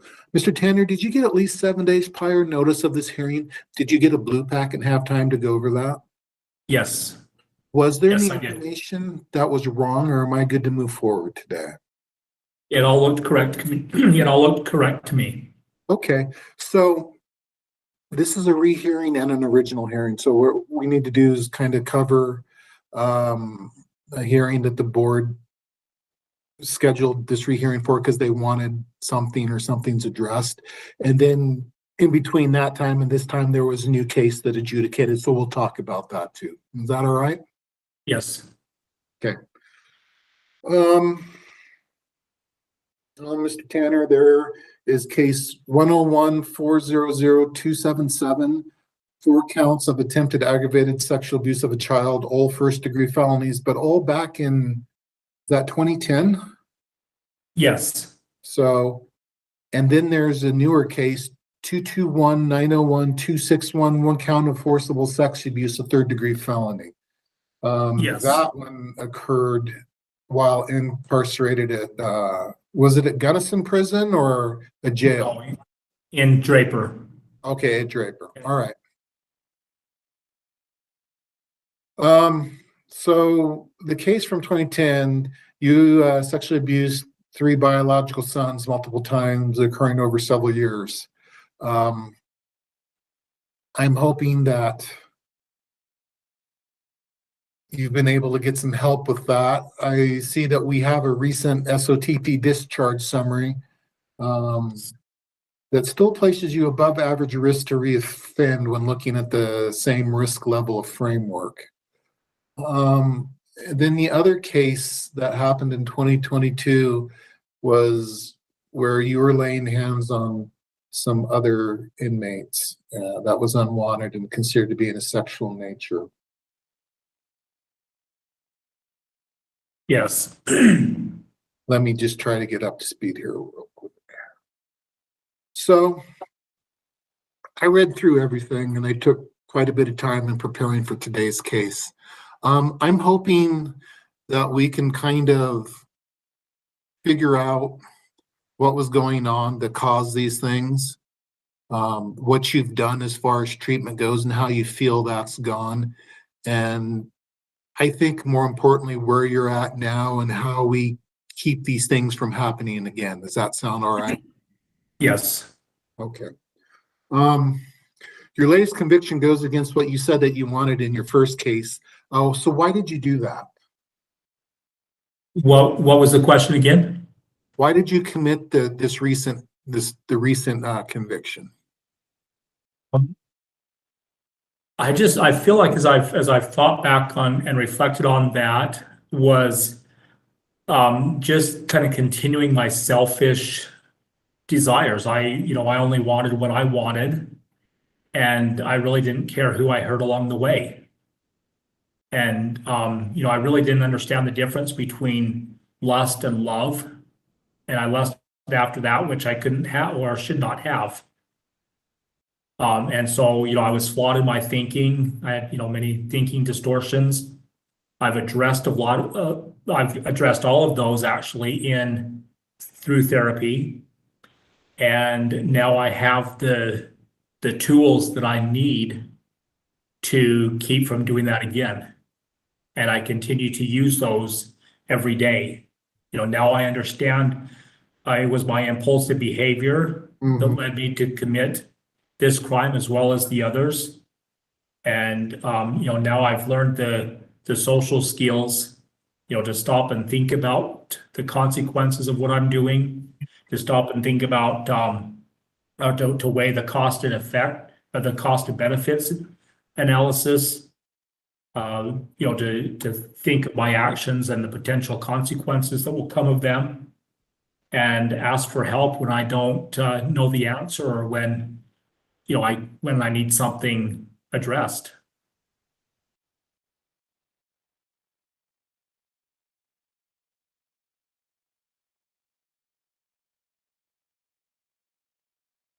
Okay. So if paroled, that's something that the board's going to be tracking very closely with AP&P. So you need to make sure that you're following through with your therapist and with your AP&P agent. If you're struggling, that you need to reach out for help and allow the people that are in a position to help you, allow them to do that. Because if not, then we'll end up right back in the same place that we are now. And So I don't that's a want place that we don't want to be. that is correct. Yeah. Same here. How have you been affected by sex offender treatment? I've learned a lot. I feel like, I've addressed all of these issues that I've had, like I've said before. I've learned, all the different coping skills that I didn't know before. And, now I would just love the chance to have the opportunity to get out and to prove that I can be successful in the world and back in the community. And I have a great support system out there. My sisters, I have, my church community, my therapist and the, board and the AP&P that will help me to stay on track and go to them for help. Do you think in the long term that SOPT will be enough for you to change your behavior in the long term? Yes.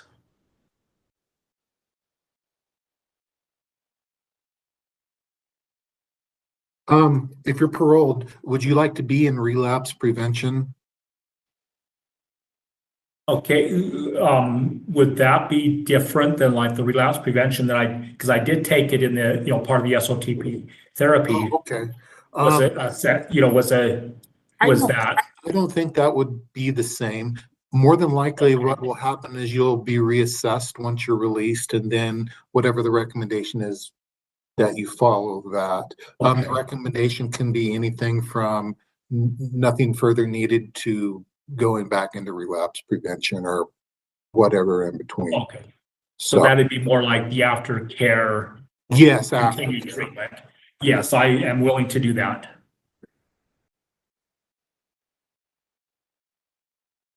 I don't have anything lined up yet, but that's okay. I do have resources available that can help me. So that's okay. And a lot of the time those resources won't commit until there's a date. So we're not too stressed about that.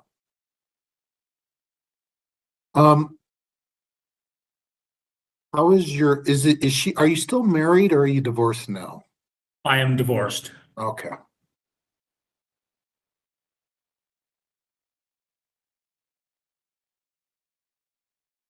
But I believe if I read it correctly, you do have a very good support system from your family. Yes. I've got two sisters that are very supportive of me.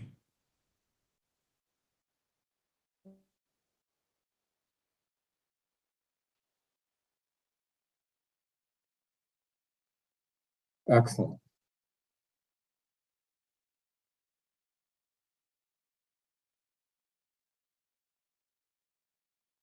I want to commend you on getting through SOTP. That I understand it's a long process and it can be very demanding. Yes.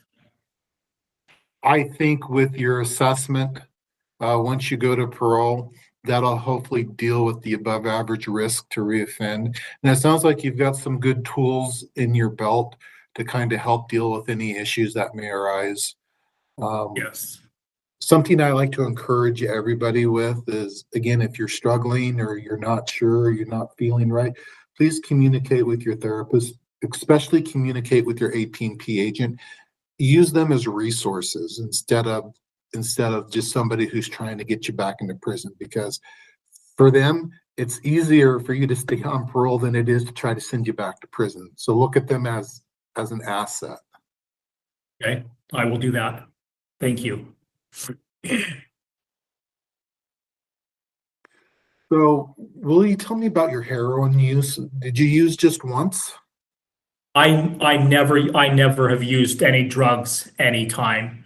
I didn't, okay, so I submitted a urine sample on the 28th of September of 2020. And I didn't get that result back. I didn't even know about the heroin use until it was like November or December of 2020 before they let me know, because that was right during COVID. And they didn't let me know until, like we could get off lockdown, I guess. And so it wasn't until like November, December of 2020. And, at that point, I wasn't able to challenge it and to, have them rerun it, because I feel like that was something that, was already on the machine that they used to analyze the urine. And so I couldn't have them rerun it on a clean machine, because I didn't know anything about it until it was too late. Okay. And they had already, gotten rid of the urine. So I just sucked up the fine and and I did have a write-up for that. But I did try to challenge it. And you obviously have given other samples since then, and there's never been an issue. That is correct. That is correct. I'm gonna put that in my report to the board. Okay, thank you.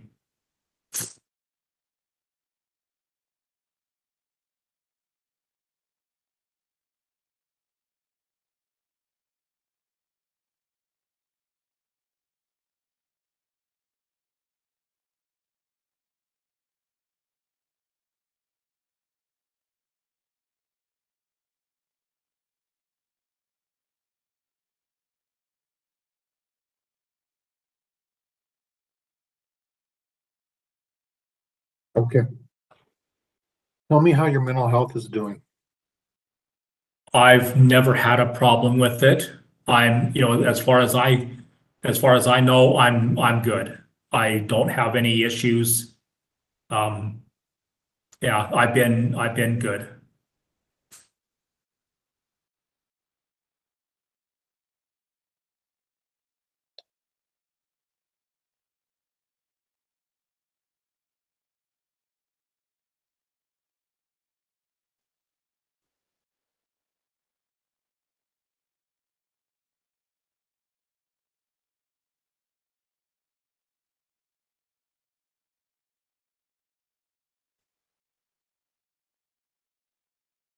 So this has been quite a while ago, and you haven't had any disciplinary since 2020.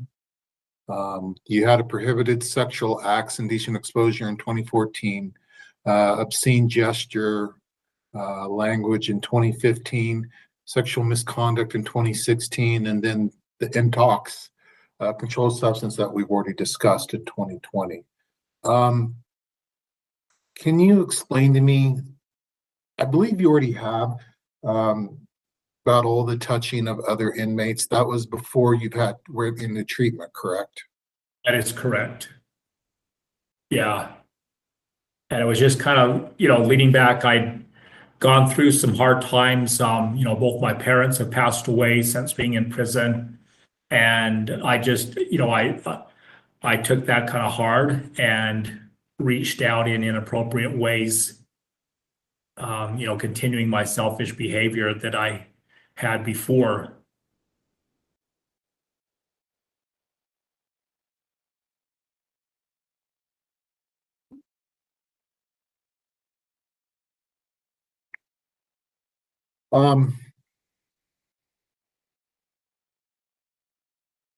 I want to talk to you for a minute about change.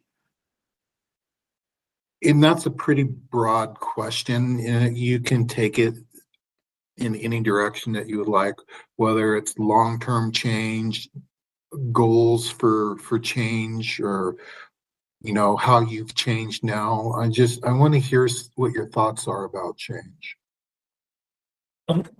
Well, I find that I feel that change is very important when, a serious crime has been committed. For me, I feel like I've changed in the way that I think about things now. Like I said before, that I didn't really understand the difference between lust and love. And I've been able to deal with that and to get more information on what that means and how it was my lustful desires that continued me in that, on that path. And so I feel that a change is, first of all, recognizing that I've been doing wrong and recognizing that, that I made a mistake and going through the proper channels of getting it off, getting that off my chest, letting the right people know and then dealing with the consequences and then committing to, change what my behavior is and what it's been and how I've dealt with things before. And like I said, I've got the tools now that can help me to make that. I feel like also my relationship with my God is very important to me, and being able to having him help me to make those changes as well. And I feel like over the last couple of years of being in therapy that I have been able to deal with those issues that I've had. I've been able to, get closer to my God, I feel like, and, closer to my sisters and those people that can help me. And that's what I feel like the changes for me is, just making those, recognizing those changes and then doing something about it, getting the tools, like I said, that I've received through therapy to be able to make those changes necessary.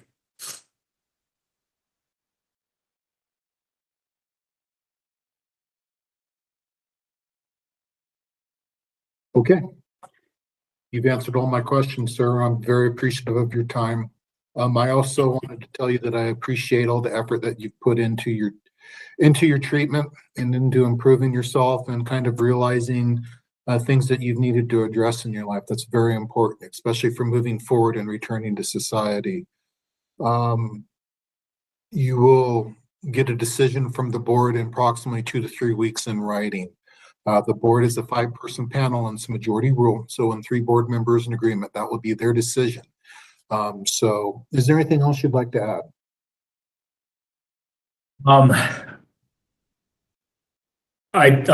just glad for the opportunity. I hope for the opportunity to be able to get out and, to be able to prove to everybody that I can be successful.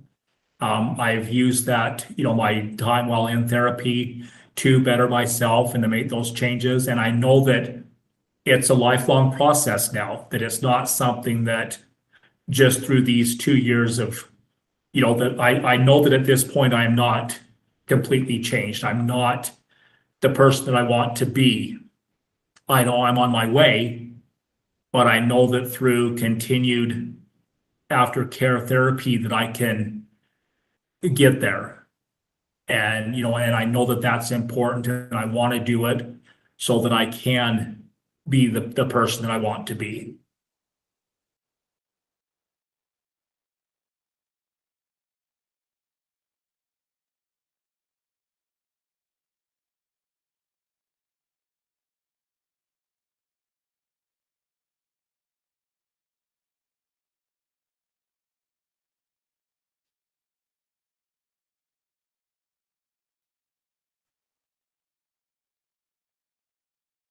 Okay, very good, Mr. Tanner.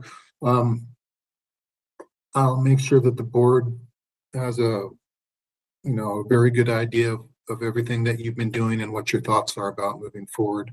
In my opinion, I feel like that this hearing has gone well. At the same time, I don't excuse your conduct by any means. I think that's a given.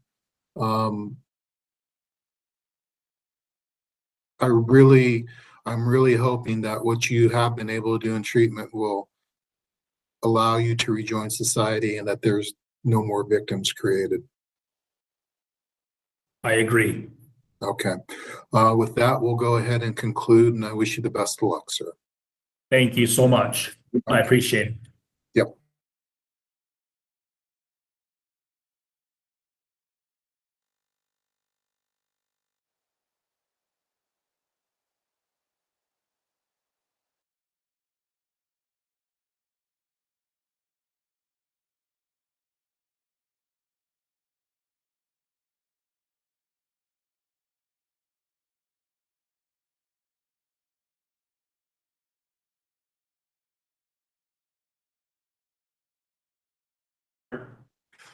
Okay, good afternoon. This is the time and place set for an original hearing for Mr. IZRAEL LAURICE Manning, offender number 264340. Is that you, sir?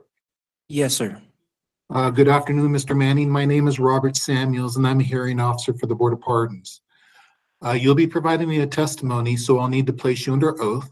Do you swear and affirm the testimony you're about to provide will be truthful and accurate? Yes, sir. Thank you. Mr. Manning, did you get at least 7 days prior notice of this hearing? Did you get a blue pack and have time to go over that? Yes, sir. Was there anything wrong in that information, or can we move forward? Oh, we can move forward, sir. Okay. So we're going to talk about one case today. 221-701-559, one count of kidnap, a second-degree felony, one count of theft, a second-degree felony, one count of ag assault, a third-degree felony, one count of threat of violence, a third-degree felony, one count of attempted obstruction of justice, a third-degree felony, and another count of theft, which is a Class A misdemeanor. All those counts are running concurrent with each other, which means that they all run at the same time.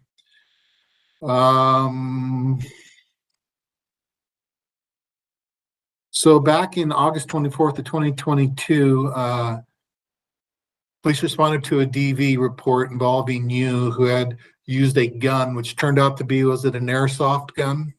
Yes, sir. To assault the victim, causing her to bleed. The victim also had lacerations to her forehead and behind her ear. She was visibly upset and crying, initially hesitated to report the incident due to Mr. Manning's threats to kill her. The victim also reported that Mr. Manning had taken her vehicle without permission and fled. Ambulance personnel then transported her to the hospital. So, to make a long story short, you ended up going through Clearfield, Layton, Syracuse, before you were eventually caught by police. And this was a rather violent crime spree that happened. How old are you, sir? Sir, I'm 21 years old. You're so young. This is very discouraging that you're this young and that, you know, you have these charges that you've been convicted of. The one thing that comes to my mind in this is that you are young, and that there is a very good chance of you being able to move forward with this and get on with your life. Is that something you'd be interested in doing? 100%, sir. Okay.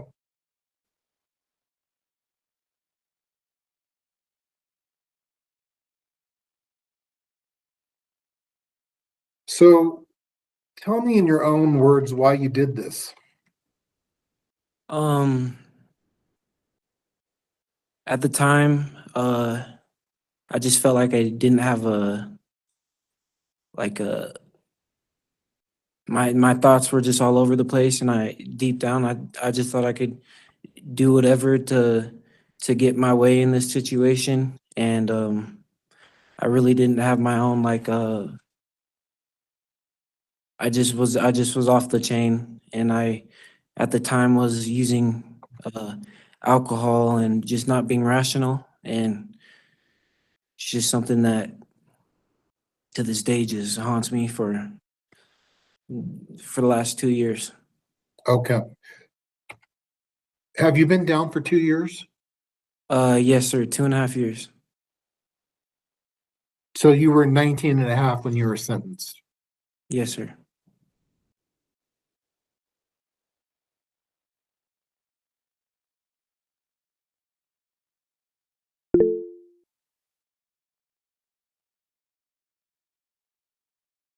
What do you think your chances are to reform? 100%. This last 2 years, I've done everything I possibly could to look at in a better light.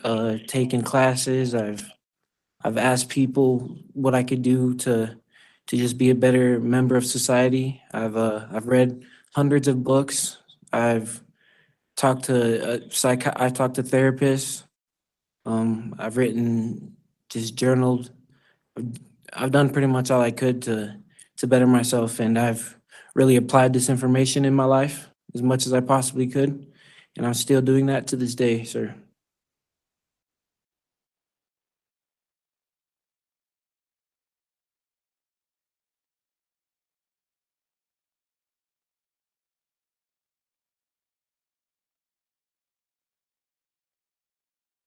You have been doing very well. That's something as I was preparing for this case. You've been doing pretty well. You were involved in one fight. Can you tell me about that? Yes, sir. So, 2 months ago, roughly, I had a cellie, and he was schizophrenic, and I let the police know several times that he was not in a state of mind to be living in where he was at. And one day I had gotten home from a visit, and he was having a schizophrenic episode, telling me where I was, why was I at with the police, why I was crawling on his bunk, whispering in his ear, just stuff I couldn't believe. And he hit me. So I grabbed him, and he pulled my hair, and I hit him a few times.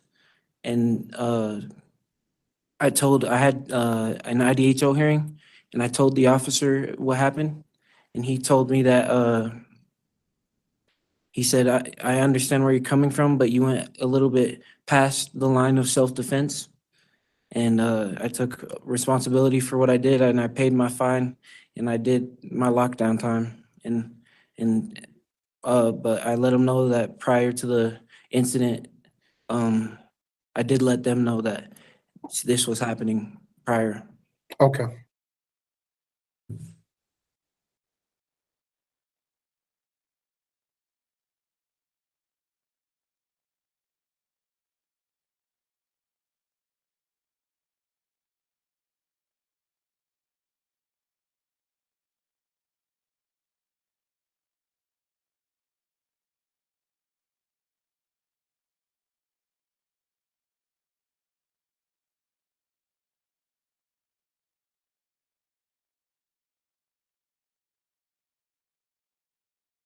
That cannot be an easy situation for you to be in. I've got a lot of empathy for you, so. I appreciate that, sir. I really do. Okay, that's no problem. I'm gonna have a few questions. They're gonna kind of bounce all over the place. So I really do appreciate your patience on this. What are your release plans? Where are you gonna live? Who are you gonna live with? What are you gonna do for work? What are you gonna do for aftercare? Roughly 6 months ago, I got the beautiful opportunity to meet a beautiful female, and me and her have gotten really close. You know, I've kind of opened up to her. She's helped me move forward as a man, and to really understand what, like, how to be a man and how to be better. And that's where I would parole to, it's in Layton. She also has a daughter that I've gotten really close to, and she calls me dad, and I love her with my whole heart, and that's where I'd get to go to. Tell me about employment. I would like to work at Jeep or maybe construction. And just kind of wherever I can find a job. But I have a guaranteed job with my uncle doing construction.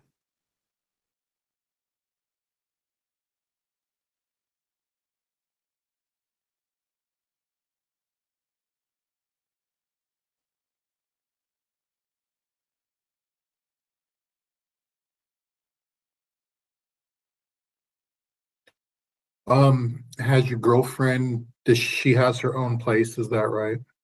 Yeah, she does. She has her own place, a 2-bedroom apartment. Have Have you looked at any type of aftercare yet? Yes, sir. I'd like to go to get some outpatient therapy at Davis Behavioral Health or somewhere that can offer just a weekly visit for therapeutic reasons. Yeah, I'm familiar with Davis. They're good, so that would be a good selection if you choose that. This is a broad question, and so just tell me what your thoughts are on it. What does change look like to you? It could be the future, it could be now. Talk to me about that. Change to me is if I were to put myself in the same situation, what would I do differently? And I kind of ask myself that quite often, and I can proudly say that change is something that you can face head on and really make the best decision for yourself. And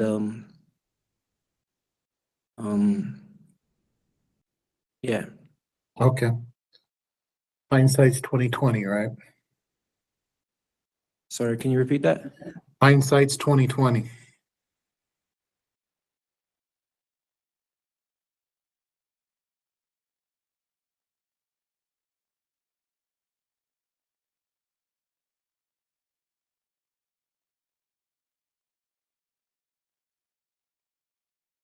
So as far as your mental health goes, you suffer from night terrors, but you've been able to start taking prazosin, which is hopefully helping with your night terrors. Is that right?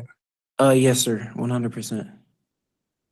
Can you tell me a little bit more about that? What's caused that? Like a year and a half ago, I started to get them bad because I would relive the situation that put me in this situation, and it kind of has haunted me ever since then. But therapy and prazosin has helped me manage that.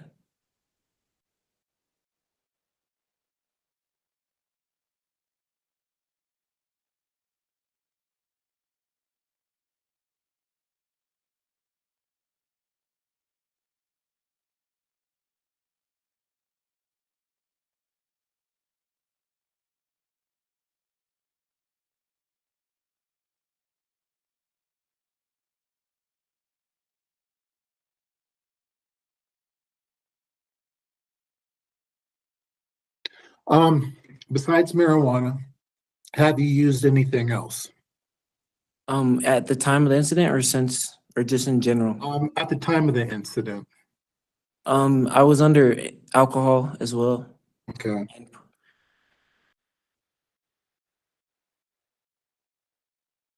And prior to that, I was using like Xanax. I kind of had a problem with that. But since I've been down, I have not done any form of drug, unless it's prescription. Yeah, I kind of figured that. I know drugs are out there. Yeah. There's no write-ups or anything.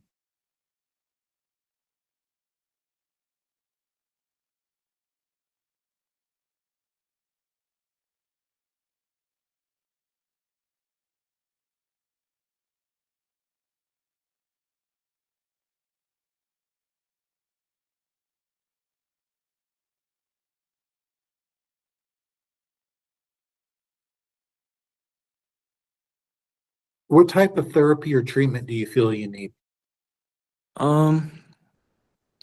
Kind of just I know once I do get out, it's gonna be kind of an overwhelming situation. I just want to make sure that everything I've used and applied to myself in here sticks with me. So maybe just a therapist I can go through just my emotional day-to-day basis, so I can keep my emotions in check and not have any anger management problems, and just really apply what I've learned in therapy.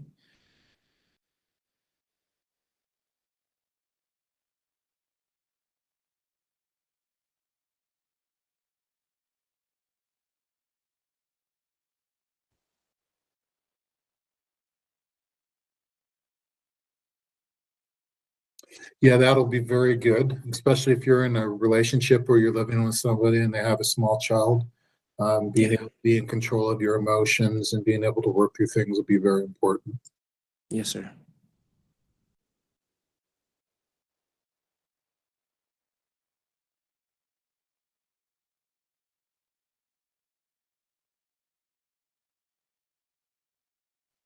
Okay, Mr. Manning, you've answered all my questions for the most part.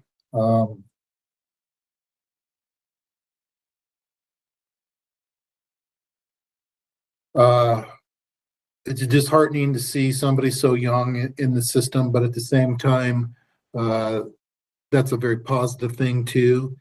Yeah. Is that you're able to move on from all of this, put it behind you, hopefully go on to parole, do what you need to do, take care of business, and then move on with your life. That's what we're hoping for. That's what I'm hoping for. I appreciate that, sir. I want the absolute best for you.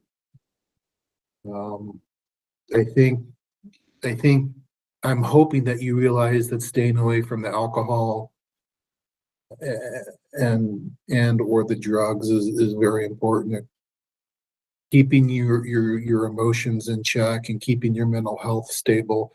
One tends to kind of unhinge the other, and you'll be setting yourself up for failure if you start drinking or using again.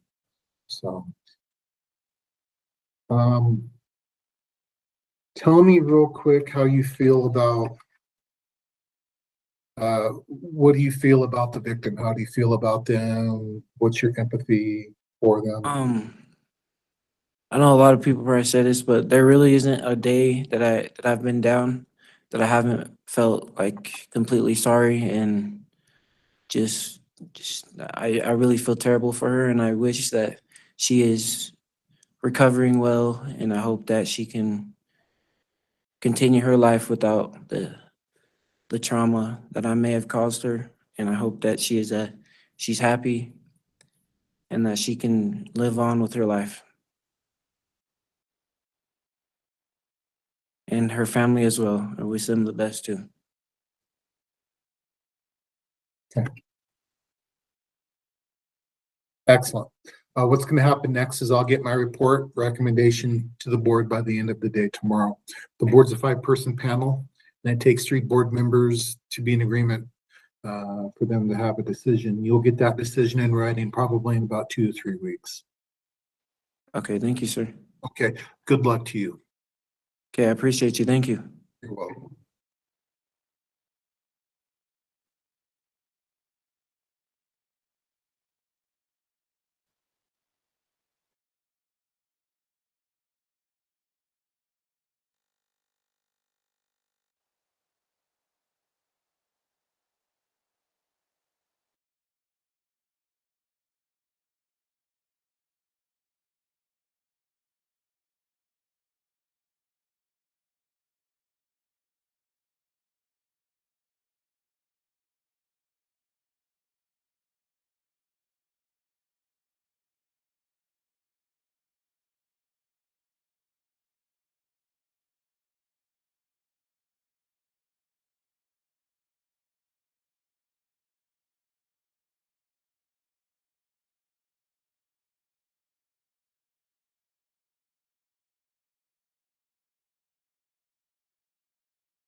Okay, good afternoon. This is the time and place set for a rehearing for Mr. Roberto Guadalupe Rodriguez, offender number 254293. Is that you, sir?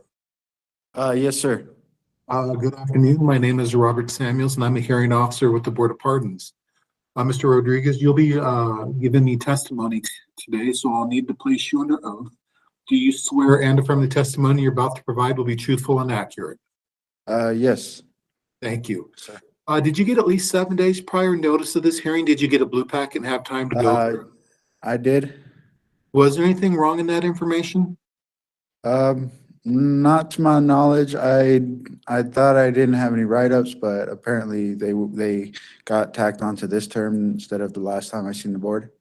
Let's see here. Yeah. 3 disciplinary write-ups and 7 C notes in this reporting period. The last one was back in February, so it's been a while. So that's good.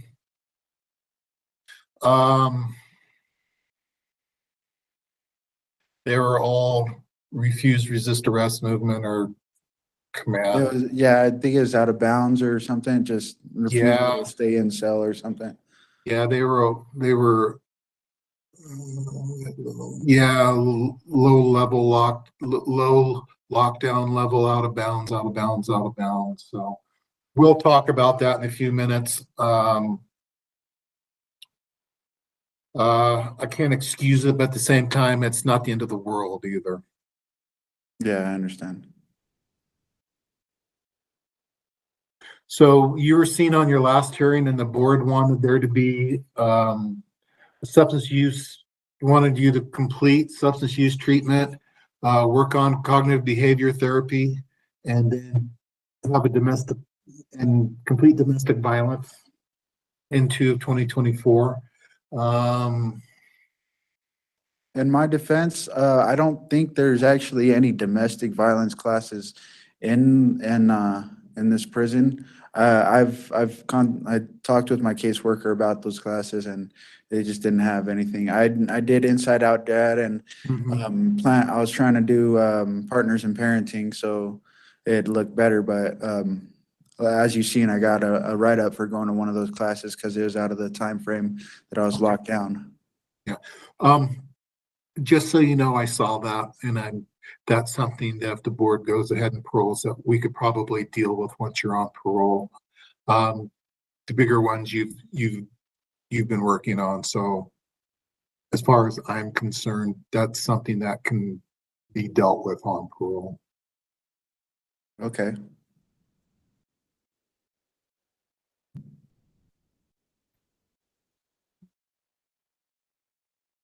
Your ASAM came back as needing residential substance use treatment.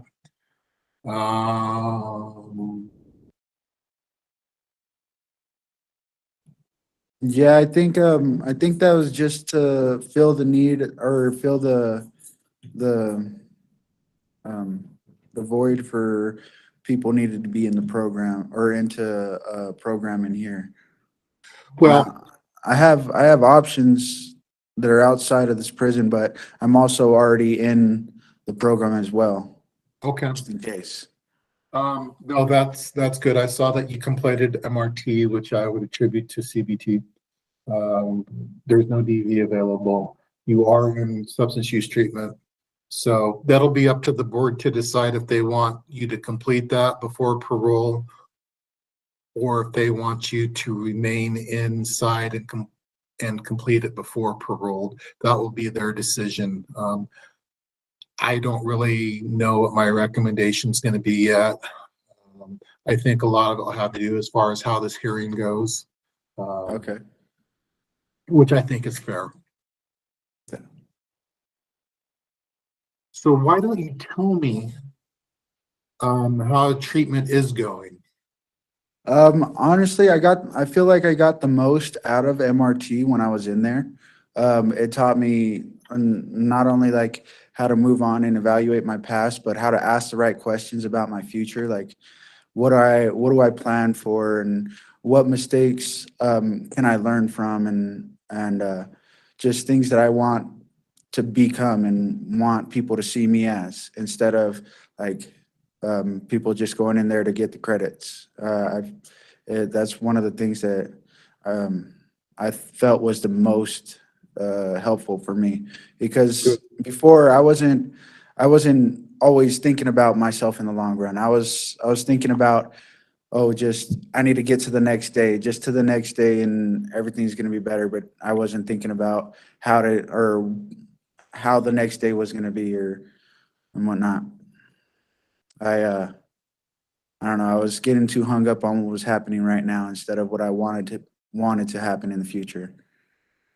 And I guess that's what led me to, making poor decisions and abusing alcohol and being unhappy with myself. Well, I think if you're able to kind of figure those things out, especially with being able to be okay with yourself, that's a very big thing. Yeah.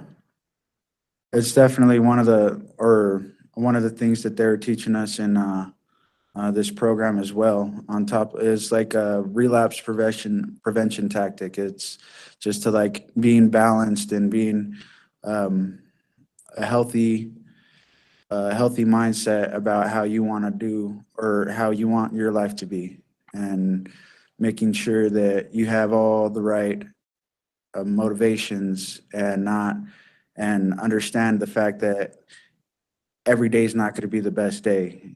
There's always going to be those days that you're going to feel a lot worse than the good days, and how to move on from that, and make sure you're keeping up with the consistency to reach those long-term goals.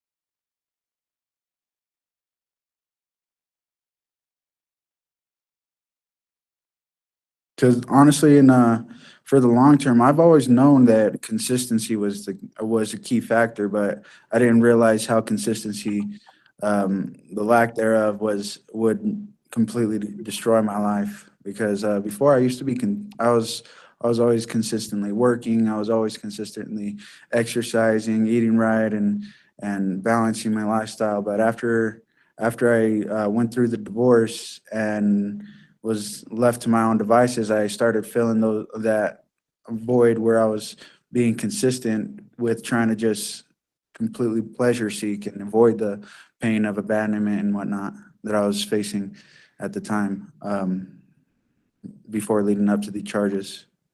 How are you doing now with that relationship being over? Oh, I can't say that I'm not hurt anymore, or I don't hurt for it anymore, but I am hurt by the decisions that I made. Like, I had a perfect like view of a perfect family that I wanted to build for my son, and having lost that relationship and completely losing her trust and losing his trust right now, it does hurt me. But I know that had to happen in order for me to correct the ways that I was behaving.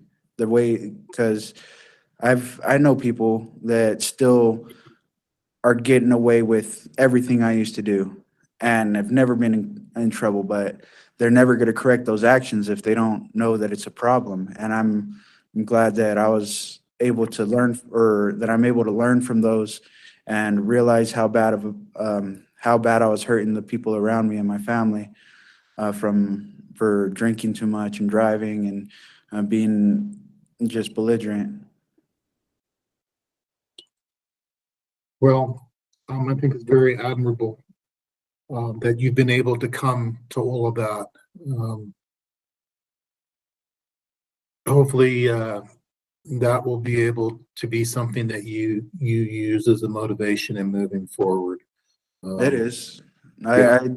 I use it to motivate myself to still keep in contact with them, because I know eventually I will have a good relationship with my son, and whether or not it's through a friendship with his mother or not, it's just something I'm gonna have to work through. And I know that everything that I've been through, I can use to help him in the future, because I know everybody's not perfect. I mean, Right. I know the ideal way to be a father is to be one of those perfect idols, but I don't want to let my son have no way to relate to me in case he ever messes up. I want him to be able to feel okay to come to me, and I know that sharing everything that I've been through isn't always ideal, and they might use it against me at some point, but I plan on using it to work in my favor, to show them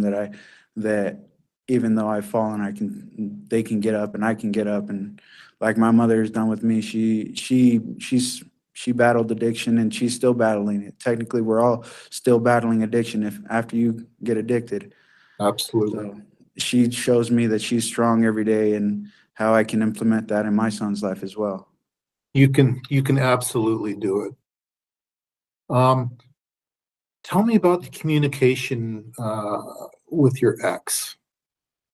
We communicate quite regularly. I mean, not like every day, but I make sure to give her a call every other week or every week, on days where I can actually get to hear my son playing and hear how he's progressing in his vocabulary, and hearing about the things that he likes to do and how she is always chasing him around the house. It brightens my day. It's crazy because I'm not saying that she is completely like amazing, but she does a pretty good job with him, I think.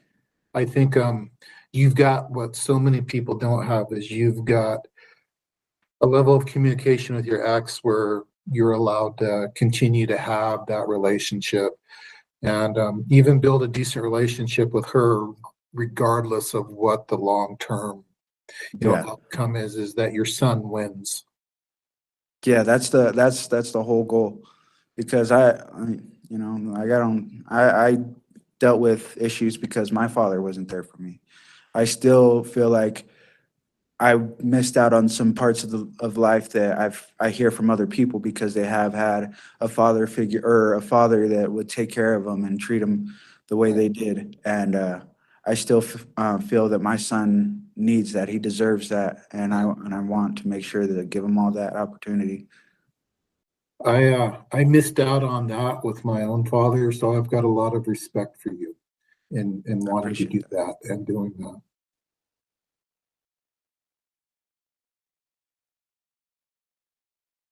Don't get me wrong. I have a stepfather, and he's amazing. I love the guy. He's done a lot for me. But I was already a teenager by the time we came to talking terms, and then even then we still bumped heads. And of course, I respect the man 100% more than most men in my life, and I thank him for everything he's done for all my little brothers and sisters and for myself as well, because he's helped me out. Even though I was stubborn and a knucklehead when I was younger and running away from my problems, I know that he tried his best and he did a lot for me. And I just want to give something like that to my son as well. Like, even my son, I don't know if I can call him my stepson anymore since I'm not in the relationship, but I still see him as another one of my sons. But because it's my son's brother, and he's 12 right now, and he's still going through a lot of stuff in his life, and I can relate to that. Since day one I've been able to relate to him on another level that always made me feel comfortable with him. Right. So I just want to be that stepfather that my stepfather was to me too. Right on. I feel like you're doing a good job and really working hard to get there. So keep it up. Thank you. Let's change the subject for a minute. Talk to me about your substance use. When did you start? And basically just the history of it. When I was real young, I was maybe about 9 or 10 when I first got pressured into drinking a beer for a dare. And I guess that's my first actual use of a substance. And as I got older, when I moved out, I was about 14, 15 years old. And so I felt like I was my own man. I could do whatever I want. Even then, I didn't think alcohol and drugs were anything. Like, like everybody would do them. I didn't want any part of them. It wasn't until I got out of into a place with my ex-wife where I started really using alcohol and marijuana in a regular basis. But even then, I knew to use them in moderation, and it was the real problem or the real way it impacted my life was after the divorce, is when I was reacquainted with some abandonment issues that I had from my past, and I tried to not deal with those issues, not talk to the people that I felt abandoned by, not express myself to my family and friends. I felt like I was always a burden because I didn't have the right self-esteem. And so I tried to hold it all in. And the way I was doing that was through alcohol, and eventually it just led to me rushing into a relationship and and just being a dick, to be honest. Excuse my language. You're okay. But yeah, that it was me running away from my problems that led to my excessive use of alcohol and marijuana. I mean, honestly, I wasn't really using marijuana very much, but alcohol was a big problem for me.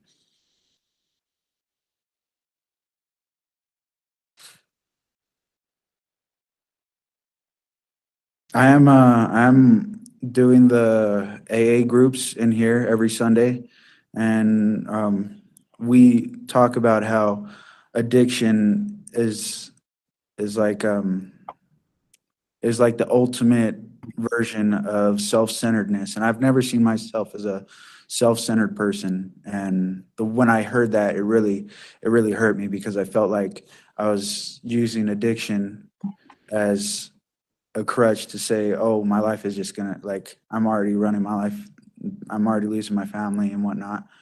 So I might as well just be addicted to something and self-destruct. And when I had that first AA group and I found out that addiction was not caring about anything or anyone, like, I can't be coupled with that. I'm not that. I don't want to be that kind of person. I love my family. I want them to know that nothing goes before them. And when I heard that addiction was just like being self-centered, and I was like, nah, I couldn't be addicted anymore. Or I mean, I couldn't let that addiction be a part of who I am. Wow. That's pretty deep, actually. That's you've taken a lot out of that. That's very good. Tell me how your mental health is doing. It's good. I mean, I have days where I'm depressed, but it's never for more than a couple of hours. I mean, everybody has their days where they think things or it's hopeless, but I find a hope in just the fact that I have control of what I'm doing in the moment. Because right now I'm practicing my art. I'm practicing how to talk with people around me. I mean, I'm not the best. I still stutter, and I get a social anxiety, but I'm working on it in here as much as I can. And with my art, I plan on pursuing an art and tattoo, or a career in tattooing. Awesome. And I've already got some promising contacts in the field. So I think that's outstanding. People who are good tattooists can make a very good living. yeah, yeah. And for the mental health thing, I know it's all part of balance, and exercise has definitely been one of the things that has helped me in that aspect. And I plan on showing, because when I was growing up, I didn't have anybody there that was active. I mean, the only people that were doing anything were just the kids, and we were just all running around trying to have fun. And sports wasn't the biggest thing in life. And now that I'm older, I know how physical exercise is important in your everyday life and your weekly schedule and your routine to make you feel like better. It just all around makes you feel better. And you get a routine and you keep on that routine, and eventually you see results, just like the way you would at a job. You keep doing your job, and you eventually get to a point where you learn everything and you get a promotion, and then you move up. And it's the same with working out. And that's small things to teach. What does long-term change look like to you? Long-term change is, it's just,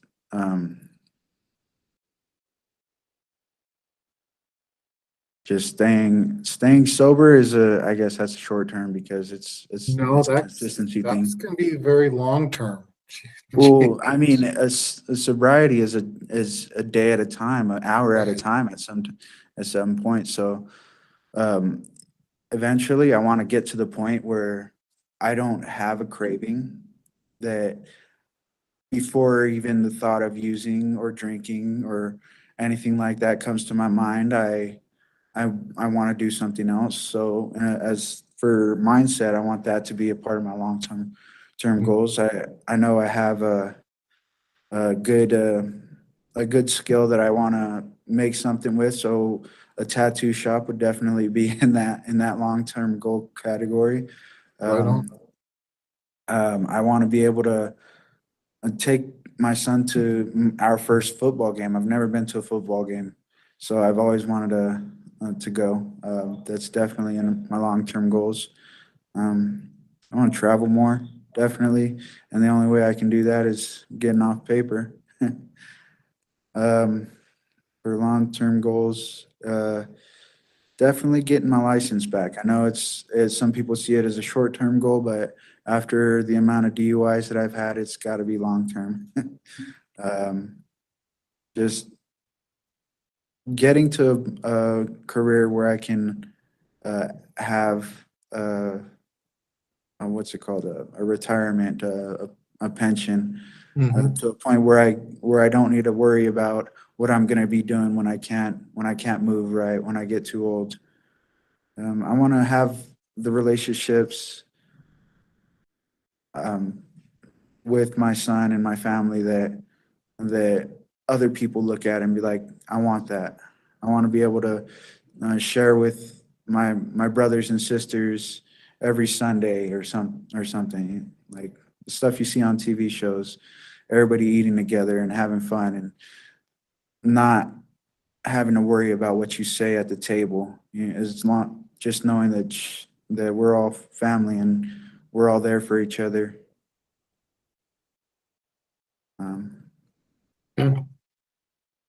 You mentioned that your dad has secured you a DV program at a sober living facility. Which sober living facility is it?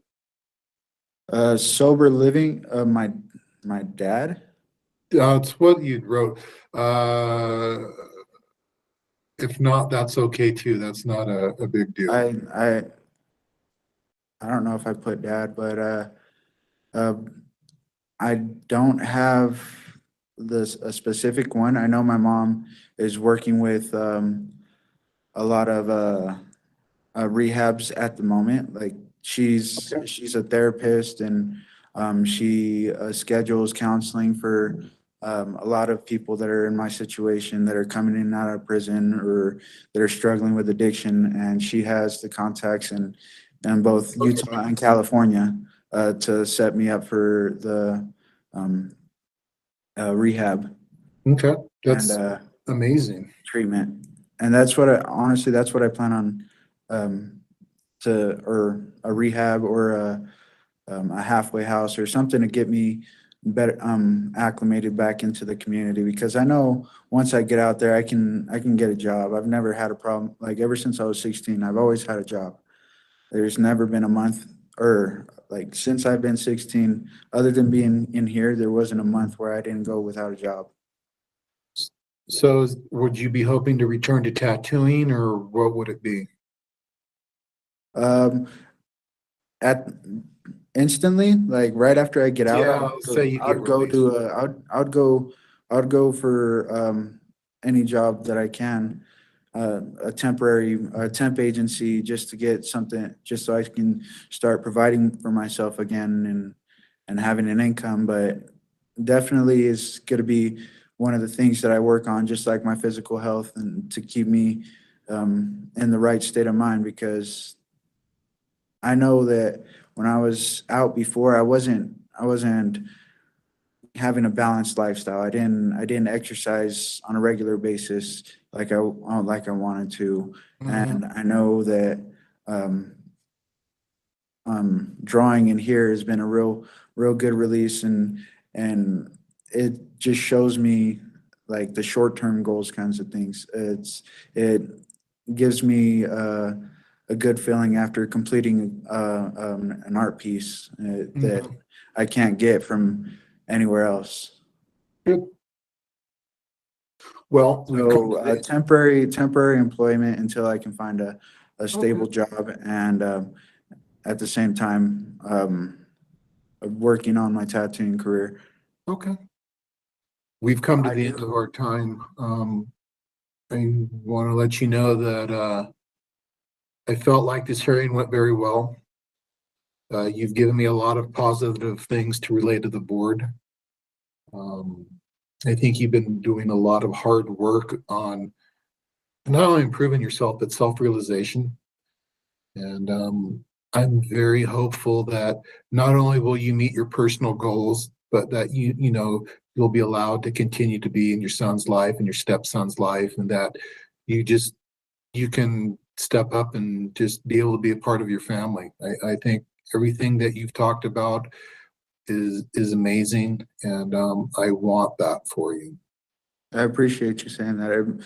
Like I don't hear, like I'm around a bunch of inmates all day, so I don't really hear positive things like that. Here, like everybody doesn't really like to talk about the things that matter in life sometimes. Right. I really appreciate you saying that. Of course. I'll make sure the board is aware of all of this. And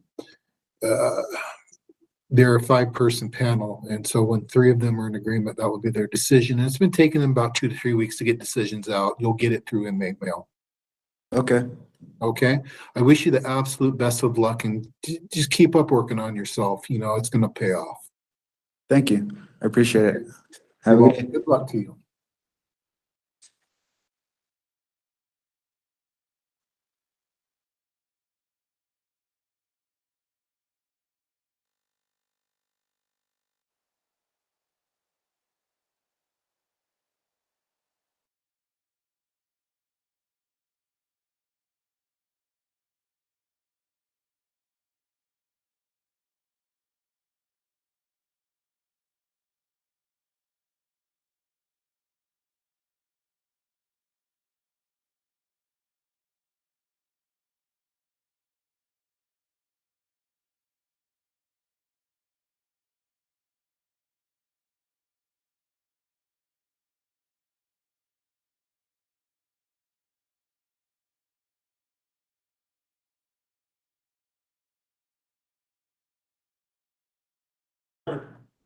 Okay, good afternoon. This is the time and place set for a parole violation original hearing for Mr. Marty Allen Ricks, offender number 226362. Is that you, sir? Yes, that is. Good afternoon. Good afternoon. Mr. Ricks, my name is Robert Samuels, and I'm a hearing officer with the Board of Pardons. You'll be providing me with testimony, so I'll need to place you under oath. Do you swear and affirm the testimony you're about to provide will be truthful and accurate? Yes, I do, sir. Thank you. Mr. Ricks, did you get at least 7 days prior notice of this hearing? Did you get a blue packet and have time to go over it? Yes, I have. So from the beginning, I wanted to let you know that I received letters from your aunt and from your dad, and I also had the opportunity of looking over the ER information from the night that you were arrested and had to go to the ER. And I also had the probable cause statement, which I looked through.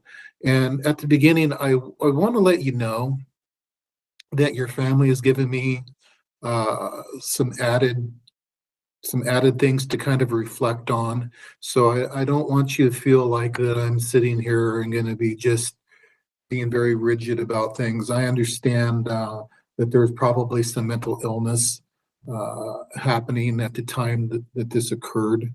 And I would like to explore that as we go through the hearing. Does that sound okay? Yes, that sounds good to me. Thank you. Yeah, you're welcome. Okay.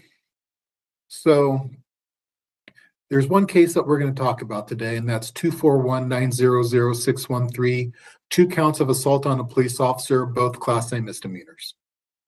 When this occurred, you were on parole, and today we'll talk briefly about your parole violations. I don't want to spend a lot of time on that because I think it's more important that we talk about what happened with your new case, and more importantly, how you're doing now and what your thoughts are about moving forward in the future. Does that all sound okay? Yeah. Okay. So adult probation and parole has lodged 12 allegations. Now we need to deal with those so we can move forward. I would like to read through each one of those individually with you. Do my best to answer any questions if you have any. And then we'll take pleas. You can enter a plea of an admission, a denial, or a plea of no contest. Now, this isn't about adding new charges or going back to court or anything like that. This specifically has to only do with your parole and whether it's already been revoked. So we're just going to reaffirm revocation is what this is basically about. Then, like I said, we'll talk about the referring case and kind of how we move forward, okay? All right. So allegation number 1, by having committed or having been convicted of a new criminal offense or violated a court order, assault on a police officer, how do you plead? What were the options again? Admission, denial, or a plea of no contest. I'd like to do a plea of no contest. Okay. Number 2, by having committed or having been convicted of a new criminal offense or violated a court order, this is also assault on a police officer. No contest. Okay. Number 3, by having committed or having been convicted of a new criminal offense, assault on a police officer. Now, I saw that there were only 2 convictions on that. I think there were multiple charges. So how would you like to plea on that? There's a third one? There is a third one. Can I do not guilty? Yeah, absolutely. We'll enter denial. Okay.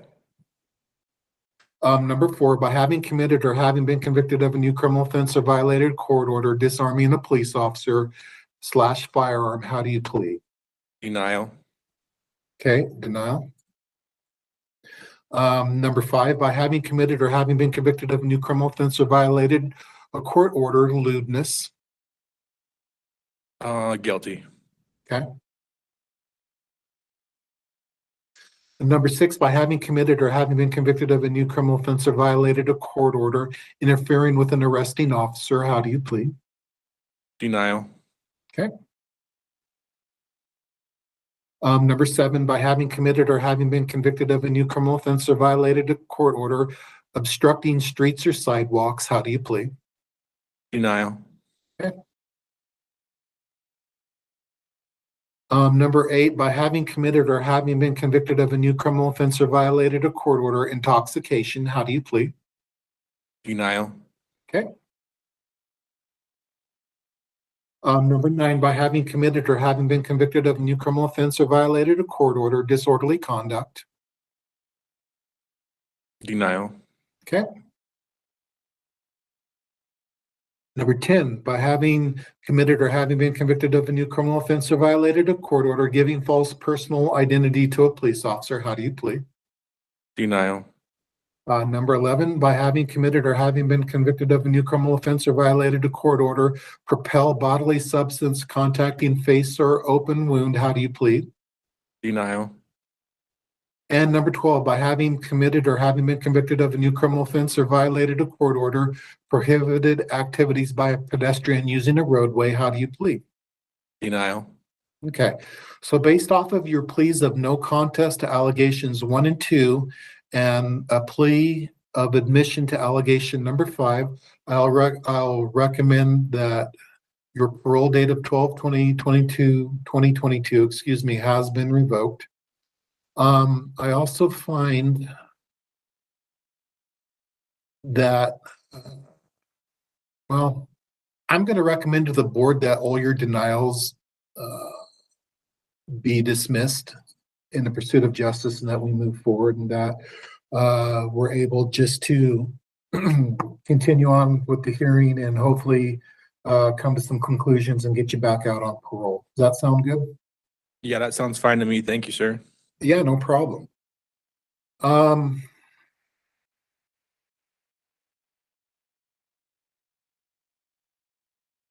Let's see what we got here. So I read the police report, and they believe that you were under the influence of drugs. According to your family statement, including your father's, that you were having a psychotic episode due to your mental illness. What are your thoughts on that? Yeah, I'd like to agree with what they said. I know during when this incident occurred, I did mention something about angel dust. I'm not really sure why I said something like that, but that's where they got the idea from. When I got to the hospital, they did a drug toxicology report on me, and there was nothing in my system that was illegal.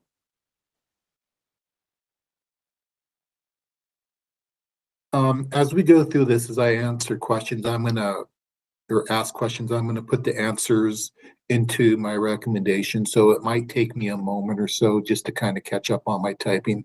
I don't want you to think that anything's wrong or anything like that. All right.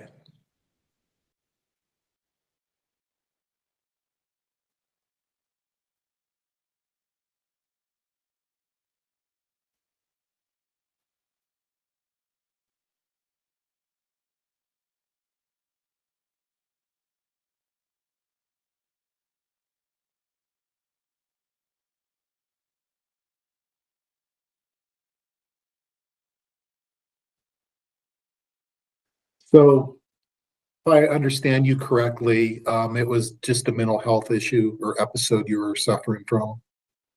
Yes, that's correct. I was off my medication for a few weeks at the time because my coverage lapsed. So it would have been a few $100s in order to get my medication. And also, Weber Human Services stopped seeing me because I didn't have coverage.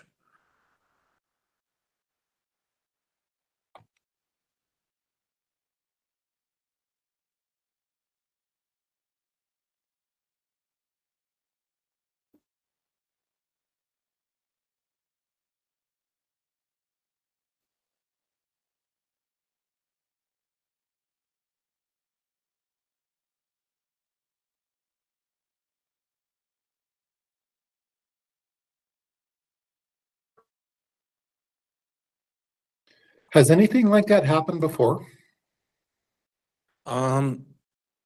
In regards to the psychotic break, or are you talking about? Yeah, like running down the street in traffic naked and just something bizarre or odd like that. Not exactly in that, let's say that way, but the last time I was in prison, there was an incident where I had an episode and I had to activate an IMS for me. And so I got a write-up for disobeying a direct command, but also I would say the first initial charge that brought me to prison was an aggravated assault, and Yeah. something similar happened to that, and to that extent. So yes, I would say so. That was kind of before I had medication, though. Understand.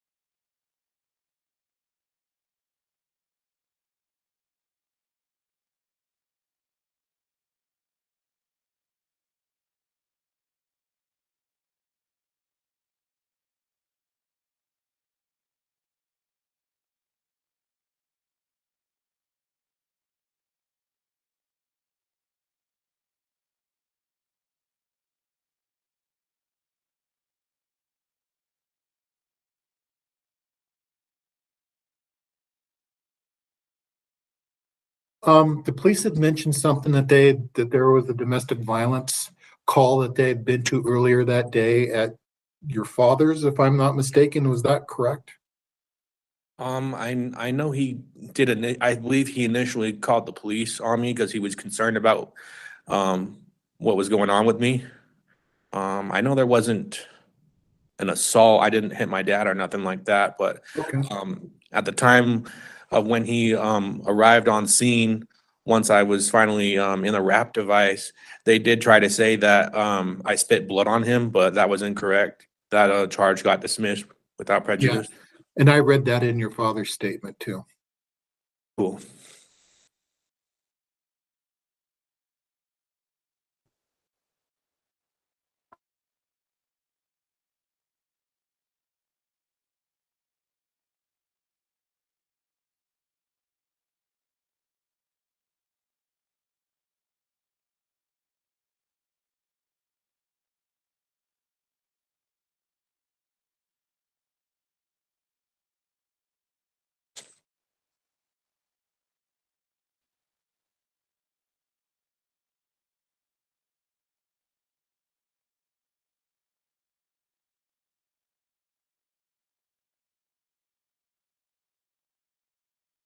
You'd mentioned that you felt like you were being the least combative as possible when interacting with the police. Can you tell me more about that?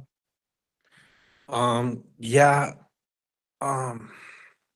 When it happened, I was kind of in a incoherent state, so I didn't really know. I felt like I didn't really know what was going on exactly, but I did recognize that they were police officers. From what I recall, I don't remember openly like trying to strike or hit them, but I did get the more brutal end of it, of the incident based off of the injuries in the report my aunt sent. Mm-hmm.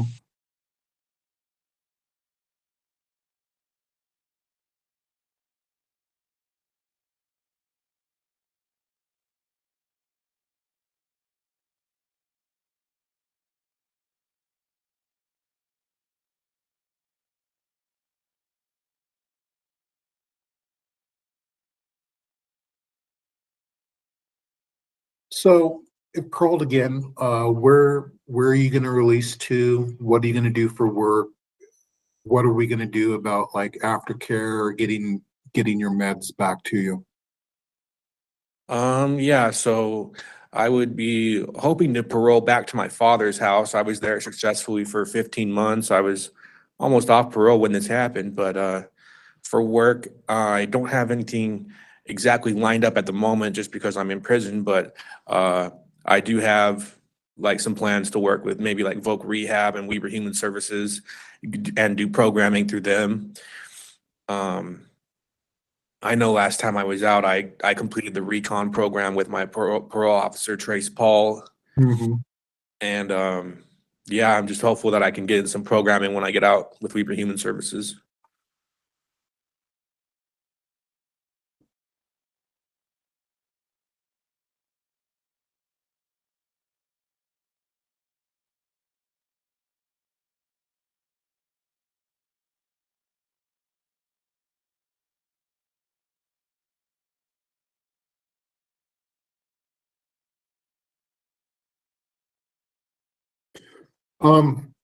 Did you make your agent aware that you were having struggles obtaining your mental health meds? I didn't make him aware of it, but I did let him know I was struggling mentally at the time. Maybe that's something that I should have said to him.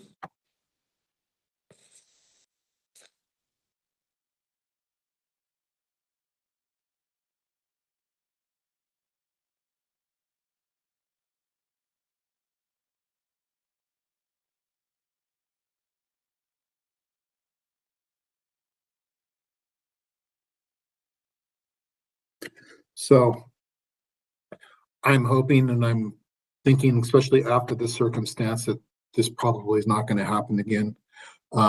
If you do struggle or are having issues obtaining your meds, please let your AT&T agent know so they can help you with resources. We don't want this to happen again. You seem like you're a really, really good guy. And, you know, you obviously are struggling with some issues, and there's got to be resources out there to help you.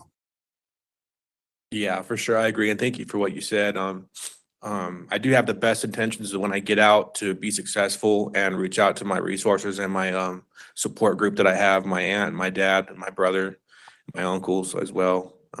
They're all very supportive of me and want me to do things right. Well, doing things right is one thing, but I think doing things right for you and just not to be in compliance with AP&P, but doing things right for you that are healthy and good for you is the most important thing. Your safety.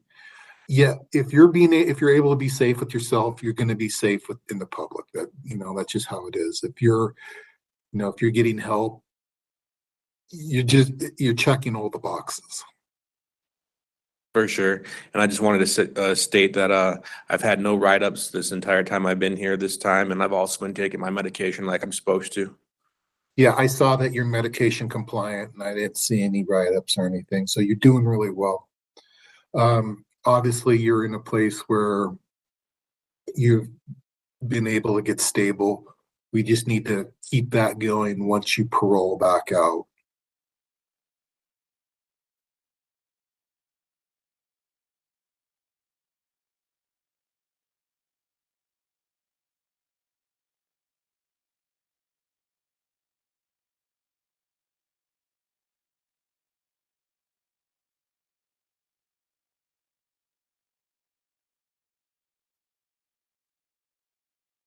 Okay. As far as change goes, what does long-term change look like for you? Long-term change, I would have to say, I would say that it looks like what I'm doing now is working, so I'm going to continue to keep doing that in the future and just avoid like toxic people that might bring me down, people that I've affiliated with in the past. I feel like it's time for me to turn over a new leaf and continue to do good and take my meds and just be successful and do what works for me. And I think you know what that is. That's good.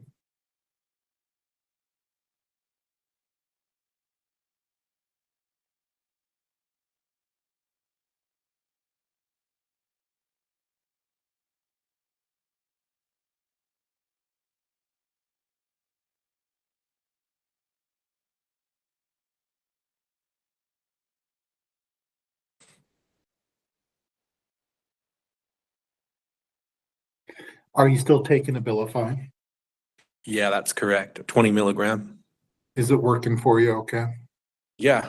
Yeah, I would say it works. It works really good. I was taking Zyprexa for a while, since the beginning of when I first came to prison. But during this incarceration, I switched to Abilify to kind of help prevent weight gain. Okay. That makes sense. How are you doing physically?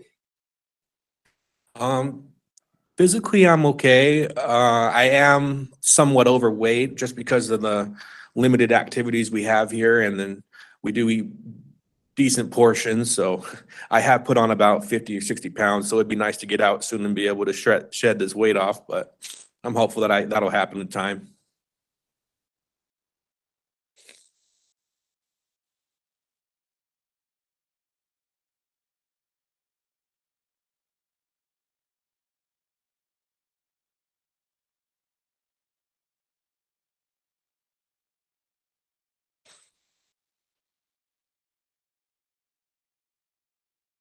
Okay. You've answered all my questions. What would you like to add? Just wanted to say thank you for your time, and I feel like this is a step in the right direction. I made some mistakes, but I'm learning from them. Gonna make sure not to repeat them again, stay on my meds, and just continue to do good and work with the resources that I do have. So I appreciate you. Very good.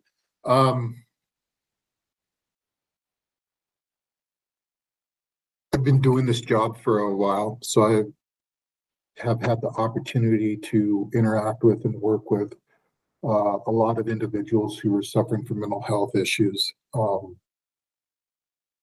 Obviously, I can't condone what happened out on the streets, but at the same time, I feel like both sides of the story need to be considered and addressed. And I did feel like that was kind of more one-sided what came to me when I was preparing for the case. So I am glad for the correspondence that your family gave me, and it kind of confirmed what we just talked about. I'm hoping that, I mean, obviously I want you to get off parole and just move on with your life. I'm hoping that if there are any instances where there's a struggle with getting your meds or there's an adjustment in insurance or anything like that, that you actively communicate with AP&P and your dad and Weber Human Services to get back on those meds as soon as possible. That way you can just continue moving forward in your life. I agree. Thank you. Okay. Do you have any questions or is there anything else I can do for you today? There was one question I just had was that I'm receiving credit for my time served here in CUCF.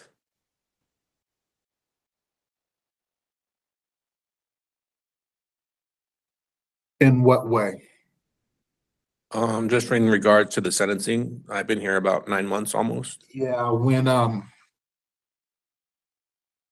when you get sentenced, and it comes to the board, they recalculate all of that. So your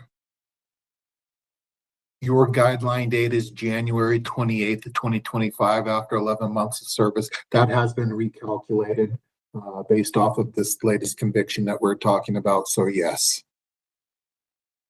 So that's the new recalculated date? Yes. Okay. All right. Okay. So I should expect maybe a parole on that date, or is that the guide, not just what they? Usually we do it the Tuesday prior to any parole date if it's not on a Tuesday. Ultimately, it'll be the board's decision as far as if you parole and what your parole date will be. I'm not a board member, I'm a hearing officer. I prepare the case, hear the case, and make recommendation to the board. I feel like I'm not going to recommend anything over that. Okay, awesome. Ultimately, it will be the board's decision, but I don't see a reason why to do that. So. Okay. Well, that should be all my questions for now. Thank you very much. Okay. Good luck to you, sir. Thank you. I appreciate it. Okay. We'll go ahead and conclude.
Okay, good afternoon. This is the time and place set for a parole violation original hearing from Mr. Chase Preston Norman, offender number 159523. Is that you, sir? Yes, that's correct. Mr. Norman, good afternoon. My name is Robert Samuels, and I'm a hearing officer with the Board of Pardons. You'll be providing me a testimony today, so I'll need to place you under oath. Do you swear and affirm the testimony you're about to provide will be truthful and accurate? I do, sir. Thank you. Did you get at least 7 days prior notice of this hearing? Did you get a blue pack and have time to go over that information? Yes, I did. Perfect. Was there anything wrong in that, or are we good to move forward? No, it all seemed to be in order, sir. Okay. So what I would like to do, how I normally run these type of hearings, is we'll take the pleas and we'll talk a little bit about that. I like spending more time going over how you're doing now, if you're in treatment or therapy, how that's going, and what your thoughts are about today and moving forward in the future. Does that sound okay? Yes, that sounds good. Okay. Back on October 7th, which was just last month, the board took judicial notice of case 241-901-921, which is directly related to allegation 4 and is in the board's jurisdiction. They noted that pleas have not been entered to allegations 1 through 12 yet, and they scheduled this hearing for today. So what we'll need to do first is take the pleas. What I'll do is I'll go through each plea with you individually, and then we'll have you enter a plea, whether it's an admission, a denial, or a plea of no contest. And be advised, if you enter a plea of no contest, the board treats that the same as an admission.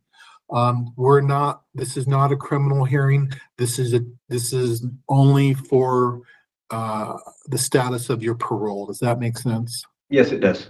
Okay. Any questions? Not so far, sir.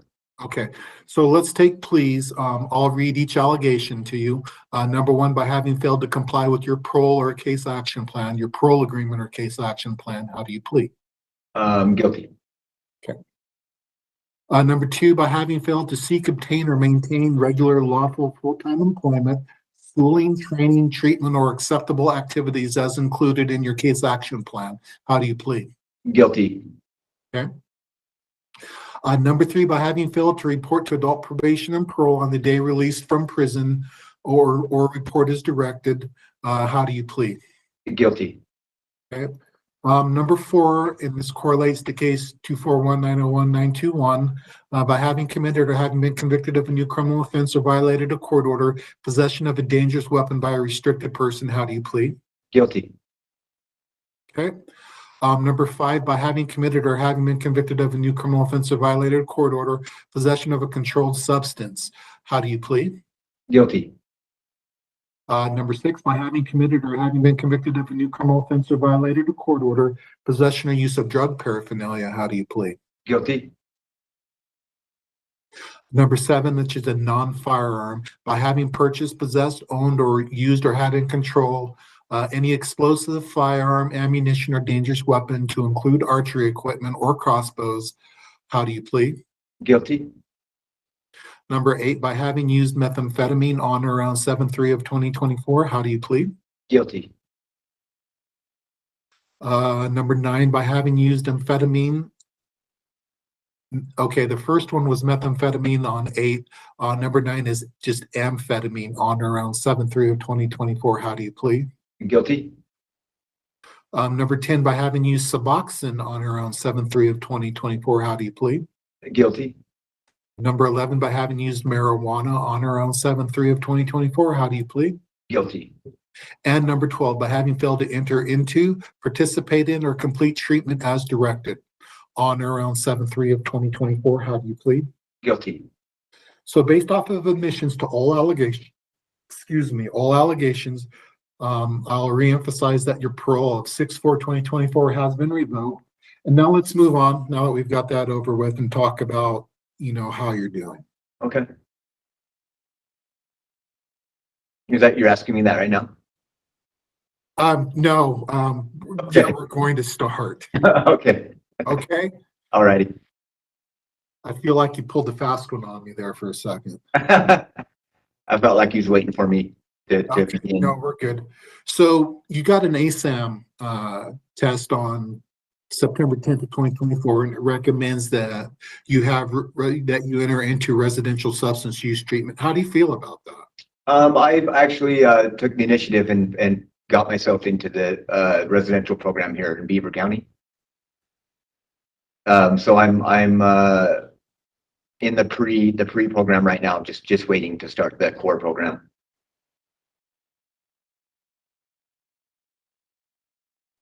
As far as how I feel about it, yeah, I feel that would be a good idea. And so yeah, so I went ahead and put myself to the program. I figured that you guys would like that I did that, and at the same time, it's something that would definitely benefit me. So.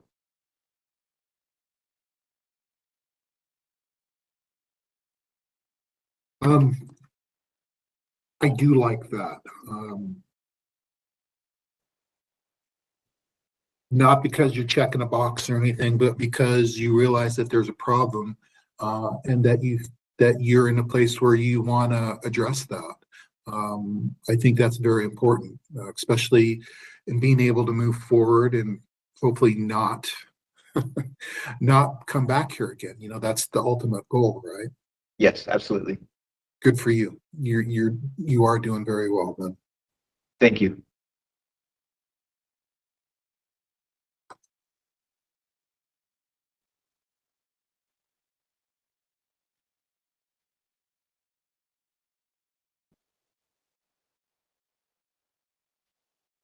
So tell me about your substance use a little bit.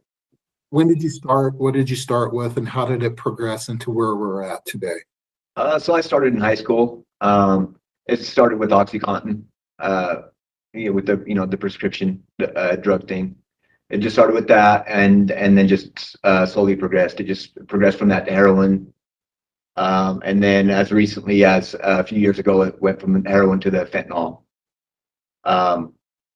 But that's been pretty much the progression route right there. I'm 40 now, so this started back. I mean, when I was in high school, it's been quite a while now.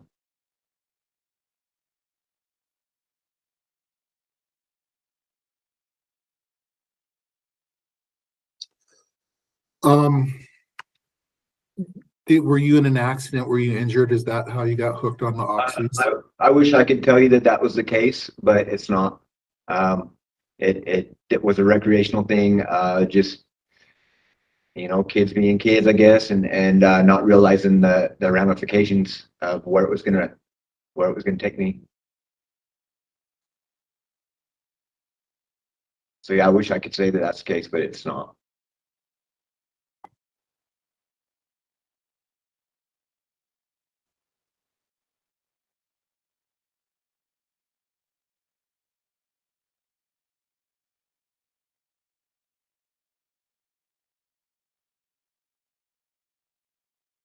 Tell me how your mental health is doing. It's all right. I've been diagnosed with generalized anxiety disorder and major depressive disorder. I haven't been on medications for quite a while, and so I just try to just kind of manage it, I guess, without medications. But for the most part, it's just doing okay. Who diagnosed you? So I was diagnosed with just regular depression when I was a teenager, but and ADD as well. But I was diagnosed with the major depressive disorder and the generalized anxiety disorder in the Utah State Prison. Was that recently? No, this was somewhere around 2011, 2012. Okay, so we've known it for a while. Yes. And you're okay with not taking any meds? Yes. So I've been on the route with medications, and I've been on the route without, and I just I didn't like the way that I felt while on the psych medications. But I feel like I'm doing all right. Are you seeing mental health at all? I'm not.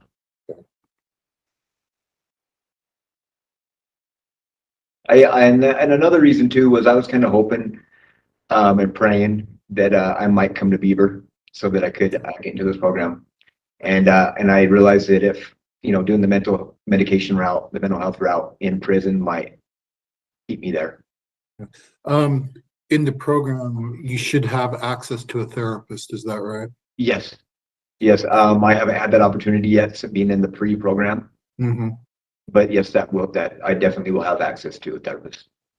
I encourage you to use that if you feel you need to, or even if you have questions, please don't hesitate. Okay.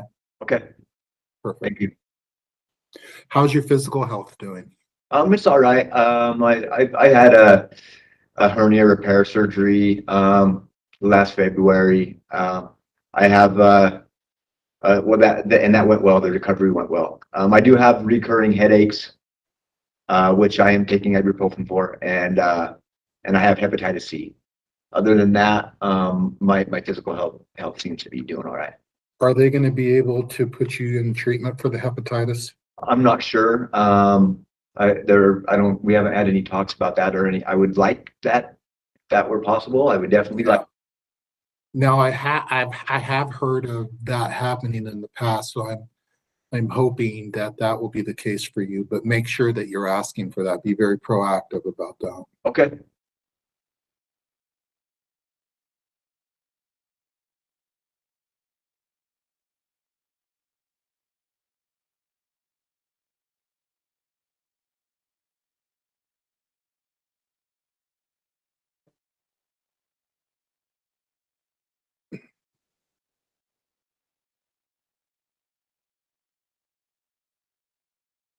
I gotta tell you, I'm really impressed with you starting the ball rolling and getting into treatment on your own. That's really good. Thank you. Why don't you tell me what long-term change looks like for you? Long-term change for me definitely is going to be being sober, which is going to, I mean, it's going to take a total lifestyle change. New associations, yeah, just knew everything. I haven't held down a job in quite a while. So I know that that's something that's definitely that I need to get, started on. It's been, I think 2012 was the last time I had an actual full-time job. So definitely, idle hands is the devil's playground. I know I just need to stay busy, stay proactive. And I'd like to start serving. I recently, I came to find out that I'm not going to be able to do this on my own.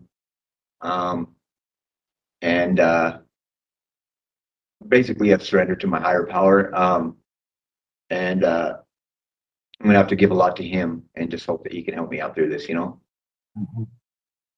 I think that's good. Yeah, I've been trying to do a lot on my own, and Mm-hmm. I'm a new father, so I had a son recently, so.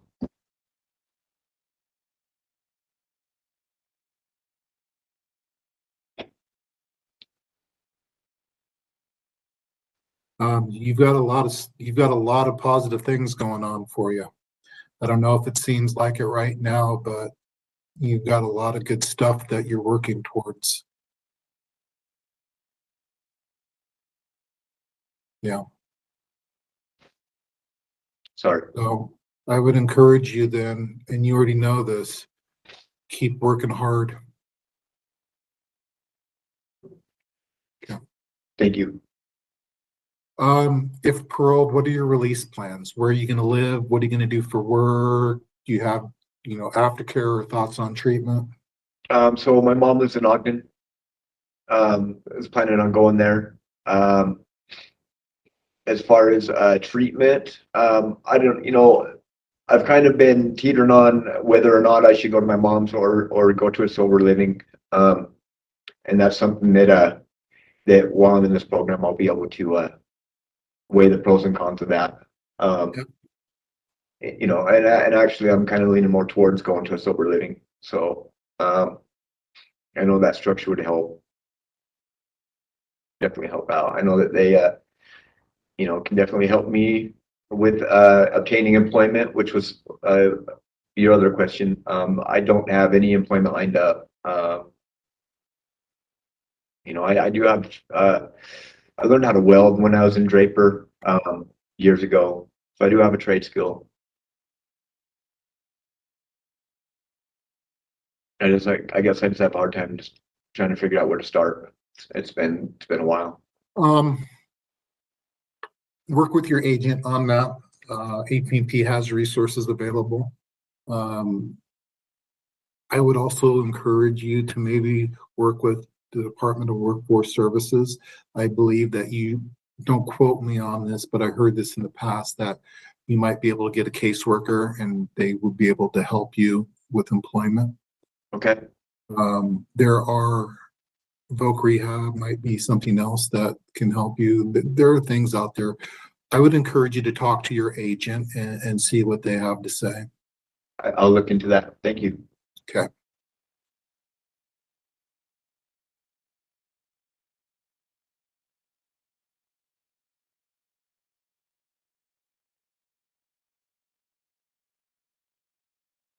Tell me what you want me to know. You know, I've been given opportunities and chances, and I've screwed them up. I don't even know that I necessarily even deserve another one, you know. I'm gonna do what I need to do while I'm here. So you know, I'll stay out of trouble. You know, I'm gonna do what programming I can. I'm waiting to get into the Inside Out Dad class, and yeah, I'm definitely going to.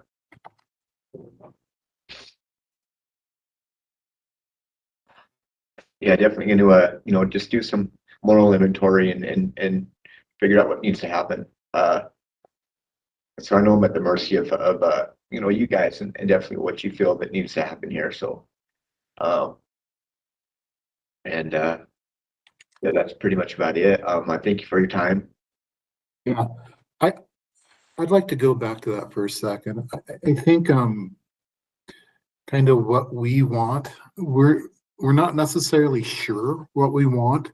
A big part of what we want will come after this hearing, and after I sit down and really think about what we talked about, and not only what your answers are, but how our interaction was, how you answered things. I think what we want is the absolute best for you.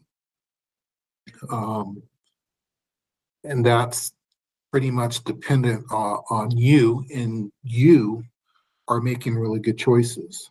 You're really thinking things through. You seem to me that you have, you know, your priorities in line. You're taking care of yourself so you can be there for your child if and when paroled. You know what you want in your life, and you know what you don't want. I mean, those are all very big things.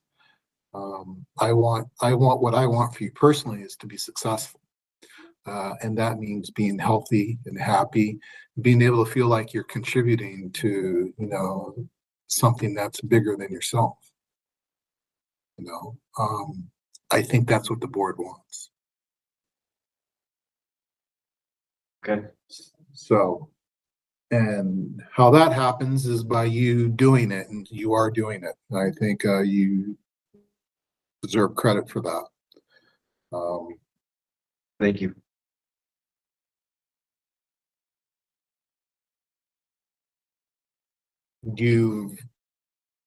You've been successful before. You've been to Beaver a long time ago, but you completed. Yes. The question is, between then and then now in the future, what needs to change so that you can be successful? You completed in the past, and that was 13 years ago, roughly. Yes. You did good for a while, but then you struggled. How do we progress? I think a lot of it has to do with, you know, I've made a lot of mistakes, and it's definitely learning from those mistakes. I have gotten older. I think I have a lot that I can provide to, like, I guess in particular, there's a lot of young guys in this program right now, and where I did take it, and I have been in it in the past, I've been trying to just, I don't know, maybe try to mentor a little bit. And it's definitely brought to light how much that I really don't know. I guess I need to learn a lot. I need to learn a lot more from other people. Make sure you're giving. I really don't know, sir. I really don't know. Okay, I think that's very fair. I think it's something you should think about. You completed it before, you'll complete it again. You're older, like you said. You've got different priorities now than you did when you were young. Yeah. Right? Yes. I think those are all help you know truly where you want to go. Is it all the answers? No, I don't expect you to have all the answers. Yeah. You know, that would be ridiculous.